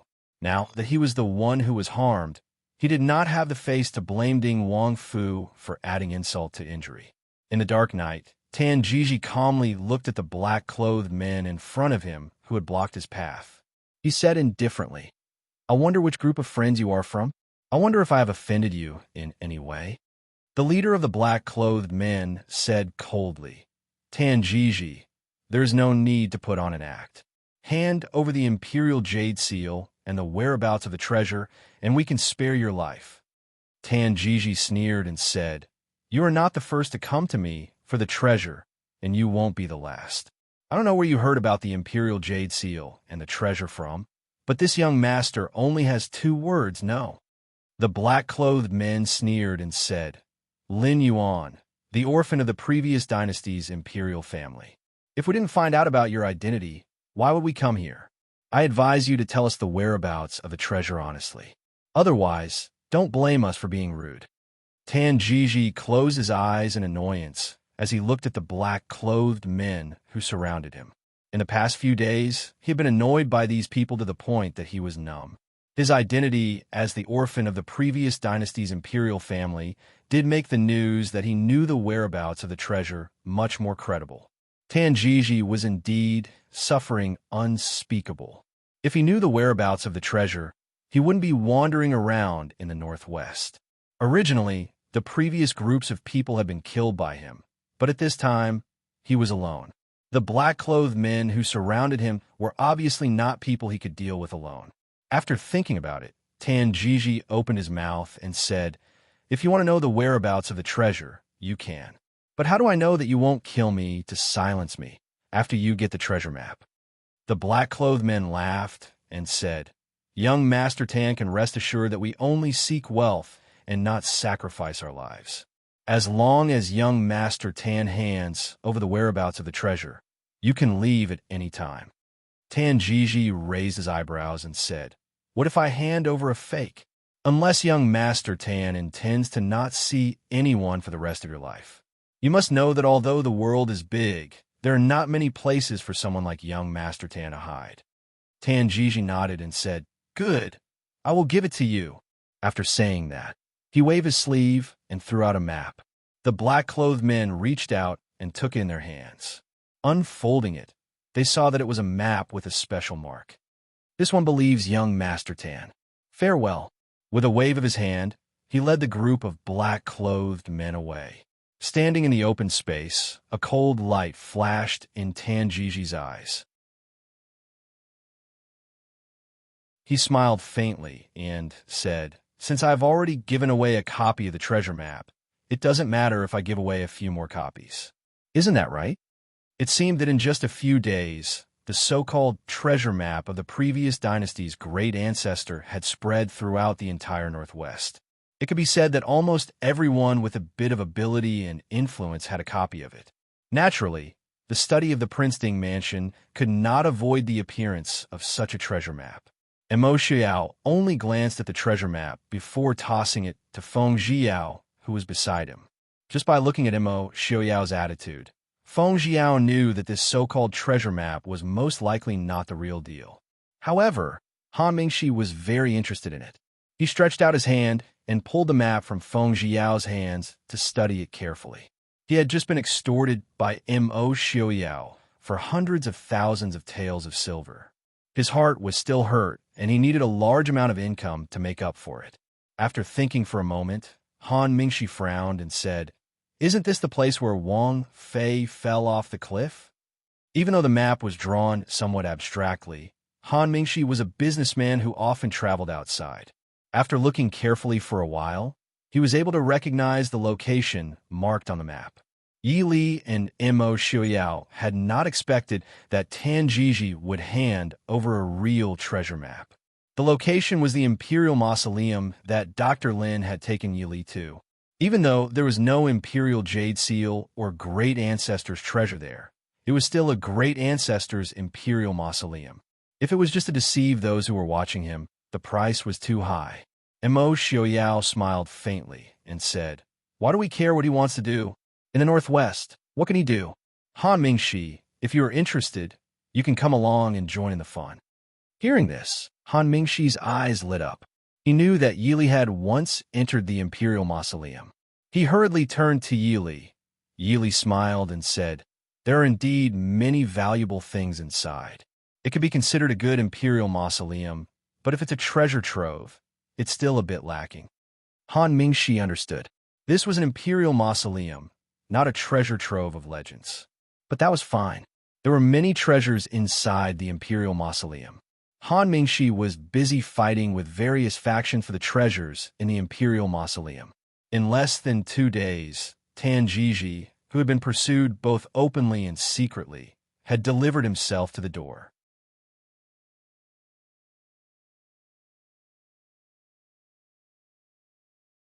Chapter 488. Seeing Yi Li and Mo Xiaoyao once again, the arrogance on Tan Jiji's face faded a lot. Seeing the two respectfully come forward to greet him, Yi Li smiled and asked, "It's been a long time.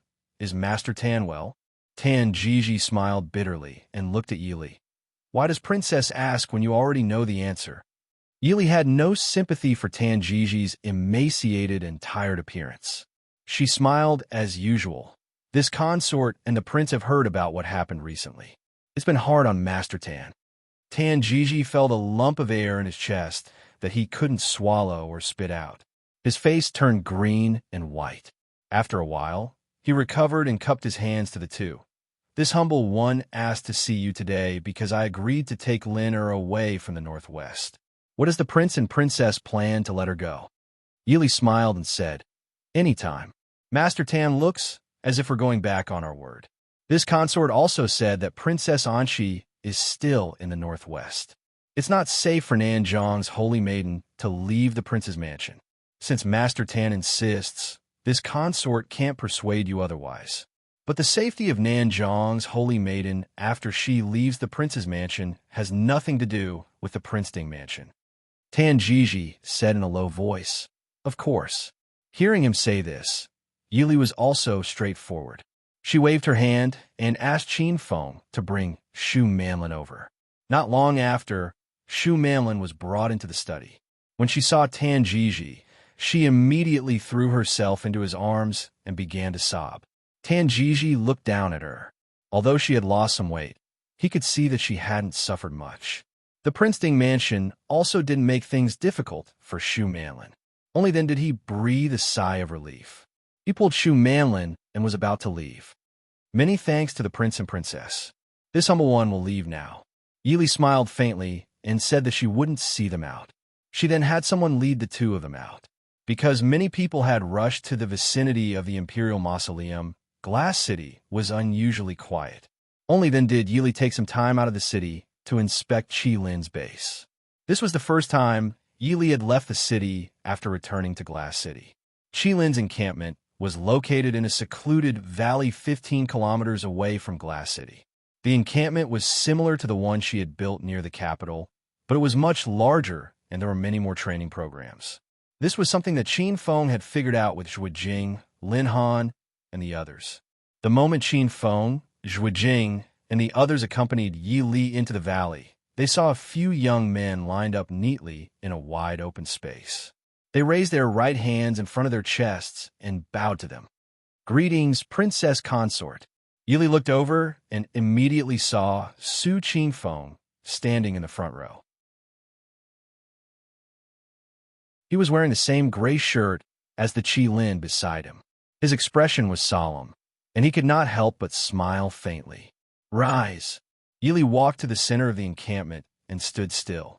She looked at the hundreds of handsome Qi Lin members in front of her, and her eyes were filled with gratification. Today, everyone's training for the past few months will end here. At the same time, the final round of the assessment will begin now. Does everyone have the confidence? Yes. Everyone shouted in unison. Yi Li nodded in satisfaction. Very good. Now, I order that the content of this assessment is: first, march 120 kilometers to the west. You are required to arrive at the designated location by tomorrow morning. Second, with the destination as the center, capture all non-Northwestern civilians and armed people within a radius of 10 kilometers. If anyone resists, kill them on the spot. Third, all the following people must be captured alive and not harmed. The name list will be given to you later. Everyone will move in groups. If one person in the group fails, everyone will be eliminated. Understood? This subordinate obeys. All the Qi Lin members responded in unison. Their eyes flashed with excitement and excitement. After more than half a year in this valley, they had all kinds of training that they had never heard of before. Now, they were even more eager to go out and have a look. They wanted to know how strong they were. Yi Li nodded in satisfaction. She smiled and said, "I wish you all the best." Qin Feng stepped forward and asked people to bring the various kinds of equipment and weapons that the Qi Lin members needed. He looked at his subordinates coldly and said, "Listen to the princess's order clearly. In addition, I want to add some rules. If you mistakenly capture and injure civilians, you are eliminated. If you hurt the mission target, you are eliminated.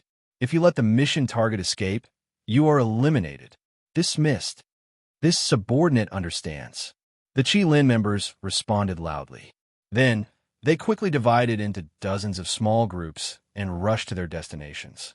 Yi Li and the others stood in the same place and watched their voices disappear in the valley.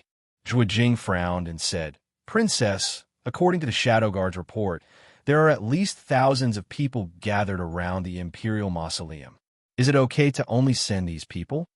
Yi Li turned around and looked at Zhuo Jing with a smile. She said, "Although they haven't finished their training, they are already much better than you." "Zhuo Jing, you don't believe them?" "Qin Feng, what do you think?" Qin Feng said seriously, "If they can't even do this, then this subordinate would rather send them all back and choose someone else to train." "Princess, please don't worry. This subordinate promises that these people won't disappoint you." Yi Li nodded and said, "Very good. Then let's go. Let's see how their training is going." In the mountains near Hangzhou, it could be said that it was much more lively than Glass City these days. Although so many people suddenly gathered here, many people knew that something was wrong. They were probably fooled by Tan Jiji. But the charm of the Imperial Jade Seal was irresistible to most people. Originally, everyone just stayed in the dark and didn't interfere with each other's business. But one afternoon, when a group of people finally found the entrance to the Imperial Mausoleum, this place really became lively. Probably because they already knew about the Imperial Mausoleum, this time, many people brought along many tomb robbers. So it wasn't surprising that the entrance near Hangzhou could be found. But the entrance near Hangzhou could only be used to leave and not enter. Needless to say, it would take a lot of manpower to break through the door. If they weren't careful, they could collapse the entire tomb or even the underground palace. At that time, the losses would outweigh the gains. So the people weren't in a hurry. In the end, everyone even had the intention of working together to solve the problem of the entrance. Han Mingxi didn't go up to join the fun. Everyone knew that he was a member of the Prince Ding mansion.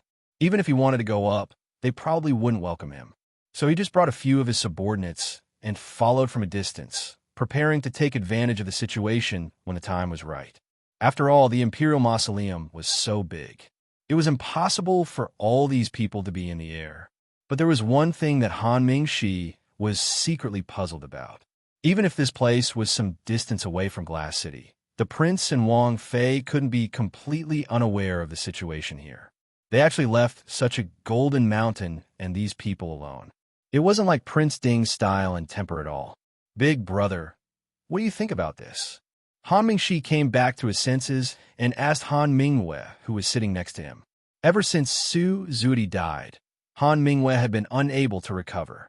Mo Xiaoyao and Yi Li naturally couldn't be bothered to care for him because of Han Mingxi. They just threw him to Han Mingxi to take care of. No matter if it was for the sake of their brotherhood and Han Mingyue's life, or for the safety of the Han Mingyue clan, Han Mingxi would take good care of Han Mingyue and not let him cause trouble. These days, Han Mingwei had been staying in Han Mingxi's fu and didn't come out. Right now, he was completely pale and lifeless like a moving corpse. He didn't have the grace of Master Mingyu in the past. Han Mingxi really couldn't stand it anymore. This trip to the Imperial Mausoleum was his personal matter, so he dragged Han Mingyue along.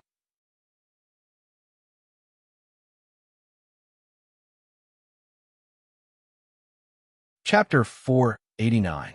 Perhaps because he did not hear Han Mingxi's question, Han Mingyue's eyes moved slightly, but he did not answer. Han Mingxi did not expect this big brother to give him any advice. He only hoped that he would not cause trouble and live well. That way, he would not let down his big brother's education and the ancestors of the Han family. Thus, Han Mingyue's silence did not make Han Mingxi angry. He just casually leaned against the tree and said thoughtfully, "I always feel that Prince Ding will not let me earn money so easily." Han Mingwell lowered his head and did not speak.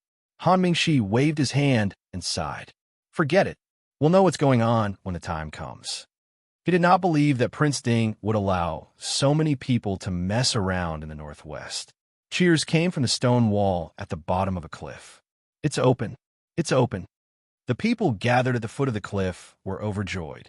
Although it had been a few days since they found the entrance, even with the world's best tomb raiders and construction experts gathered together, they still spent a lot of time to open the entrance to the Imperial Mausoleum intact. After all, they could not see anything from the outside and could not estimate what the mechanisms inside were like. One careless move could cause the entire mausoleum to collapse. At that time, what they would have to dig was not just the entrance door, but one or even several mountains. Fortunately, in the end, someone thought of digging a hole from the side and confirmed the position of the mechanisms inside. Only then was the entrance to the Imperial Mausoleum that had been hidden for hundreds of years opened. At the same time, this also proved that Tanjiji had not lied to them. The treasure map he had given them was indeed a treasure map to an Imperial Mausoleum. The person who came out from inside said, with an excited smile, "This really is an Imperial Mausoleum. The underground palace is very far from here. This Imperial Mausoleum is very large. Quickly go and report to the master." Not long after, the people from all sides had arrived, and no one was left behind. Lei Tongfeng frowned as he looked at the entrance in front of him and asked, "This is the entrance to the Imperial Mausoleum of the previous dynasty's founding emperor? Isn't that a bit too stingy?"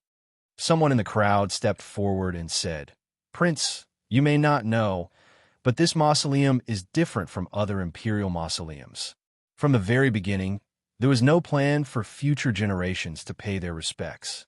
That was why the entrance appeared in such a remote place. It was probably prepared to prevent tomb robbers.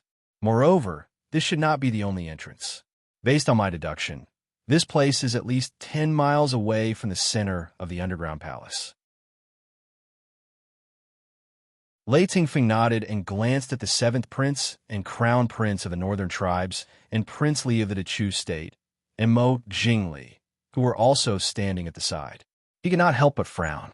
Originally, he thought that the treasure map was a secret. However, after finding the place, he realized that everyone had a copy of the so-called treasure map. Lei Tingfeng immediately knew that they had been tricked by Tanjiji, but this treasure map was obviously real, and they had already found the place. Could it be that Tanjiji wanted them to kill each other and then reap the benefits of the dispute? Thinking of this, Lei Tingfeng's heart jumped. He was not in a hurry to enter the Imperial Mausoleum. Smiling at the people around him who were also staring at him, he raised his eyebrows and smiled. "Your Highness, Prince Li, 7th Prince, what do you all plan to do?" Everyone present had different expressions, but they could not help but be wary of their opponents. They were all born in the Imperial family, so they naturally knew what they would encounter in the Imperial Mausoleum.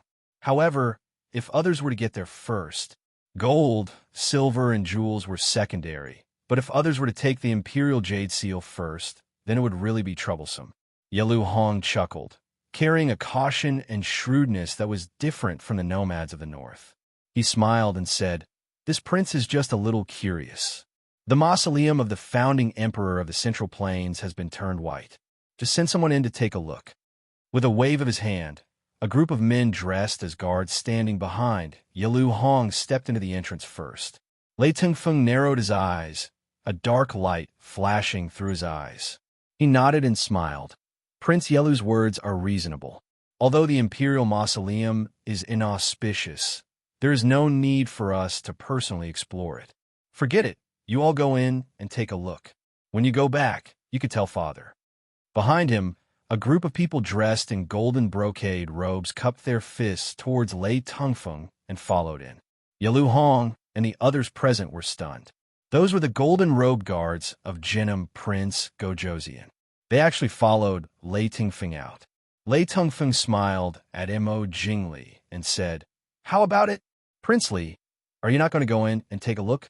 Mo Jingli snorted and said, "A gentleman does not stand on a collapsing wall. A mere Imperial Mausoleum is nothing in my eyes." With a wave of his hand, the guard standing behind him also followed in. Yelui naturally did not want to fall behind and sent his own men into the imperial mausoleum. In a hidden place far away, Han Mingxi looked at the group of people who were still at the entrance with no intention of going in or leaving. He couldn't help but become angry. What are these people doing? If they don't go in, they will delay others. They won't go in. Han Mingyue, who had been sitting next to him and hadn't spoken until now, suddenly spoke up. Han Mingxi was stunned. He turned to look at Han Mingyue and asked, "Why?" Han Mingyue glanced at him and said indifferently, "Who are those people? If they aren't the crown prince of a country, then they are the son of a prince. They have high positions and power. They're not grave robbers. Even if they want the things inside, they won't personally take the risk.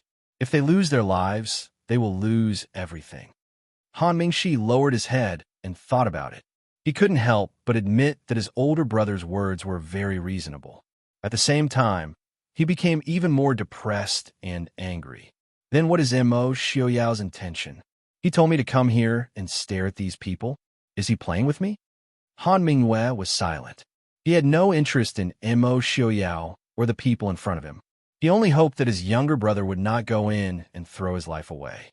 "Young Master Han." A low male voice suddenly appeared not far behind the two of them.